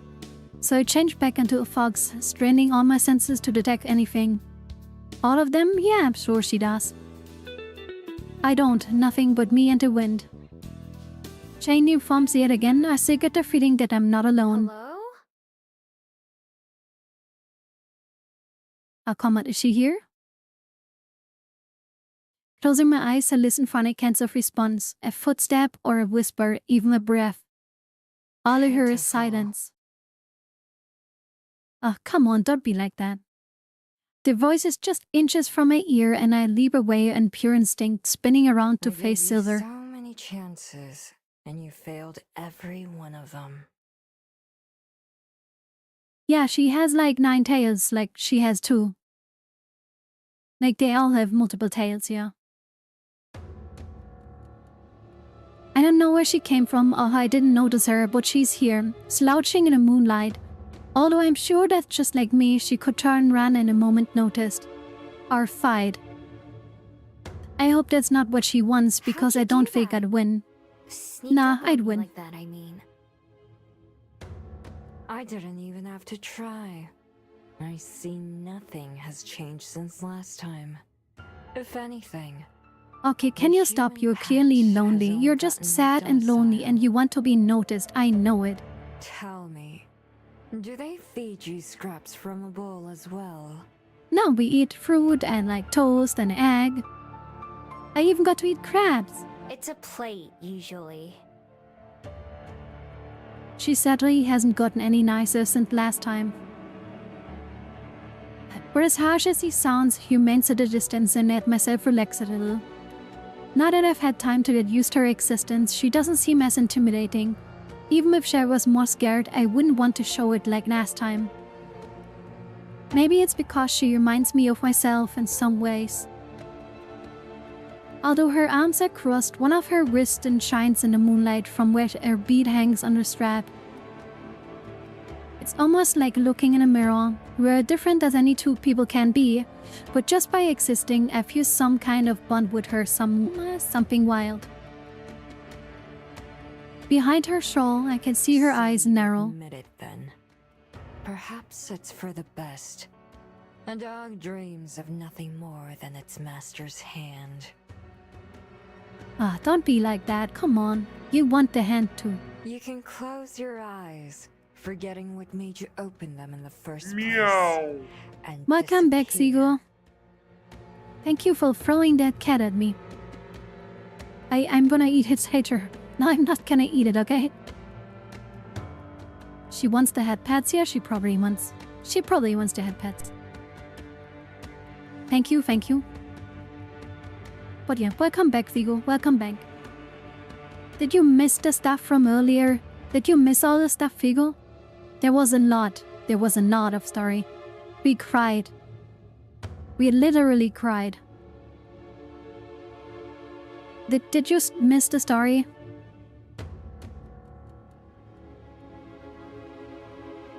Who doesn't want head pets? I think she doesn't want head pets.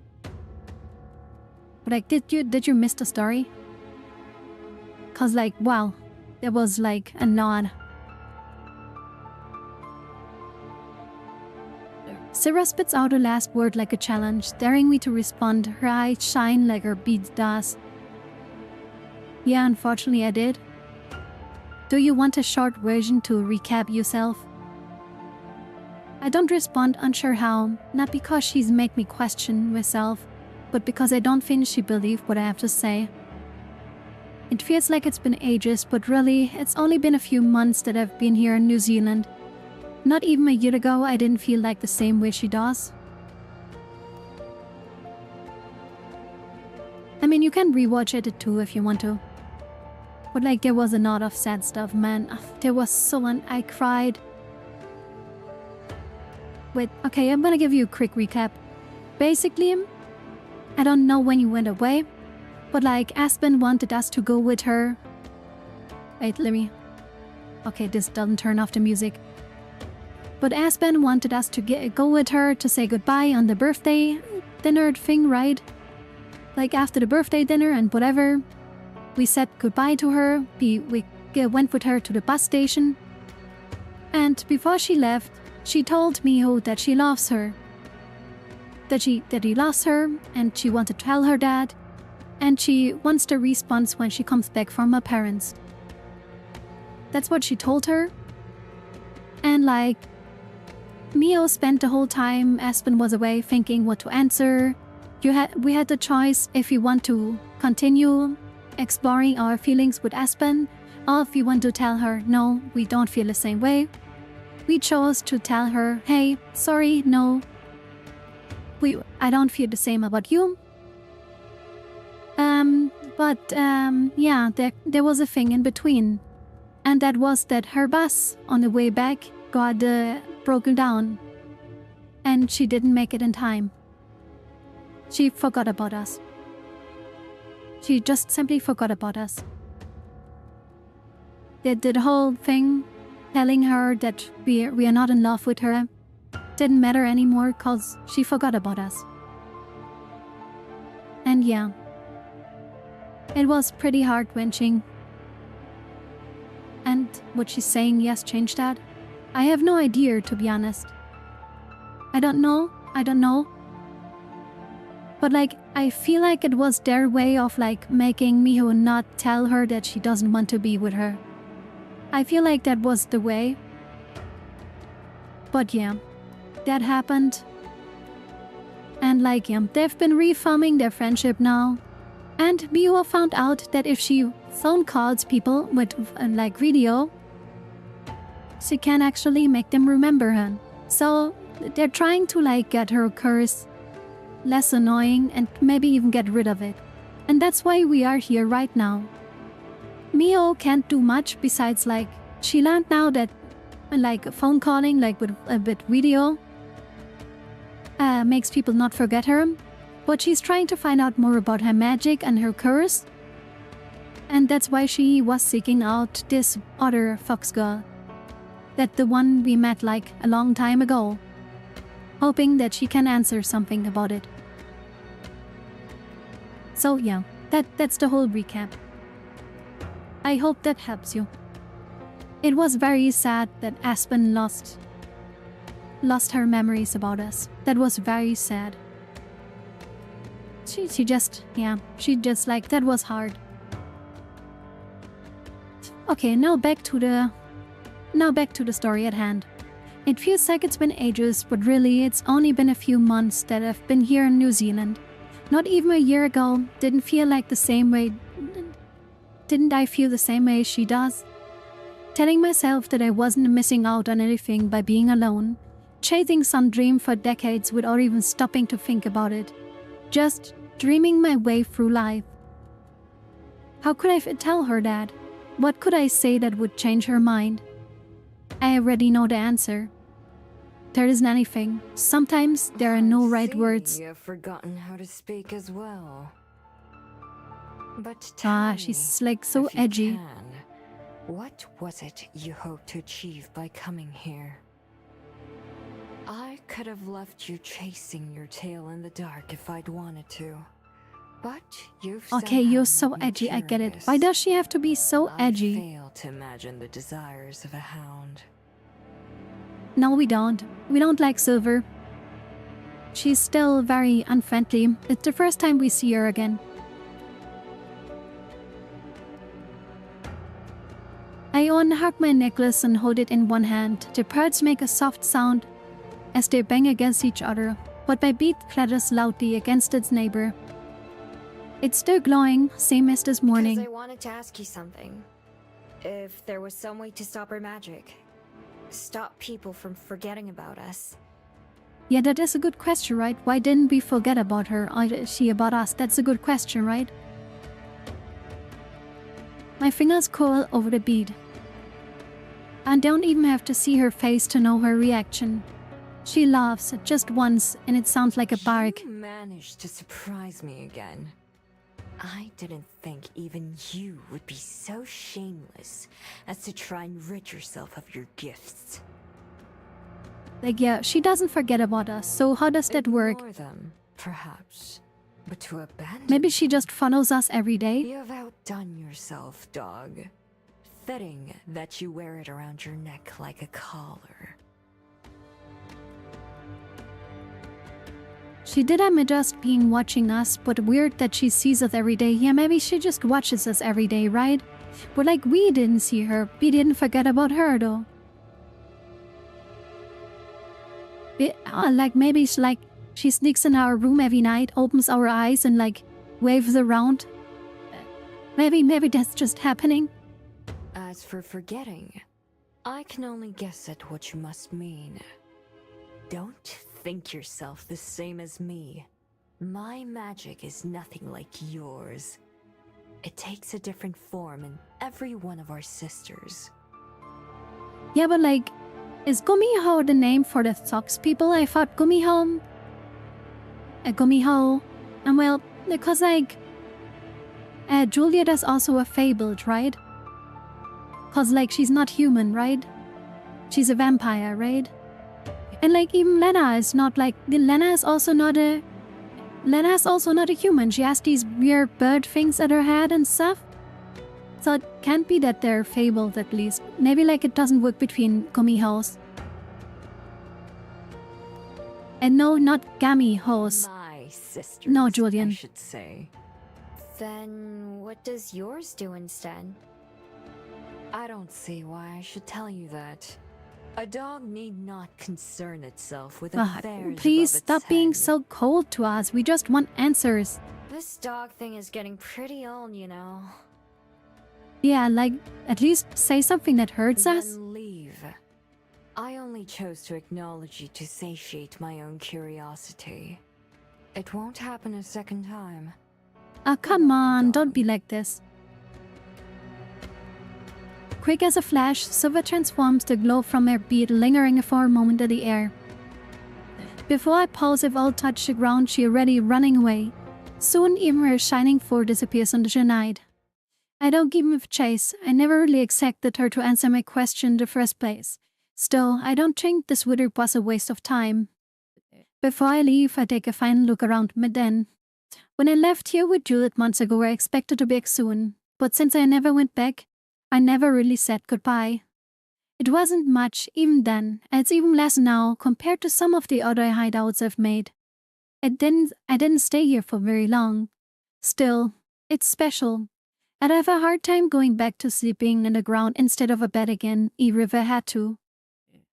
Maybe I'd change in the future, but right now I'm pretty sure that this will be the last stand I ever made. The fact that she watches Miho for so long was a bit obsessive, perhaps a NOS obsession. I think she's just very lonely. But she can't say it. Looking around, I'm all alone again. It's silent. The birds used to chirp and greet me in the morning are either sleeping or gone. Still, Night-night, birdies. I whisper a funny farewell before changing forms and dashing back to the library. After my late-night encounter with Silva, I decide to sleep in a little bit longer than usual. But when I head downstairs for breakfast, I find that I've still beaten Aspen to it. Uh-oh, Aspen missing. Morning! There are the usual few places set, but only Juliet occupies the table. No I take my seat as Aspen? well. I guess I can call her if I need to. She sent me a message to say that she'll be here, but that she's running late this morning. Why is she running late? Come on. And there she is. Right on cue, the front door opens as Aspen hurries inside, clutching some papers as well as her back to her chest. Hello. Sorry I'm late. Okay, what do you have for No us? trouble. We were just talking about you. You've got pretty good timing, huh? Yeah, tell us, Sometimes. what do you have? Speaking of which, I can't stay too long today, but there was something I wanted to talk to you both about in person.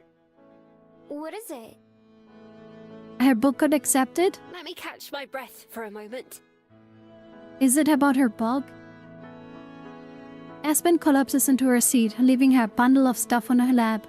There is already a mug of coffee prepared for her by Juliet, which Aspen gulps down in a matter of seconds. Both Juliet and I watch in awed silence as Aspen scarfs down her meal in a equally short amount of time. Okay, suddenly she's like a T-Rex or something. Like nom nom nom. I haven't touched my food at all yet. I'm not sure she's supposed to catch her breath like Did this. you forget to eat yesterday or something? Oh, yeah. Ach, Tommy wieso? I mean Tommy Blabber.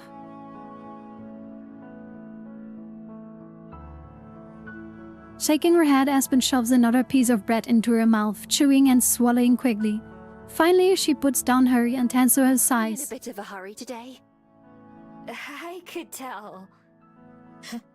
Something tells me it's not on behalf of the Bell House. Yeah, come on, did her book get No, accepted? not this time. The opposite, in a sense. I received this in the mail yesterday. after I got home from work. Okay, come on, let's go, poggers. She picks up the paper she brought in with her and sets it on table for us to see. It's a small envelope with a smaller letter inside. Esmond slides the letter out and starts to read. Dear Ms. Benoit, we appreciate your manuscript submission and commend you for your success in completing a novel. Okay, her last name is Benoit. Unfortunately, we do not find that it fits the criteria What? we're currently searching for, and as such, must respectfully decline. Best wishes, Purple Penguin Publications. Purple Penguins, yay, let's go. But like, why is she like... Okay, I don't get it. Like, they gave her like, you know, they gave her a big fat no. But why is she such in a hurry? It takes me a minute to actually comprehend what she's saying. With everything else that's been going on involving Aspen, I had forgotten all about her book. She's just happy someone read it. Yeah, maybe. Oh, Aspen, I'm so sorry to hear that. No, it's all right. I wasn't expected to get accepted by everyone I sent it to. It's not the first notice I've received either. Yeah, okay, so then why are you such in a big However, hurry? there are some revisions I'd already been thinking about making, and receiving this rejection notice inspired me to actually begin on them. Okay, like, is she one of those people? Okay. She gets rejection is just like, I have to try harder. Which is not like a bad mindset to have in reality, really. But like, she's overplaying it a little bit. I stayed up late last night making changes, which is why I was so late to arrive. If and when I do find someone that will take it, I'm sure they'll be glad to know I've already begun making improvements. How many are you still waiting to hear back from? I don't even remember, to be honest. I mailed it to at least a dozen publishing houses. Maybe even twice that. Oh god, nobody likes her stuff. Whoa, that's a lot. At least one of them has to say yes, right? Miho, come on, don't stick your finger in it. That's my hope as well. However, I'm going to need to spend a lot more time working on it than I have been. Now that there's a draft complete, I can see all the different areas I need to touch up. So I won't be able to come by for breakfast quite as often. Now that I can call Miho, I'll check in that way every morning. But I won't be here in person as much. Oh, what? Are they just like taking Aspen out of the story now? Are they like just taking Aspen out of the story? Our three of us paused, taking the significance of Aspen's words. But only a couple of exceptions, she's been here for breakfast almost every day that I've been in Wellington.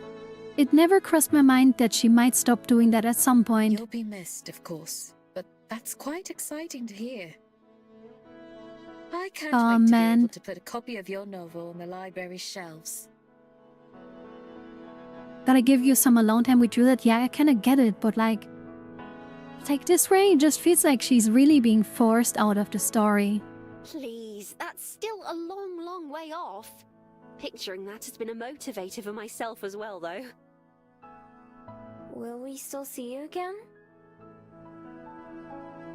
Of course! I'm not dead, you know. Just busy. Why don't they visit at home, delivery breakfast? Because their home is like a small tuna can. Right.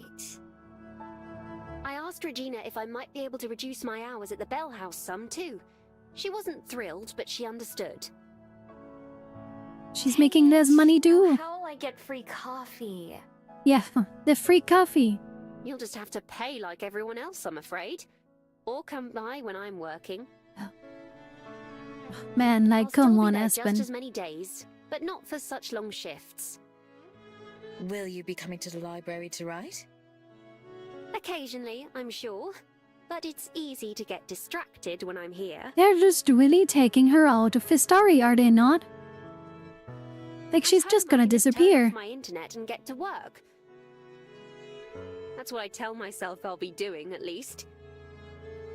Like, is she just really gonna disappear? Unfortunately, I do need to run for now.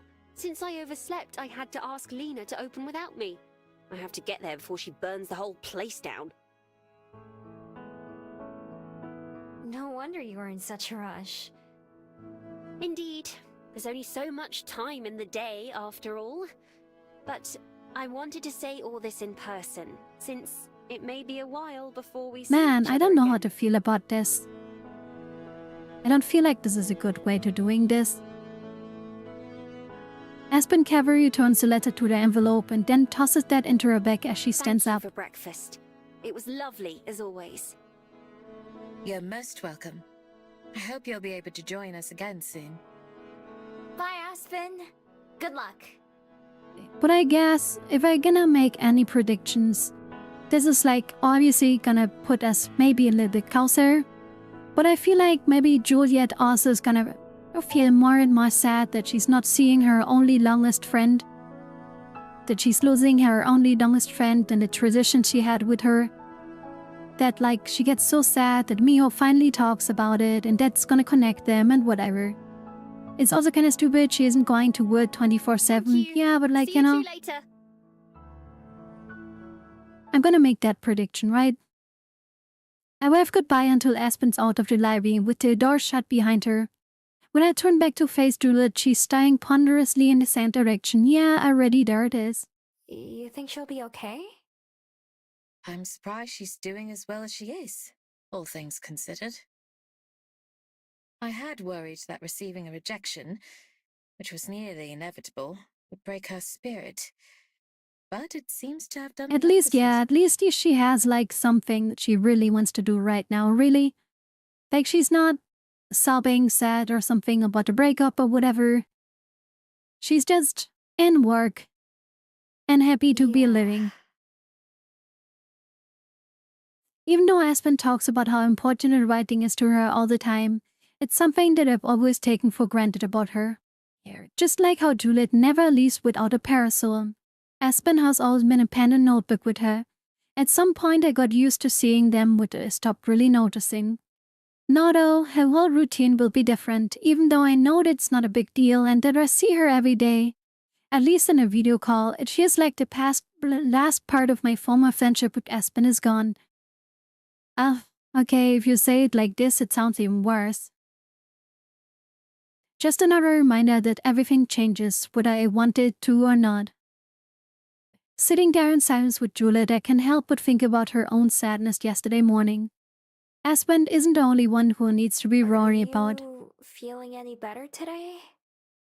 Yeah, her best friend just left. Of course she's feeling better. Even if she doesn't want to give me the details, I figured that's safe to ask. But sure enough, she smiles at me. Thank you. I'm sorry for leaving the way I did. It's okay. I understand. You didn't hurt my feelings or anything, but I could tell you were hiding something. You don't have to tell me what it was, though. Ah, come on. Now, no, tell her. She nods, looking at me intently, like she's searching for something. After a couple of seconds, I have to look away, unable to maintain eye contact for much longer. Could I ask you to keep a secret? From everyone, but especially from Aspen. Okay, secret time. Let us not record this for the whole world. Look away, chat. You're not supposed to see this. Yeah. Nah, she loves Aspen. Okay, then I'm gonna freak out. As I said it, I can feel my throat tightening. What could she possibly want to tell me, and only me? Biting her lip, Juliet thinks about if Julie wants to say whatever it is. Finally, she looks away from me, instead gazes out the window, where the blinds cover most of the light. Aspen is her great-granddaughter? I mean, that would be something. I might be leaving soon. Wait, what? No. Oh, where are you going? To the underworld, most likely. But What? Wait, what? Oh no, my...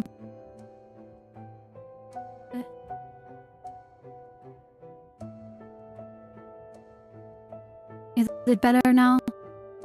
No, totally not. Give me a second. Fire burning? No.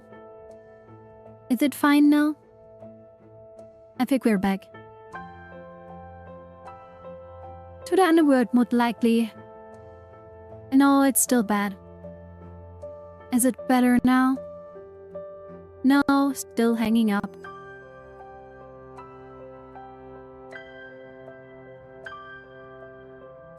Can I give it a second? Sorry. Just gonna wait it out. I don't know. I can't talk while this is going. Is it okay now? Are we back now? The voice were suffering too much from Juliet's bomb. Okay, to the underworld most likely, but I don't think I'd be coming back. why? What is going on? When is she? Can't she see her daughter or something? Oh.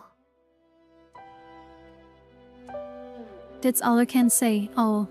And right in this moment, oh man.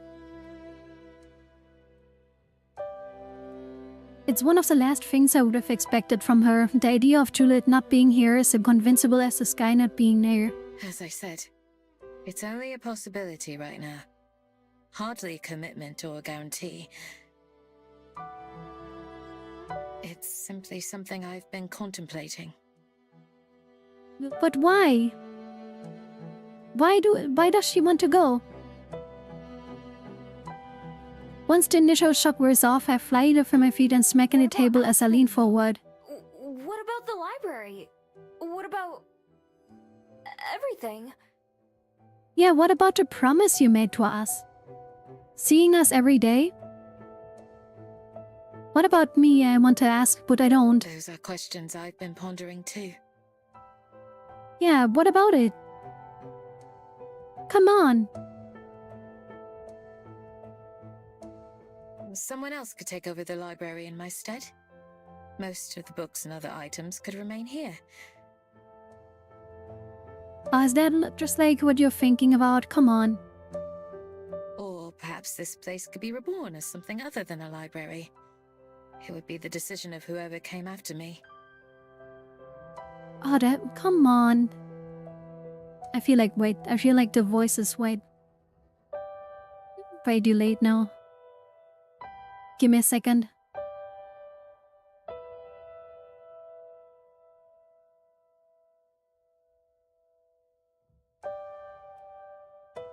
Test.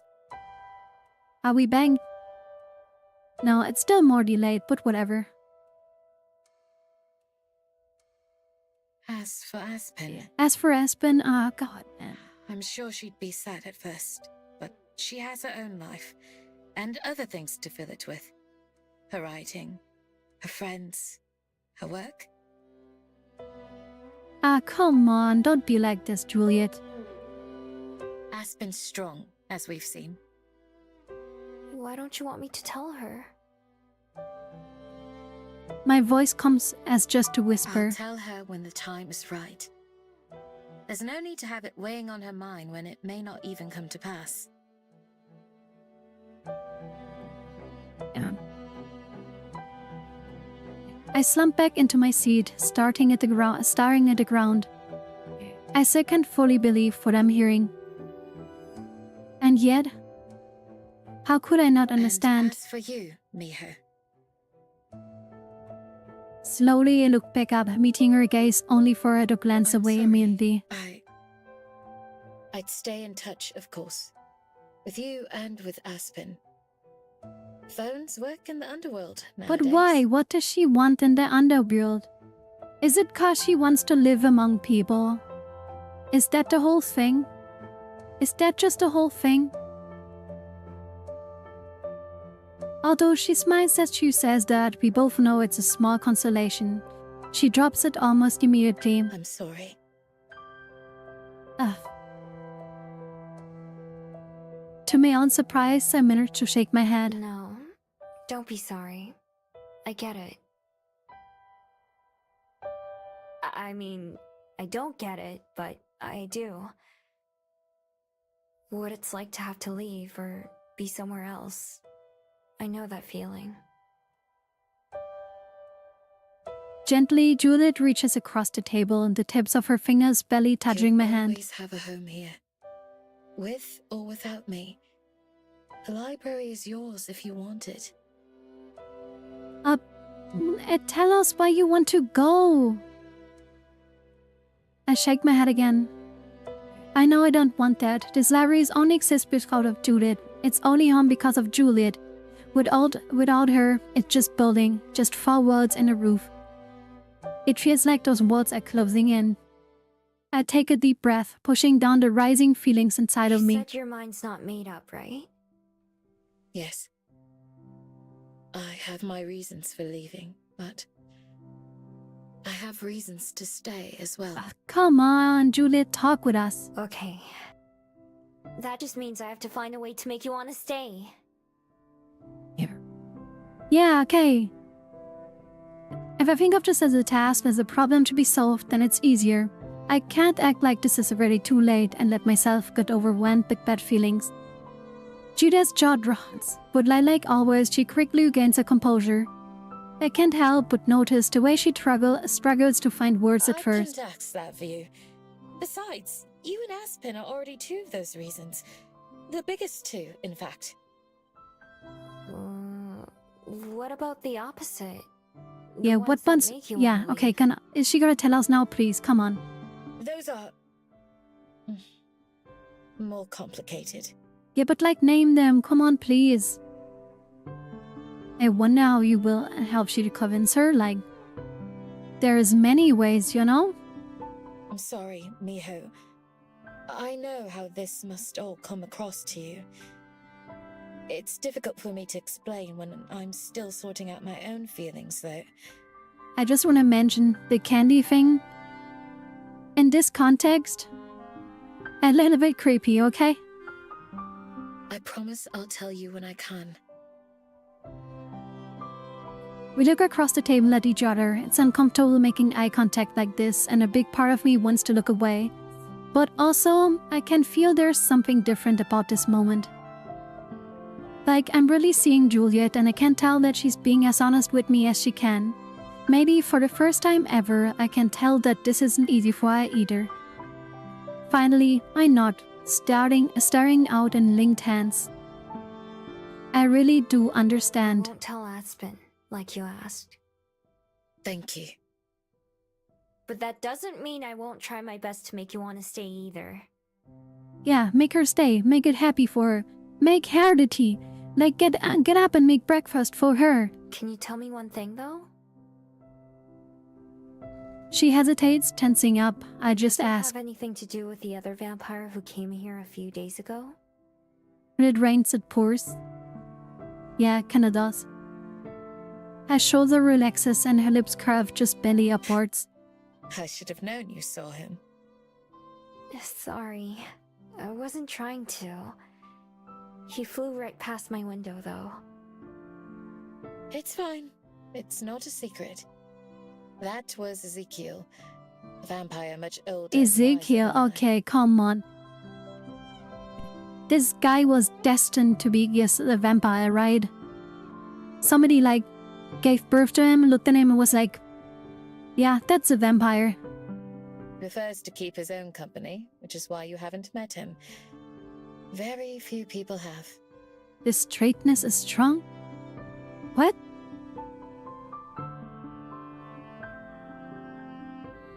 To answer your question, somewhat. We first met in the underworld, but he also came to the overworld before I did. She's not moving in with him, no. When I first arrived here, he was the one who offered me guidance and advice. He even helped me get here in the first place. Now, many years later, he too is preparing to return home. For a long, well-deserved rest. She wants to die?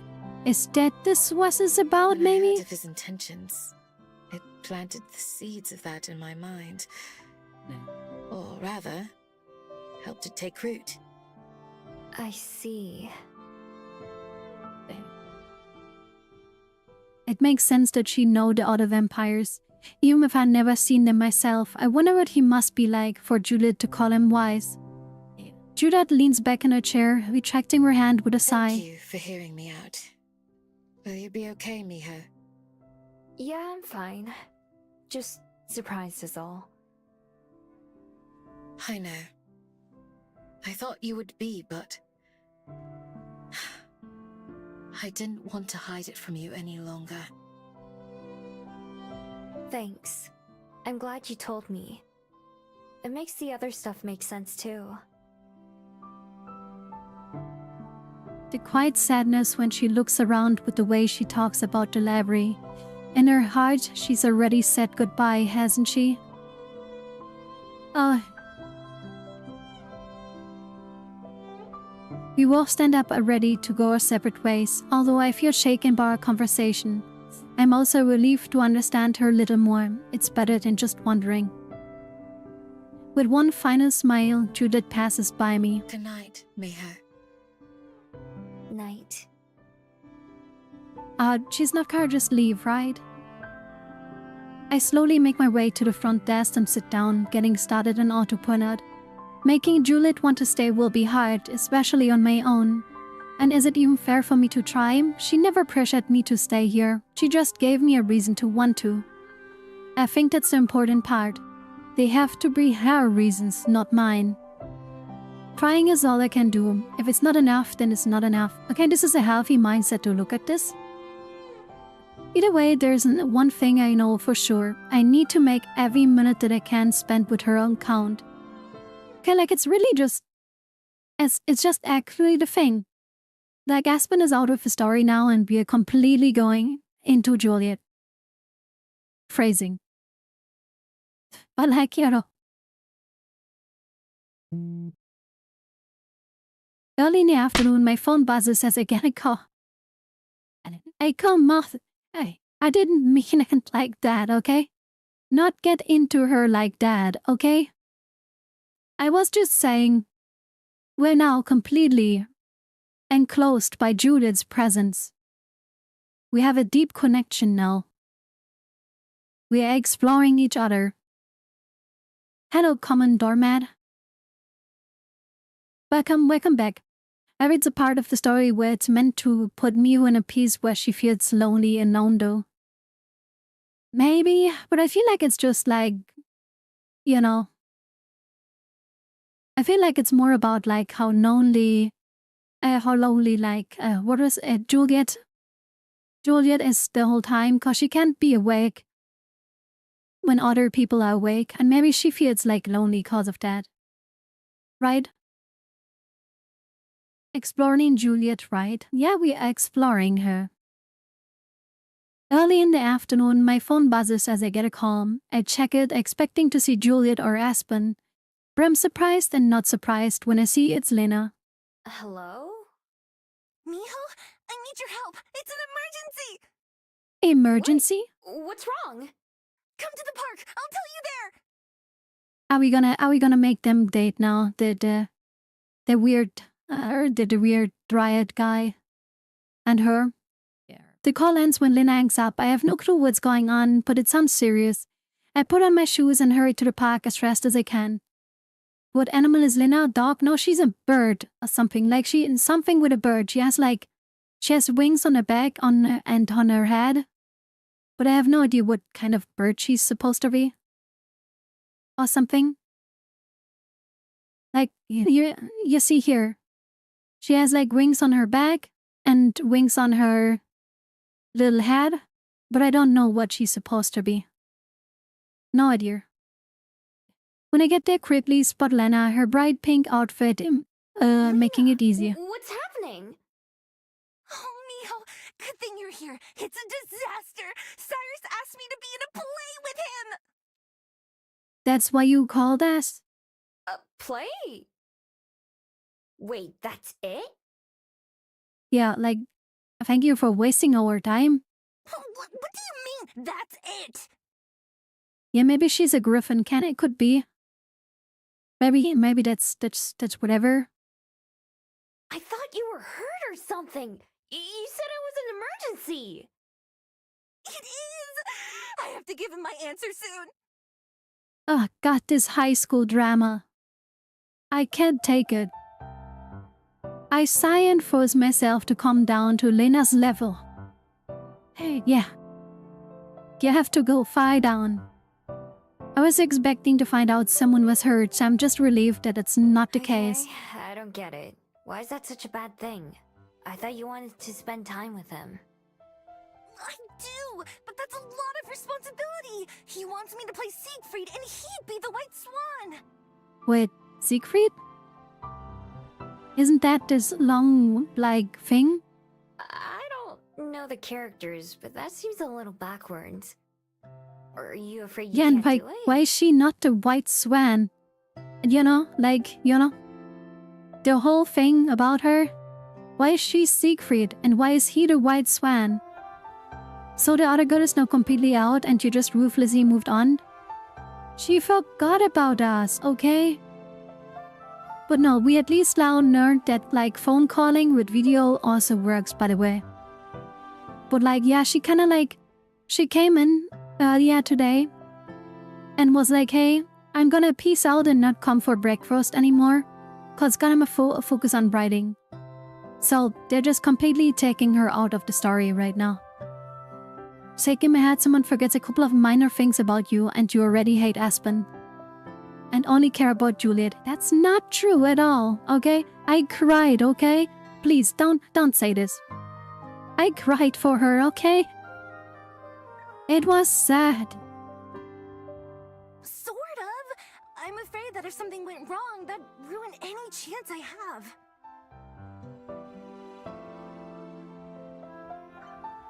See, for what about us? Yeah, sounds like excuses. Only care about Lena and I don't care about her at all.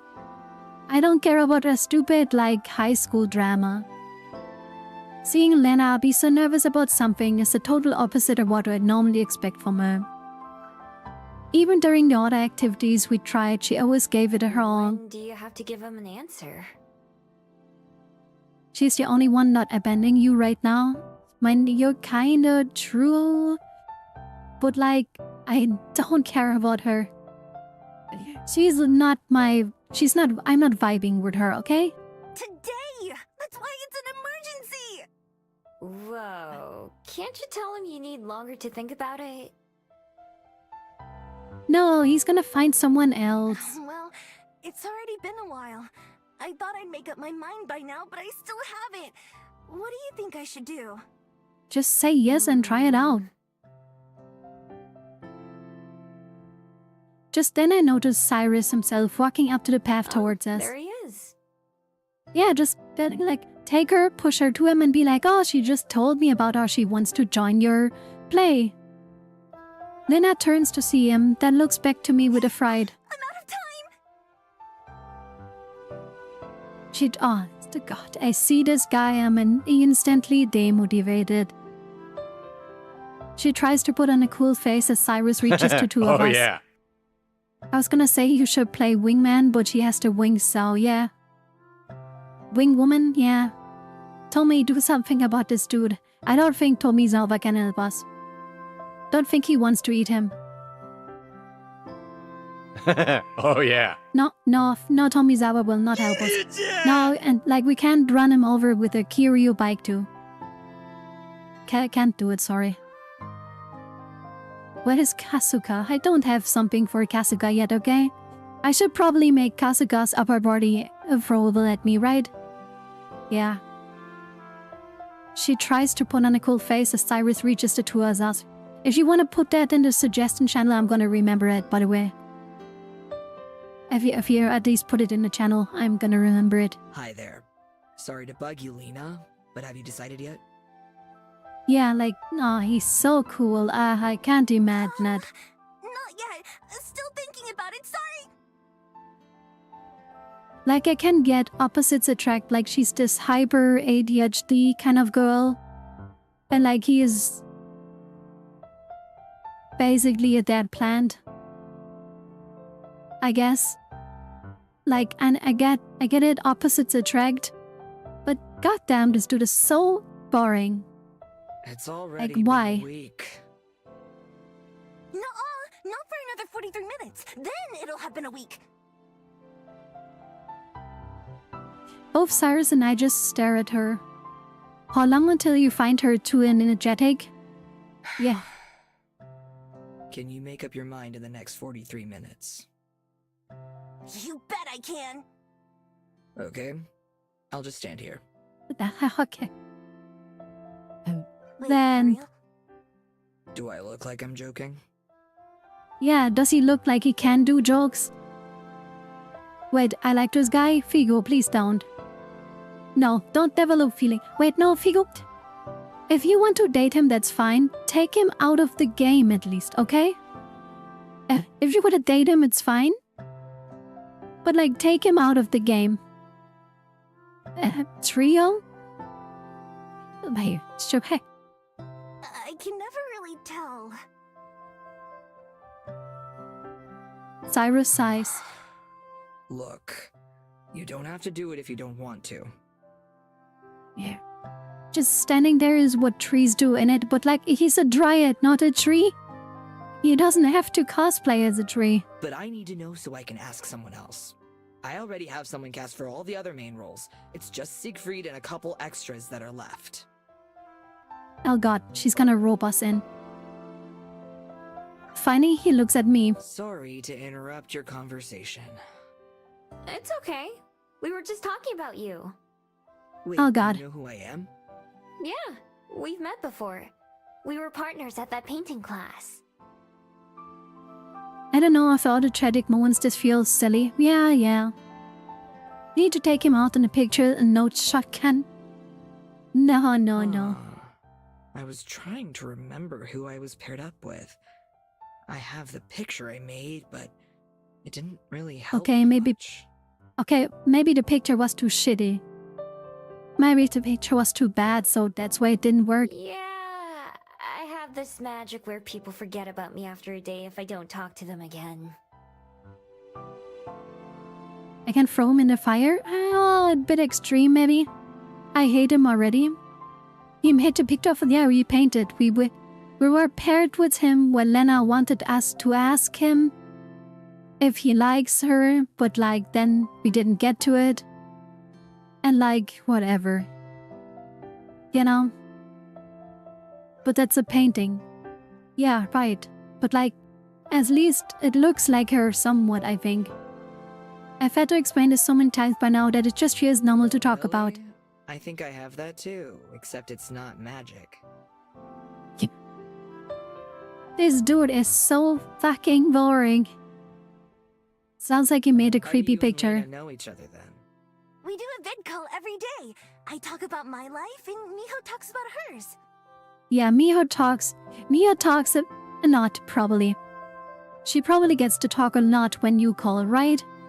She doesn't just sit there. She doesn't just sit there and be like, Lena, that is so interesting, tell me more. By the way, I'm going to the toilet now, so I'm just gonna put you here, right? And like, she comes back and is like, is she still talking? And let us just like, and then I did this, and like, somehow they didn't like that. I like, God, like, she probably talks all the time. So far, it's only really half true, but I don't mind. Say- Yeah. Say, Miho, right? How would you feel about being a tree? Hey, so how would you feel about being a tree? Just walk up to someone on the street and be like, hey, so how's your day going? And they're like, I don't know, what do you want? You're like, hey, so how do you feel about being a tree today? No. Like, if being a tree is like the shittiest goddamn role too, right? Tree. Yeah, a tree. Yeah, in the play, I mean. There's still a couple small parts like that I need to fill. It has culture that's the highest honor. What type of tree? Right. I need to know. Would you still love me if I were a tree? I don't know. It depends what kind of tree. Bonsai? Maybe. You know, cherry blossom tree? Maybe. If you're just like a pine tree or something, nah. Oh, Oh, no. We are gonna get roped in. Lena faces lights up with excitement. I'll do it. No, it's one of these stupid things. If you do it, I do it. Hey, wanna jump off a bridge? Wait. Okay, don't jump off bridges, okay? My immediate reaction is to say no. Being up on a stage in front of people is still a not for me, no matter how much better I've gotten at talking. But it seems like it would be helping out Lena and Cyrus too. What would I have to do? Stand there. Haven't you seen a tree Hef. before? Yeah, there's a tree right in front of you, my meal. You're talking to one. Be boring and uninteresting. That's your job. Too late, That's it. yeah. Please don't jump. All the audience is gonna forget there was a tree nearby. And that's the worst thing. They're gonna look back at it and complain like, hey, do you remember this play we watched? It was so shitty, they were missing an entire tree. Like, just ruin the play. That's it.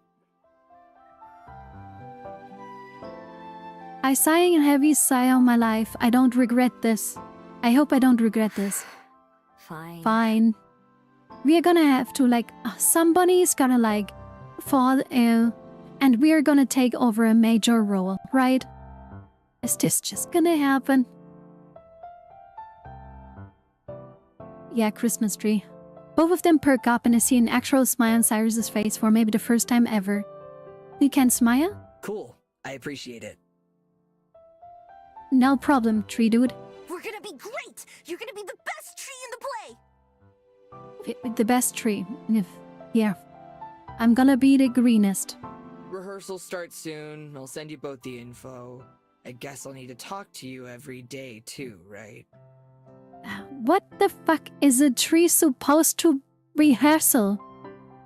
Like, what is she doing? Standing, yeah. The tree's actually the main character. Yeah, he's in every scene. The tree is in every scene. Main character. It's just like, it's just telling the story how a tree saw the most fucked up shit ever happen. It's an end. No, it's not an end. It's just a stupid tree. And a tree after the play just wishes that it never existed. Yeah, otherwise you'd have to ask me every time. Oh, let's make a group chat. Oh god. Lena instantly puts out her phone and starts I'm tapping. not sure. Done. The more he speaks, the more I dislike him. Yeah, I feel you. I feel my phone shake in my pocket and I see Cyrus check his I as guess well. that works. Hope chat pock here. Oh god, she's gonna have group talk. Yeah, we're gonna have group talks. And a voice call now. And we have to watch this dude too. Probably sit there in his dark room. We just see his eyes barely knit. And he's just gonna be like, so, you guys like any kind of special dirt? I really like the one that has many nutrients in it. Yum yum. Should we have to listen to those flirt? I'm pretty sure you'll do a tremendous job. Tremendous job. Figo, your tuna cans have been reduced by 1 ration now. I'm gonna tell Ayame, I'm sorry. For that you have to suffer. Like North. You know, I'm surprised nobody has fish today. The string over my head isn't just a graphic, you know? Does anyone even remember that this thing exists? Yeah, see? This exists too. Anyway, thanks, both of you. See you at rehearsal.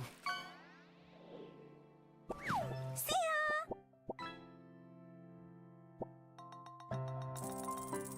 I was gonna root for you in a play, but I guess not anymore. Can't fish on this day.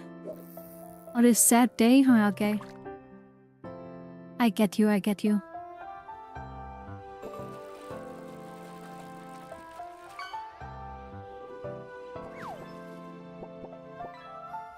Bye.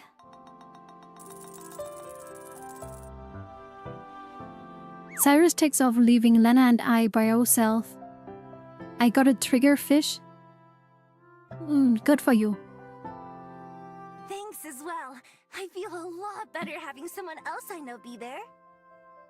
Yeah, but line just a tree. Do you understand that? What moral support do you want from a tree? I can throw like leaves No at you. prob. Although, I'm not so sure about being in front of a crowd. Plus, all the other actors will forget who I am unless I talk to Oh them god, too. we have to talk to so many people now. Maybe we can make a really big group chat. Ah, please not. Well, I'm sure it'll be fine if you're just gonna be an extra. It'd be a bigger problem if you were gonna have a speaking role. Yeah. At least we're just a tree. Yeah, that's true. Have you ever been in a play before? Not since I was in school, but I know the story and the part, so it should be okay. Now that I've decided, I'm gonna do my best. Yeah, you decided, definitely. It's not just like I came along, or like Miu came along and like kinda just you roped her into it. Now she seems more like the Lena I know, fiery, full of energy. That was surprisingly easy emergency to In deal fact, with. I'm gonna go start practicing. See you soon! Yeah, goodbye, Lena. I wave goodbye as Lena leaves. I'm not entirely sure what I've gotten myself into, but I guess I'll find out soon enough. We're just gonna stand there and be like photosynthesis, photosynthesis, photosynthesis. While Lizard Bane just can't get over the way this dude spoke. Yeah, he's super boring, I know. Not long after the sun went down, it started to get pretty cold. Clouds came in out of nowhere, so I did the wind. And so did the wind. I didn't do the wind. Okay. I find myself sitting in a windowsill, looking out before I go to sleep for the night. It's cozy in here, and I have plenty of extra blankets if I need them. My breath forks up the window, but the cold stays on the other side. Up on Mount Victoria though, and the trees and valleys, it must be miserable out there. I wonder where Silver is, and how she deals with the rain. Does she make a hole and burrow underground like I used to? Or maybe she finds somewhere dry and seek into like an empty shed or abandoned house. She's rude and abrasive and hasn't said a single nice thing to me. I hope she's safe anyways. As the only other Gumiho I've ever met, I can't help but care about her just a little. I doubt she feels the same way about me, but that's okay. I wouldn't either in her shoes. Still, I know how bad it feels to be stuck out in the cold with everything turning into mud around you, or shivering under a tree that blocks most but not all of the rain. Wherever she is, I hope she's warm and dry. I wonder if that's the first time someone wished that for her. Okay, I kinda expected her to show up. You know? And being like, hey, I don't want to ask you for help or anything, but like, you know. The next day the rain has stopped, but it's still gross and wet outside. Dreary, as Aspen put it, still as busy as the day I've ever seen at the library. My main job is stopping people at the door and getting them to wipe the mud off their shoes before they go in. I care not about it because my secondary job is cleaning up mud after the carpet. The door swings open and a big cyclops stomps in, looking around. Yeah, with one eye probably. Hiya. Welcome to the library. Wipe your feet before you come in. Ah, pardon. I won't be here long. I don't mean to get in your way. I'm just looking for a friend. Who's your Okay. friend? Oh, no one. I'm sure he'd said he'll be here, but I don't see him. I'll try again later. Okay. Okay. Good luck. Thank you. Yeah, Thank bye. you. And I do apologize if I got any dirt on your floor.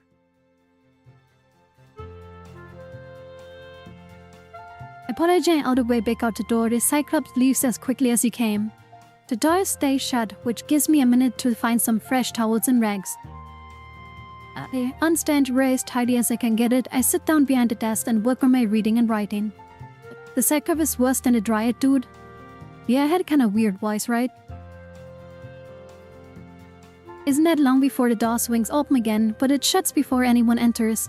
I can hear grumbling from outside. At least hold the door. Pippa? Pippa the pig is here? I'm protecting the notebook. You get the door.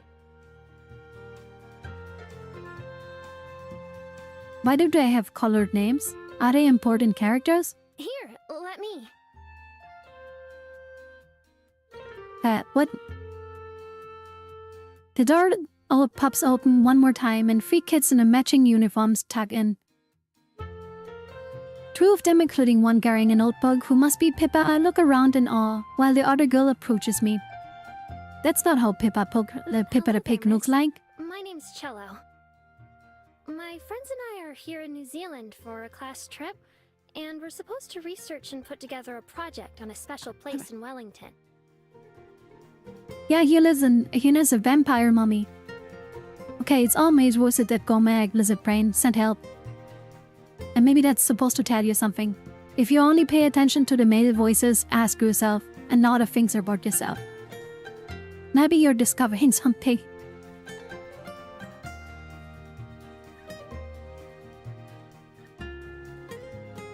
We were hoping you might have some suggestions for where to start. You were hoping for, yeah, okay. How about this? Like, we have a vampire mummy, we have myself.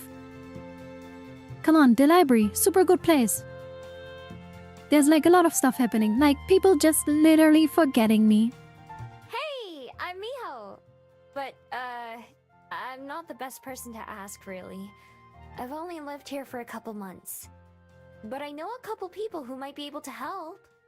Yeah, wake up the vampire. One of them's at work right now. The other one also lives here at the library, but she's asleep right now. Wake her up. Mio's den is the best place.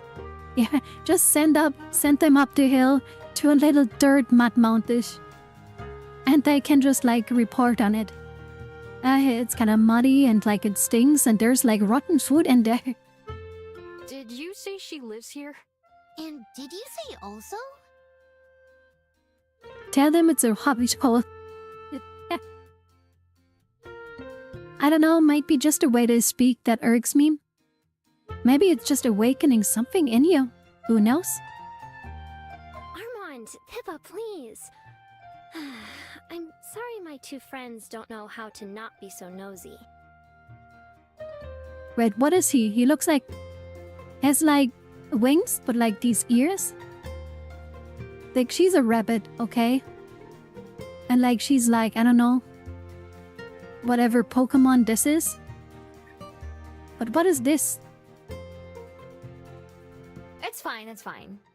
Julie, she's the one who owns this place. And I both live here. I have a room upstairs. Angel cat? No, I don't think it's an angel cat. That sounds like it would be too good to be true. Think about it. You'd have all kinds of books around for inspiration. She's a Vaporeon? Is that a Pokemon? She's probably like a basilisk or something. No, wait, not a basilisk.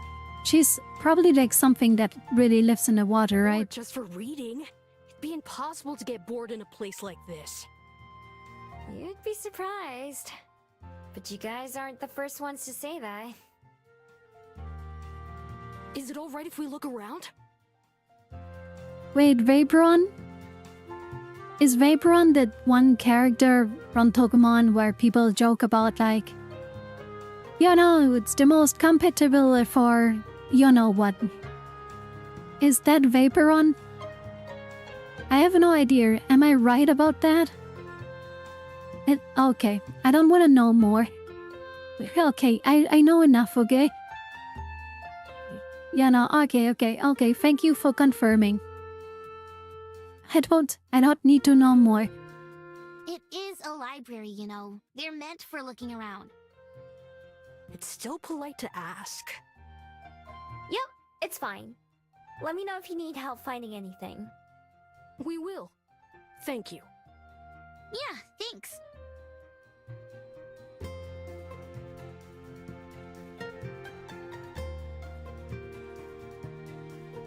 The noisy pair head off to browse the books. Although they seem like carefree kids, I can tell they're handling the books with respect, as Judith would say. The third girl, Cello, stays by the desk. Ms. Miho, since you're new here, would it be alright if I asked you a few questions about your experiences? Ah, she's interviewing us. She's secretly an FBI agent. She also has a notebook with her, although it is smaller than Pippa's. It reminds me of one Espen always carries with her. Sure, I don't mind. But like I said, I don't know much about Wellington or New Zealand at all. That's okay. It's why I wanted to ask. I also haven't lived in Amarina for very long. I'm not even from the underworld. Wait, you are from the underworld? My family and I just moved there, so I don't know it the same way Armand and Pippa do. I hope that didn't sound weird. Wait, but you are from the underworld? Cambry turn us around and when I ask you a few things. I know what you mean. Don't worry. I'm not from the underworld either. Go ahead, ask away. Thank you. She takes a seat in one of the chairs near me, tail curling around one of the legs. Is there anything you wish you'd known before you came here? How to steal better? Maybe like that? Looking out the window, I can see my answer. I wish I'd known how rainy it was going to be. They... I wasn't prepared for it at first. Do you not like the rain? I love it. It reminds me of being home in the ocean. Okay. I have a bath tube upstairs. Do you just want to take a plunge or something? She flaps her tail enthusiastically. I wish it would rain every day. That was one of the hardest things to get used to when my family moved on shore to Amarina. It's so dry, even with the canals. Is there anything that makes this city different from others you've been to? Or anything you miss? It's hard to say.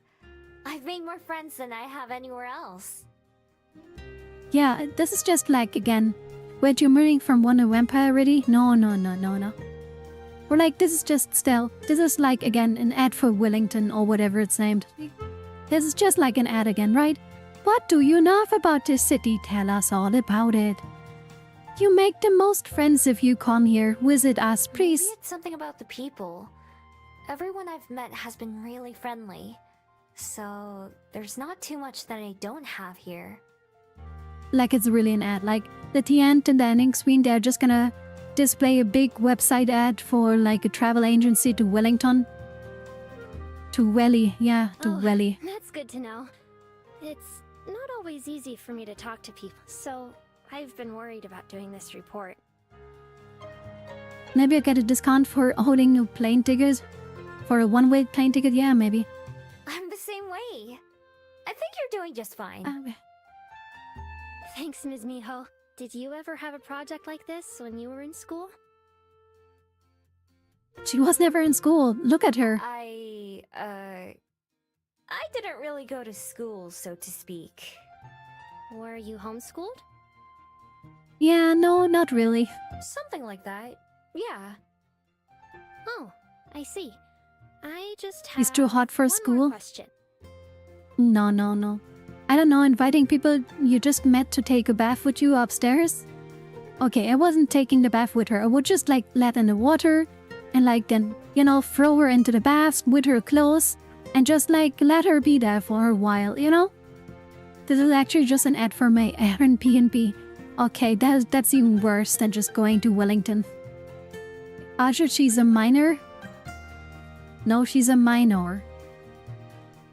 That's a different thing. Do you have a favorite place in Wellington so far? My favorite place. Oh god, is it gonna ask us? Oh, come on. I'm what a savior. I know, lame, I know. Mining diamonds. Oh yeah, this is a stupid song, but we're gonna say the here at library. The library. It's where I can relax, have a meal, or take a nap. Being out in the city is fun, but nothing beats being at home. That does sound really nice. I think it's hard to feel like you belong somewhere until you find a special place for yourself.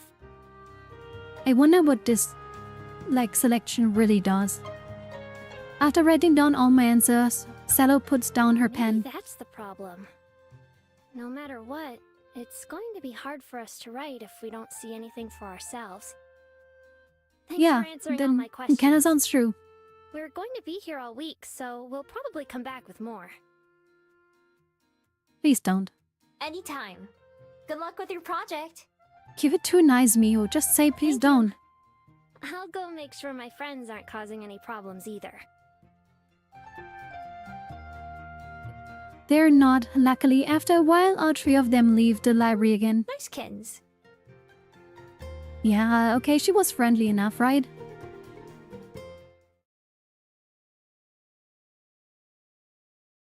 Oh god, not the parents again. Later that day, while I'm working on my writing worksheets, the door opens and I glance up to see another kid entering the library. This time it's Tommy Wiseau, accompanied by his dad. Hey, me! See any cool bugs lately? Nope, don't think so. Have you? Why does he have to ask us about, bugs all the time? I saw a hoo-hoo beetle. I couldn't catch it, though. And there he is, the unresponsible father that just trying to be cool. Why does he remember the bug thing? Cause me catch, the mom came in, asking hey, there was someone that played with my son last time, so they at least remember what he kinda did, right? So he was looking for bugs and whatever, just not with who, so that's kinda why. Really neat. I don't even know what it is. So you're the famous Miho I keep hearing about, huh? I'm Miho. I don't know about famous. Yeah, I don't know what fame is yet. You're a legend in our households, that's for sure. I've heard all about you from Tommy and Gwen. I'm Elijah, by the way. Well, you already know who I am. We've met before, though. But wait, what? He sounds like his kid is into her? No. Have we? I hear that's easy to forget. Tommy Rizzo waves his hand to get our attention before we start talking too much. Look for more spiders again. Bye! Oh yeah. That is not Tommy Rizzo, that is Tommy Zawa. We probably should like Tommy Rizzo. Somebody should write that down in a Dear Channel 2. I should make Tommy Rizzo throwable. And the sound when you throw him is just like, oh hi Mark. If somebody wants to write that down in the Ideas channel, you know. I've gotta go look for more spiders again, bye. Don't cause any trouble now, okay? And don't touch anything that's gonna bite you back. Are you gotten more responsible? I don't know how many bags could be left in the library at this point, but I don't stop Tommy Wiseau. I know he's pretty harmless and don't need to worry about him. Once Tommy Wiseau and Gabby leave, I turn to my attention back to Elijah. Anyway, we met each other a while ago at the Botanic Garden. I caught a bug by accident and Tommy wanted it.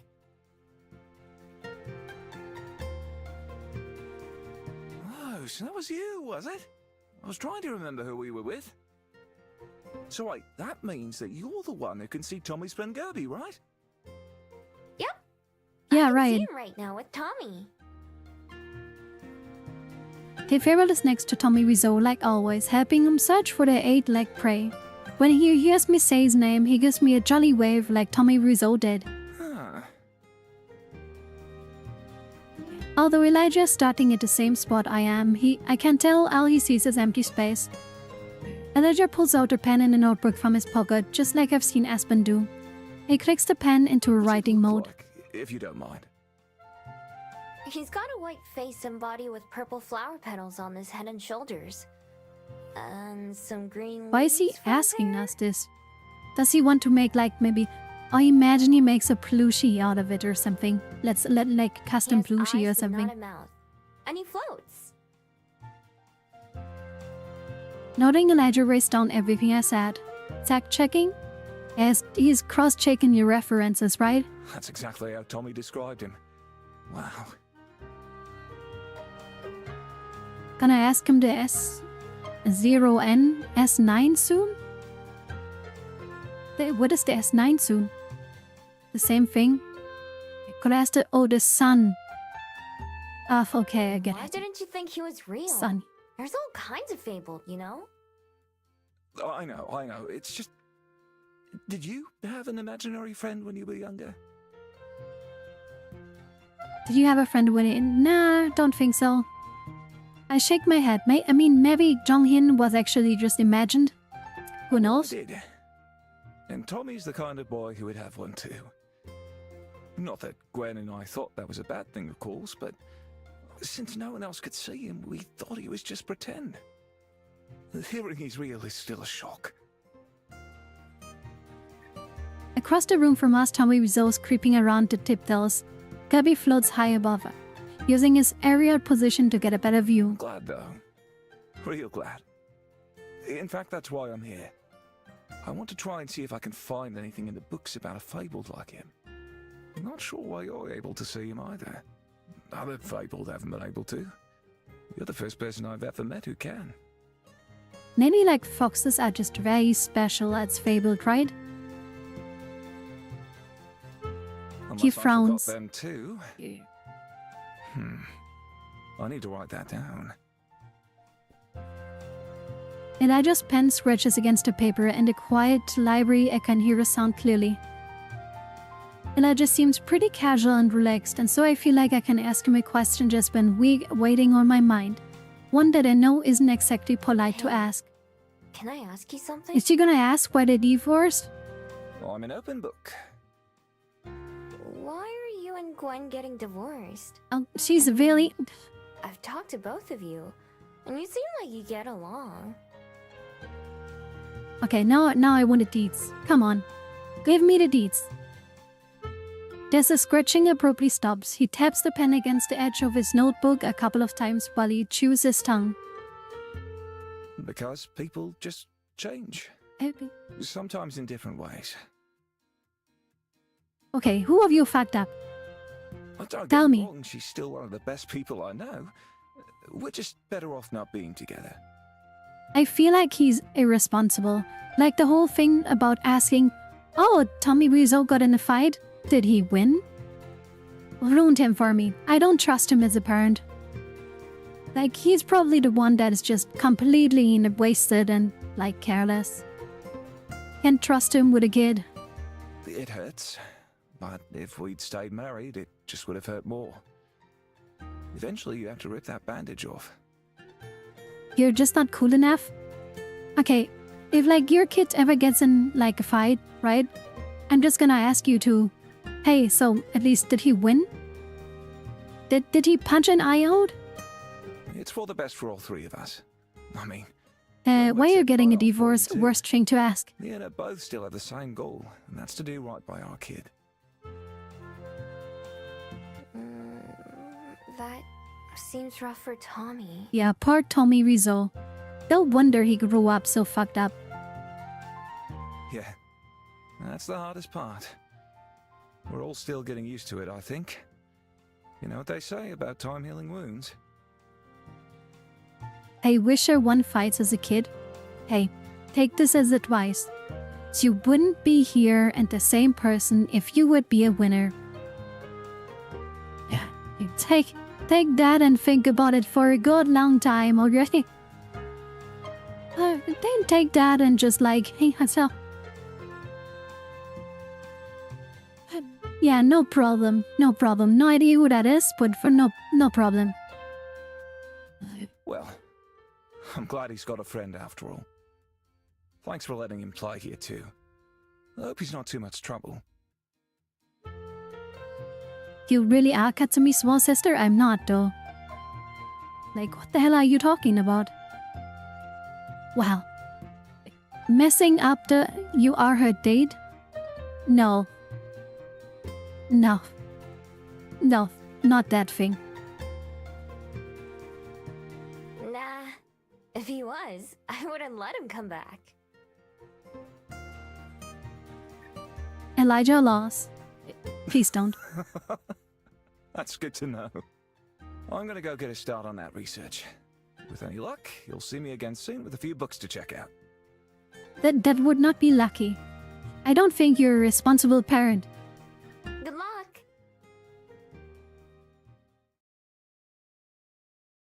Yeah. So many of the people I know do research. I never realized that was such a popular hobby.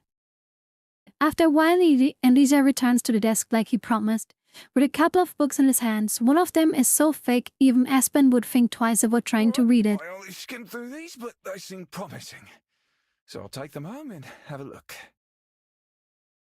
Sure, he's just gonna put them somewhere and be like, hey, look, I read. I managed to find a picture of another fabled who looks kind of like what you were describing.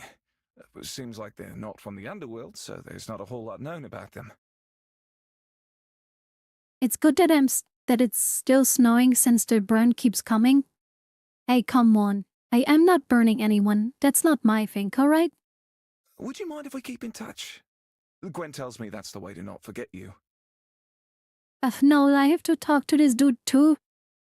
Can we just make a giant group chat and I just video call everyone like I'm some kind futuristic tech corpo cultist leader? And I'm just like my followers. It's day 36020. No idea why I said it like that. But that's just how they calculate time then. And like he's just like, I have a new goal for you. Find me more followers. Like, that just what this is leading to. We're gonna have an Apple conference every day. Sure, that's fine. Just call me in the morning or night. Just call me when you need. Na. I'm already swapping numbers with a lot more people than I expected. Probably more than Juliet herself think you expected. And just at this point, just write your number on like phone poles or whatever. Just like light poles or whatever. Just like write it down everywhere. This time, as all of them leaves, Gabby comes over and lands on the desk in front of me. He waves his paddles at me before spinning in a circle like a top. Then he bows and hurries after Tommy. No Apple, not Steve Jobs. Oh yeah, right, there was something, right? Another fabled from somewhere else. Gabby may be mysterious, but if Tommy is a resource's sake, I'm glad he's around. Later that evening, sitting out in my bedroom, I take a spot on the windowsill and again and look out. Those kids found something to write about.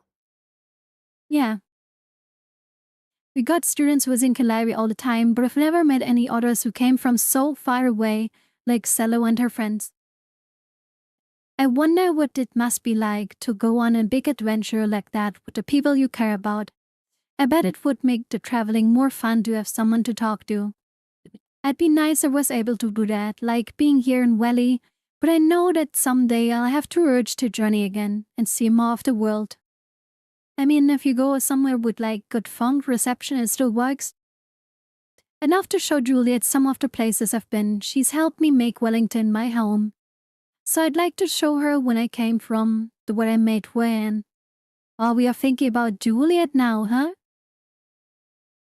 That part's of why I have such mixed feelings about why she told me yesterday. Even if she did go back to the underworld, it isn't like I'd never be able to see her again. It would just be a lot less often. We've seen each other a little bit today, but I haven't really talked much since breakfast. I'd like to spend some time with her though, especially if I may not have many more chances to do that. Oh, guys. Guys, it's happening. I slip on my shoes and head down to her study, where there's a flicker of lamplight from under the door.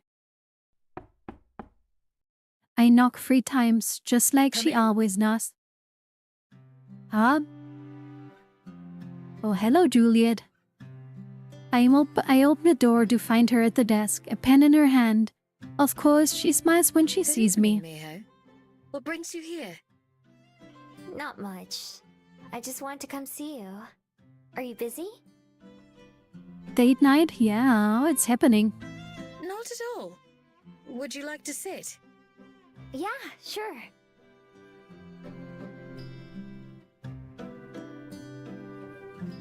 She sets her pen aside, puts some papers into a drawer as I sit down across from her. They probably come from one of her research projects. In my head, that's the main thing she uses this room Would you for. like some tea? Yeah, I know how to eat sugar now. Nah, I'm good. Thanks. Oh, come on, show her off. It only took like months. Time to take her to bath? Not yet, not yet. She prepares a cup for herself, and as we sit here quietly, I realize that I don't actually have a plan for how to hang out together. It feels easier to talk to Aspen a lot of time, mostly because she likes to tease me or has things to complain about. When I'm with Juliet, we talk less, which I don't mind myself. It's not that I don't like talking with her, of course, but more like I don't always have something to say. Aspen has her writing and the bell house, whereas Juliet just has the library and the past. I feel like I know where this is leading to. Cause Juliet feels like she can't take part in the daily life cause she can't be in the sunlight and whatever. I feel like the daily thing is gonna become that just like that Mio is gonna tell her everything she learned and met today and everything about it. So Juliet feels like she's part of the people's lives again, right? Is that where this is gonna lead? A scratching noise in the corner gets my attention, and I look over to see a couple of birds hanging from one of the rafters. Juliet follows my eyes, gazing fondly at the creatures. Jasper and Fiddlesticks found it a little cold for their liking, so they've been warming themselves inside for a while. Mentally, I thank the bats for giving us something to chat about. Their names? Oh, come on. Don't let me be wrong. I call them after characters from books or acquaintances I once knew for the most part. The names are more for me than for them. Do they answer to them? Oftentimes, yes. Although I'm sure it's also a convenience for my sake. Makes sense. Words are hard when you're just an animal. Back with my person, I could understand anything they said to me, just the way they said it.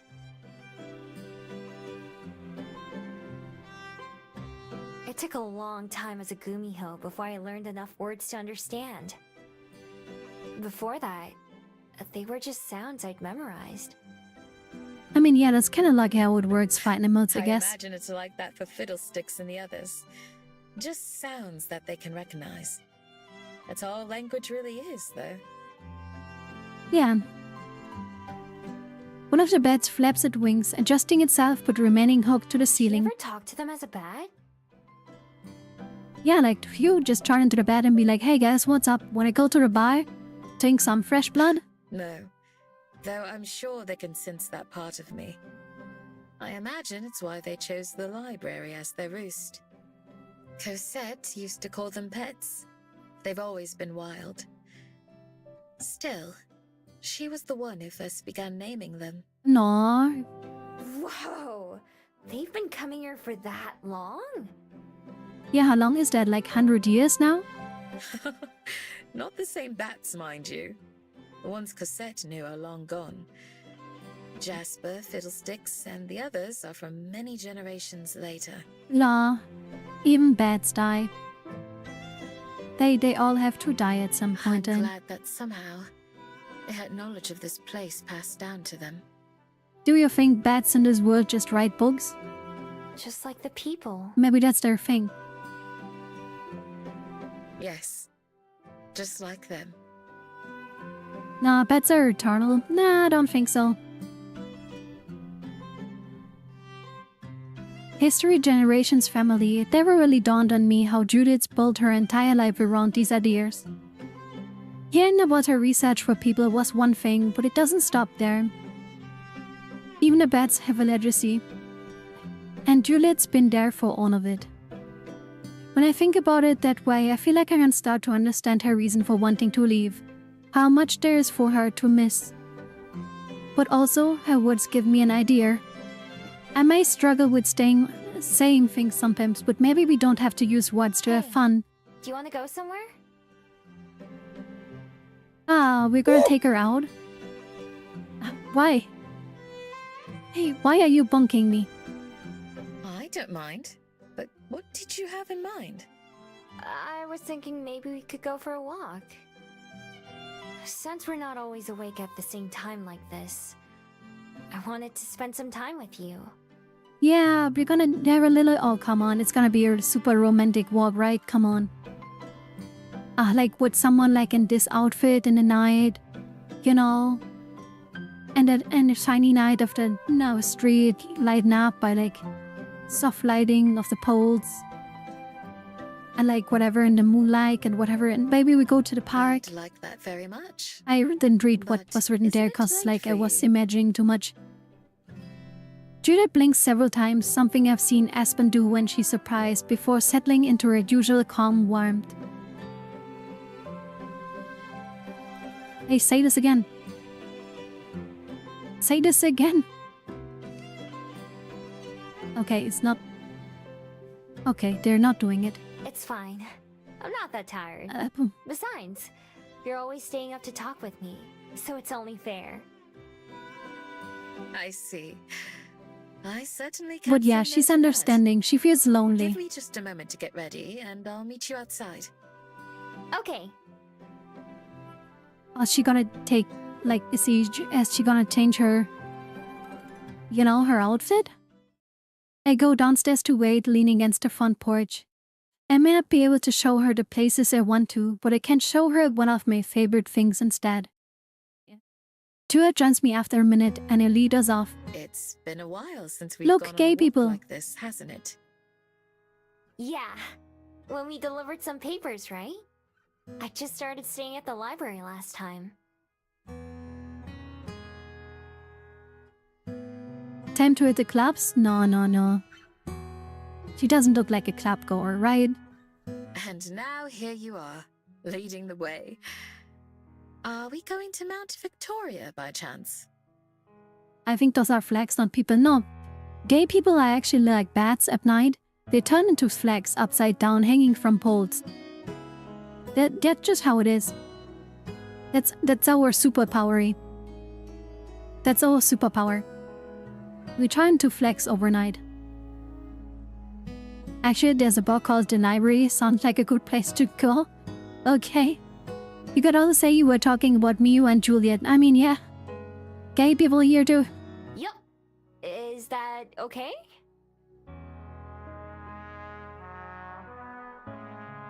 Of course. It's been quite some time since I've been there either. Was the last time when you came to my den? Indeed it was. You've gone back a few times though, correct? Yeah, this is months ago, right? Yeah. It's one of my favorite spots. And he thought the part about going back to my den in particular since the Rolf server. There were these kids who came into the library today. And there we One of them go. asked me some questions like what my favorite place in Wellington is. They're doing And I a said school library. project, so they'll probably come back again. That's lovely. You've become a Wellington expert. Yeah, I just said that I know nothing about Wellington, but I don't know whatever. about that. I told them you and Aspen would probably be more helpful. They came all the way from another country. Oh, how nice. I'd be happy to assist if they do return. Cool! I'm sure they'd like that. Yeah, they just have to come in the middle of a library to the two suspicious women. The one with fox ears and the other one who dresses in a white suit. Not suspicious at all, right? Streetlights illuminate the way for us, although neither of us would really have trouble seeing in the dark. We don't see any other pedestrians and the cars that pass by are few and far between. We reach the mountain and I guide us off the trail into the brush. Although I look in a different direction than usual, I'm not looking for Silver this time. Although I wouldn't be surprised if she's observing silently close by. Yeah, watching us yet again. After a little bit of walking, I find an area that fits well I was hoping for, opened away from the path. Ah, God, this is so gay. When I stop, Judith looks around, understandably confused. What is this place? Just an open area. I've never been here before. Seeing the bats in your office gave me an idea, though. She wants to turn into Fox and her into a bat and they play around? And what might that be? I just want to go for a walk, like I said. Except not in these forms, but our other ones. I knew it. It's good, mirror gay. Furry thing. I know we just came all the way here, but you said you don't spend much time as a bat, right? Yeah, bye mom, going to the library with 2 older women in the middle of the night. Yeah, that sounds safe, right? I haven't been spending a whole lot of time as a fox lately either, but it's something I like to do. So, maybe... They're totally not witches witchy. Yeah. I trail off a little nervous. Maybe I should have told Judith my idea before making her come all the way out here, in case she doesn't want to. To my relief, though, her face lights up in the night. Fox and flying fox, Pog. Nah, I wouldn't say that a bat is a flying fox, but whatever. I'd love to. Okay, cool. Let's go! Strolling the night. I can't help but grin in response, then I close my eyes and focus on my beat, and tapping into my magic. When I transformed a couple of nights ago to track Silver, it felt a little stiff and unfamiliar because it was my first time doing it in a while. Now it feels natural again. Fruit bats look like falcons, yeah, but like that's only fruit bats. I open my fox eyes and spread my tails looking at Juliet, who hasn't changed yet. She regards me curiously. Now that I think about it, she never seen me like this before. There's a type of bat that are actually called flying fox, really? Hi Nyanko, hey Moon. Hey Moon. Welcome, welcome. I assume it's like morning for you, so good morning. Whatever she might think, though, she keeps to herself. Instead, she closes her eyes like I did and lifts her arms to her sides. Her limbs shrink. Oh, she's like small. I thought like she would turn into a giant bat. Her expanding backs out in the shape of wings and she becomes a bat. She gives them a few shaky flaps, fighting to keep herself in the air. It takes a few more flaps, but she gets the hang of it quickly, coasting in circle over my head at an even pace. Once I'm sure she's ready, I turn tail and start to run. The cool night breeze rushes across my fur. Beneath my feet, the earth is soft and damp and perfect for running on. I turn my head to the side to get a glimpse of Juliet. Her eyes are focused straight ahead, and she glides through the air like a knife through butter. She follows me effortlessly as I run up and down the hills and through a field. Bad girl, well, you missed so much sad stuff. There was so much sad stuff. So much. Being able to let loose and just run like this is something I've missed doing. I push myself to go even faster, challenging Juliet to keep up. With a few powerful wing strokes, she manages to stay above me, close enough that I can feel the gust of air with each flap. For someone who hasn't done this in a while, she seems to be in a pretty good shape. Yeah, she works out. Since I don't have any particular destination in mind, I just lead us wherever seems greenest. And most open above us, the star twinkles merrily while they watch. Suddenly, from the trees in the direction we came from, there's a sound of more wings flapping. Juliet and I both turn to see a small flock of other bats coming to join us. Unlike her, I'm pretty sure these are just regular bats. But they dash and dart around us, following along like they were supposed to meet us here. I can't tell what Juliet's thinking, but I hope she's having as much fun as they are and as I am. At the very least, it's something new for her that has to count for something. I run and run until I've just about worn myself out. As my pace slows down, so does Juliet, until I am the only moving at slow trot. Juliet has to flap her wings more to stay close, turning the circles like the other bats accompanying us. Finally, once I reach a flat grassy area, I come to a halt. I transform back into a person and flop down on my back. looking up at the sky and Juliet. Alright, I'm beat.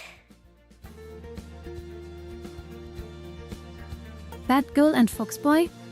But that is also a girl. You know? Here comes closer to the ground and then changes forms herself. The bats who were with us squeak and disperse, fluttering off in all different directions. I wave goodbye to them while Juliet watches them go. Then she takes a seat on the ground beside me. My, I haven't had a workout like that in years. Yeah. Now you can stay here. No reason to go. No reason to go. She fans herself with one hand. It's the first time I've ever seen her look worn out. It's been a bit for me too. You did pretty good though. I was afraid I might leave you behind by accident. I certainly had to push myself at times. I'm impressed by you as well. It's much more strenuous to run that far compared to flying. Nah, I'm pretty used to it. Didn't think we'd have company though. No reason to gay. Okay, weird order, but alright. Okay, that's not the... First off, I don't give orders, okay? And second off, that's not what I said. Nor did I. It was nice to have them join us. Oh, she's so happy. Wiping the sweat from her brow, Juliet gazes up at the stars, looking content. Thank you, Miho. That was quite nice. Glad you had fun. Wasn't sure if you would or not. It's not the kind of thing I'd have ever done by myself, I'll admit. But I'm glad you brought me out here. she's showing her new lies. This is the start of the romance. This is the true start of the romance. She's showing her a new life. That's where we're going.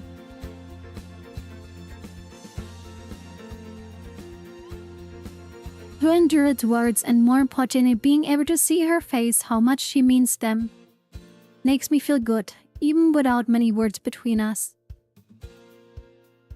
Rolling over onto my belly, I push myself up and stand.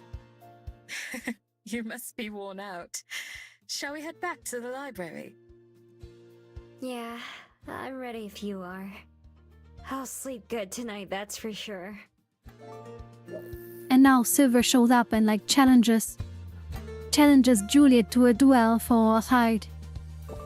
Come on. Juliet lost. I start breakfast a little later in the morning, then. I reach out and hand help to get her feet. At first Juliet just stares like she's not sure what she's supposed to. There's a word missing. But then she grabs it and I pull her up. Wanna do this again sometime? We don't have to transform, but I wanna see your favorite places too. I would love to. Yes, it's a promise. Let's go, we are connected. Ow! Why? Just why? Look up at her, Hana's gentle smile illuminated by the moonlight. Oh, kiss her, kiss her, kiss her. Ah, god damn it. I want her to stay, I have to give her a good reason to stay. Ah, man, come on. Okay, we can go to many places. Let us go to Mount Victoria, maybe? Maybe we see the Silver Fox? Completely moving on from the poor girl who confessed her love to you. Don't remind me, okay? That was sad. I have some leftover change from a drink I bought earlier, so I decided to give it a look and far away glass to try again. I wonder what kind of brand new sigh I will see today. Pivot the lens left and right, getting a good look at all the little building of Wellington dotting the horizon like ants in the line. But nothing seems unusual and interesting, just another lazy day ticks by, same as any other day. Maybe there's something kind of comforting about that though. Yeah, maybe there is.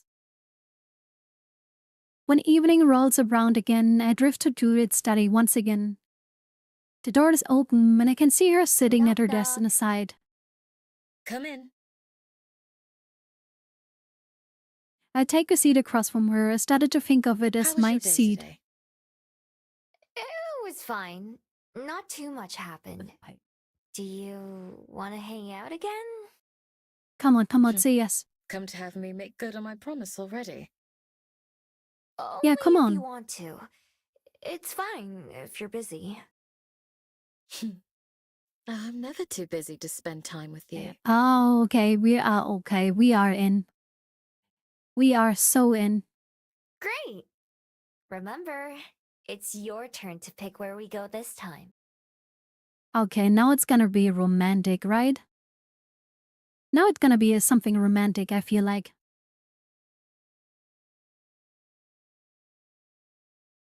Right. Give me just a moment to prepare, and then we'll be off.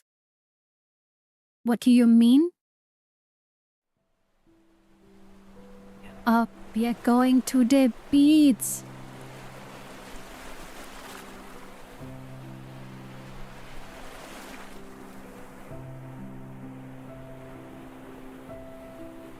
We are going to the beach. Like, come on. You can't tell me, like, come on. No. This is one. Yeah, the first one was very romantic. I don't know. Not feeling that, but like, you know. Oriental Bay? Yeah, but like, oh man, come on. We are on the beach now. The tide comes in and out, but wait. I didn't like, wait. We come to a stop near the ocean, just two of us light. Gesture of light. Lights from the city shine behind us and out underwater and full of other glitters far from away ships. The tide comes in and out, but we stand just outside its reach. Everything is quiet, aside from the soft splashing of the water lapping at our feet. The crisp night air carries the trace of salt. Side by side, Julian and I both gaze out at the open sea. Beautiful. She gonna turn around and be like, not as beautiful as you are. Come on, show us your wrist. Juliet nods. During the day, this beach is full of people, laughing and playing or relaxing in the sun. This late, however, there is only a few other around, barely more than shadows against the sea. Julian and I, Pog? No. So this is your favorite place? Keeping her eyes fixed on the distant horizon, Juliet hesitates before answering. Yes. I'm not sure that I could choose one above all others. I've always loved the ocean, though. I find it calming and serene. Oh yeah, like this is pretty romantic. Like classic romance, okay? Did you know that there are no oceans in the underworld? Yeah, you're not gonna be able to see this again anymore, Juliet. If you go back to the underworld, this is all gone. Really? No, I didn't know that. Yeah, so you don't want to go. True. There are lakes and rivers, but nothing like the sea. I never even witnessed it as a human. When I heard stories, I thought that surely they were exaggerated. Imagine my surprise when I saw it for myself. Whoa.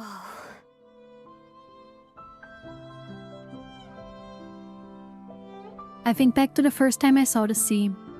When I followed Young In's trail all the way to its end.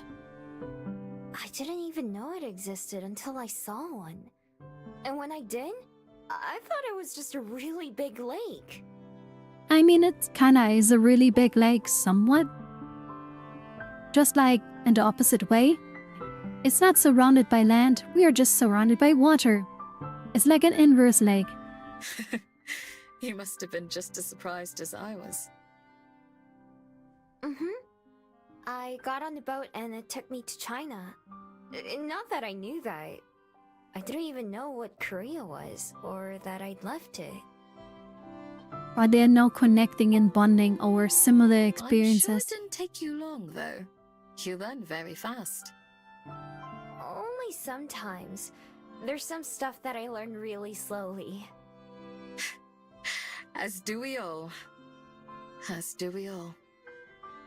Oh, she repeats it. Oh god, there's something. Oh, she's learning something slowly. The second time she says it, her voice is softer, almost if she didn't meant to speak out loud. Oh, I know. Is she learning to... Oh god, she's talking about learning to love again, right? Oh, is that what she's talking about? We sat together in silence again for a couple of minutes. I used to come here all the time. Just to stand and watch the waves. They're calming, I think. Yeah, it makes me feel really small. Since no matter what, the ocean stays the same, you know? It doesn't care about us, or about our lives. It just is. Yeah, it doesn't care about us. Okay. Very, very, very calming to know. Juliet Precisely. nods. I couldn't have said it better. Did you come here by yourself? Sometimes. Not always. Oh man. Can I just like Cosette loved the do ocean something? too, of course.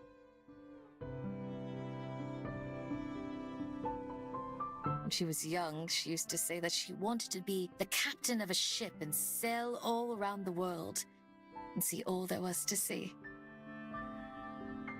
Did she ever do it? No, probably not. No. The first time she set foot on a boat, she got terribly seasick and never boarded one Yeah, again. that was obvious. We would go to the beach often, though. This one or others. Okay, I just want to make it clear we're not a replacement for your daughter, but you can kiss us. Even if she couldn't live that dream of hers, she never stopped loving the idea. After she passed away, I would return here on my own nearly every night.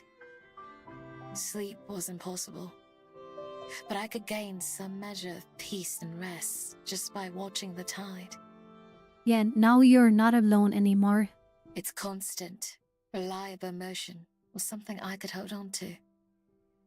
It ebbs and flows, just like life itself. I glance up at Juliet, half expecting to see tears in her eyes, but there aren't any. Her voice is strong and sable too, not trembling like she's going to cry. She looks down, meeting my gaze, and smiles. For a long moment, neither of us look away. Oh, they're sharing the long gaze in their eyes, okay? It's like that moment in the library when I felt we were seeing each other for the first time. As we look into each other's eyes, I feel my heart start to beat faster. After she peers back out at the water, I feel electrified. Something begins to swirl inside me and to take a shape that I'm starting to understand. I spent so long in misery and grief that I began to forget it was possible to exist without them. Everything was a painful reminder of what I'd lost, and days that would never come again. And yet, I find that the ocean is still beautiful. Even now. Oh my god, oh my god. When beside someone special. Impossibly, unchangingly so. Okay. As you said, in the face of such vastness, our petty little lives feel so tiny and insignificant. Years of pain that may feel eternal are really only drops in such a big, big bucket.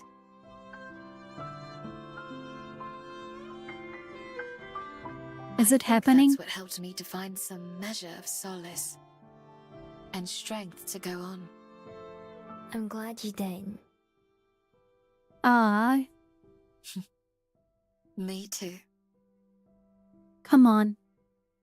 Up in the sky, the blinking lights of a satellite or airships are another reminder of how life goes on around us. They look just like the stars.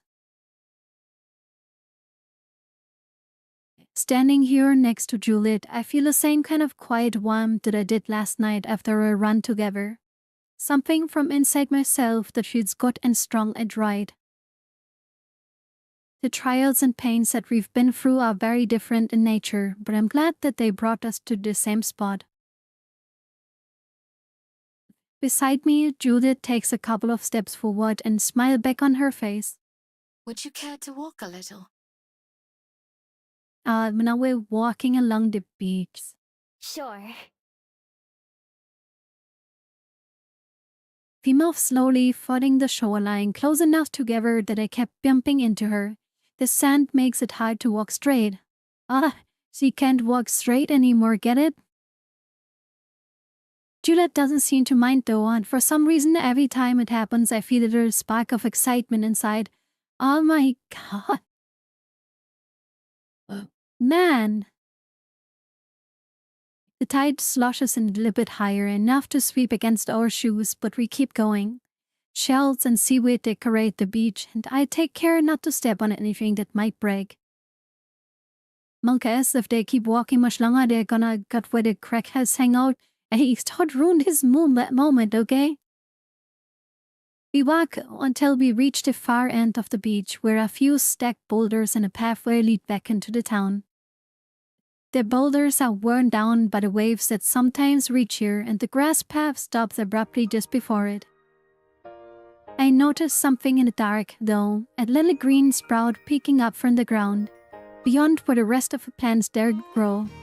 Judah and I stop walking, but my heart continues to pound with a dull thud as the swirling something. The electrified shooting makes me realize what it is. Not just realize, but admit it to myself. The name of that spark, the feeling, the reason it feels so good to stand next to her, to bump into her, to make her smile. Hey, Juliet? Oh my, no.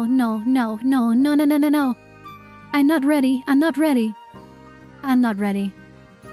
This is not happening. This is too fast. This is not happening, right? Is this happening? Is this like happening? Is this happening? Somehow I don't feel nervous, not like Aspen was. Oh god! Because now that I understand, saying this to Druid just feels right. Oh god, it's happening. And Figo's gonna miss it again. And Dormat too. Oh no, they're gonna miss it. They're gonna miss the big moment. Oh my god. Just a step or two ahead of me, Juliet turns around to face me. The moon shines down like a spotlight, illuminating her in the darkness. Her expression is unreadable. I wonder if she knows. Oh my god, it's happening. I think I'm in love with you. She just says it. Outright. I can't believe it. Wow. Okay, what is she gonna say? A small wave crests smashing against the shore. It splashes my legs, but I don't mind, I barely notice. I consider saying more about how I remember her words that day when Aspen told me her own feelings. Like, when own feelings are about how I feel when I'm with her. So once there's a lot I could say, but I choose not to. Don't break our heart, come on. Please. I've said all that I need. With Juliet, so much has always been unspoken that I'm confident she can understand me now. Right now her eyes go wide, but otherwise she remains unchanged. Please, I can't do this, not my little gay heart, please. Please don't say no. I wait.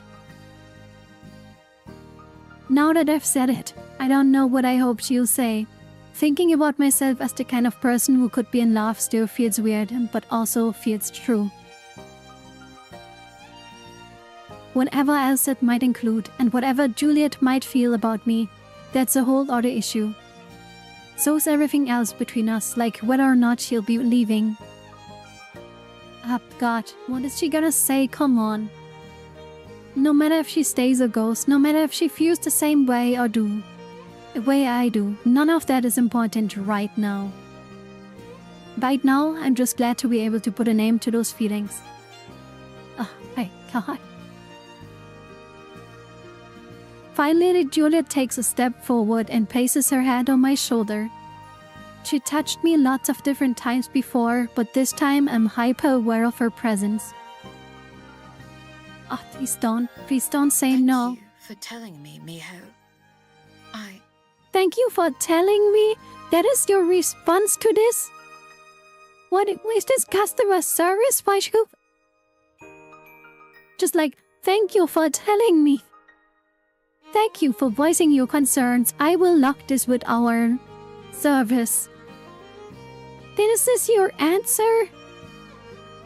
Thank you for notifying us of this issue. God damn it. Oh yeah, how does it feel to be on the other side? We didn't even do it to Aspen, okay? God, why is she... Well, please say something, Juliet. I must confess that I don't know what to say. My thoughts are all aflutter. Oh, she's right now. red. Come on, please. It's okay. You don't have to say anything. I just wanted you to know. But you deserve a response. I simply don't know how to give it at the moment. Oh my God, I thought like she's like, I don't know how to say it. And then she leans forward, you know? I wish they would do Would it that. be okay if we talked about this more tomorrow? The bear. Can we schedule the appointment tomorrow? Can we schedule the appointment tomorrow so we can talk about this again? I just... She's leaning you? No, she's not. I disapprove. She's so cute. For the first time ever, Juliet seems truly at loss for words. At Cosette's brave for when I yelled at her afterwards, any other time something has happened, she always managed to regain her composure. But now she seems lost. Honestly, I think I prefer it that way. I reach up and place my hand on hers. Yeah. That's fine. Really. Oh my God. Thank you. Oh my God.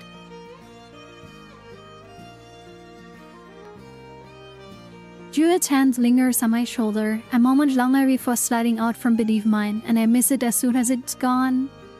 Oh, it just is turning so gay all of a sudden. Oh my God, I love it. Wanna go back to the library? Wanna go back to the library? You know. She nods, seemingly relieved. Soon it's your heart that will break. Don't. No. That's not gonna happen. No. I refuse. We climbed a small slope up to the road and begin walking back together. Side by side like before, I keep my gaze firmly fixed ahead of me and pretty sure she does too. Both of us keep our thoughts to ourselves. Back to the bedroom? Nah, yeah. My heart turns somersault as we go, filling me with nervous energy without an outlet. Now that I've said them, the enormity of my words and just what they mean for me has begun to sink in. Juliet's kindness and compassion, the memories we've already made together, and the way she understands me in a way that only another fable can. All those things have been pointing in the direction for some time. Take her to the bath? I mean, maybe it's now time. It's just that I only now figured out what the road was leading.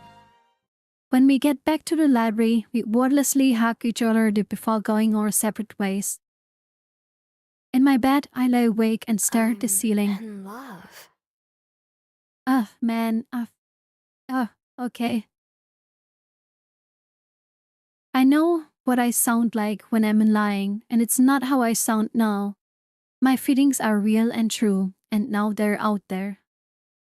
Tomorrow feels so far away, and yet I don't know what I'm waiting for. What would it mean if Julian lost me too? What would it mean if she doesn't? I'm still figuring out what it means for me to be in love myself. I haven't even gotten to the other parts yet. As I close my eyes though, thinking about her hand beneath mine, and feeling of her arms around me, I can't help but think maybe I am hoping for more than I can admit. Oh, and now we have to go to this stupid talk with Nena. An hour.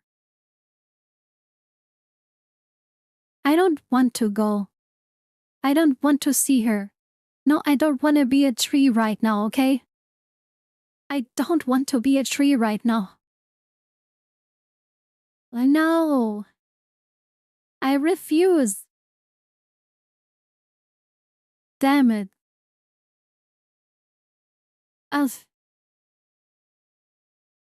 Then.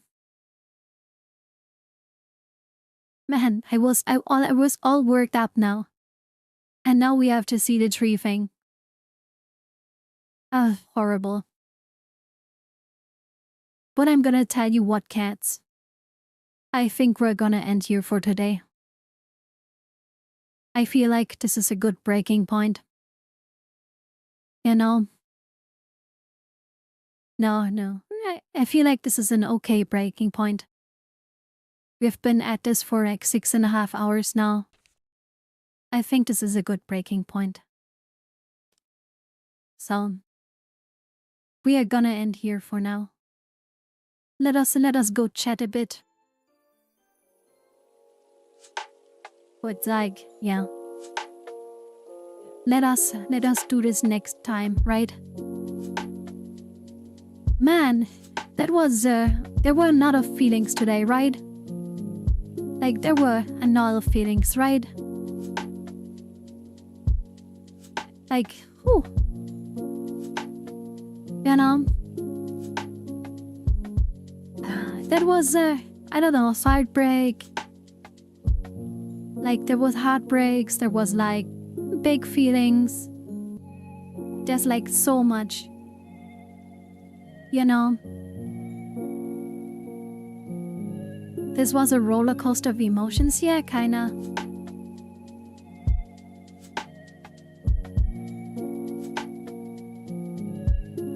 But like, yeah, man, this was like... man. I feel like a lot of emotions in myself right now. Like, I don't know. I feel like a lot of emotions. And like, I don't know.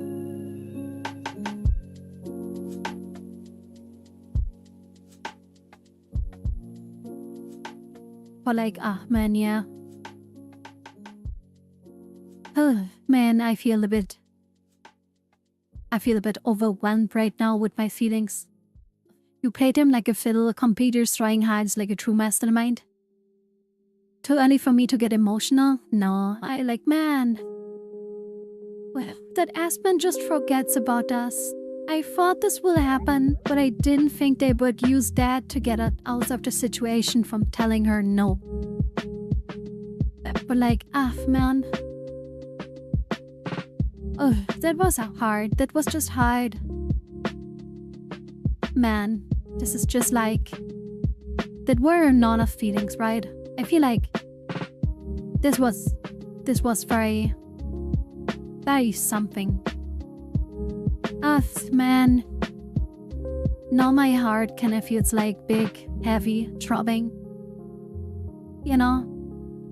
And then she just blurts out her feelings. You know? But like, man.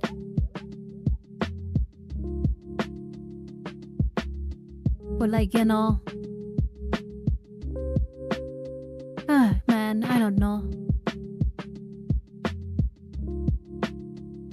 But like, yeah. But like, hey.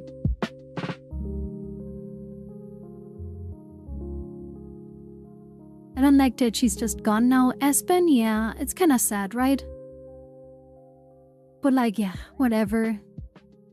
I hope you really enjoyed today. Your favorite gamer cat had a good way. I read my cats like that. I can't be mean. Yeah, I get kind of what you mean. I always tend to not do anything. But like, yeah. Anyways, we are gonna raid another streamer.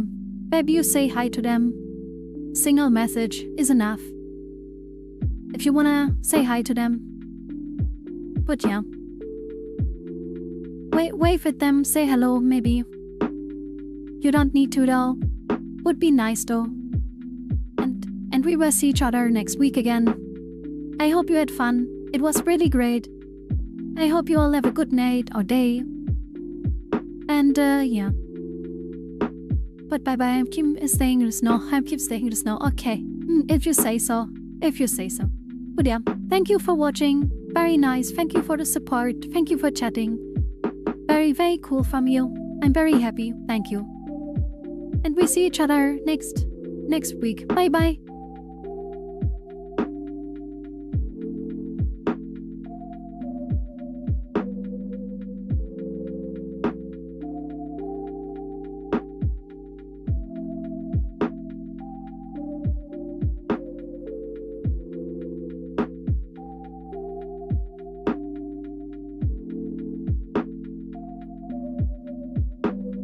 Oh no, I rated someone that is in followers only mode. And big mistakes were made.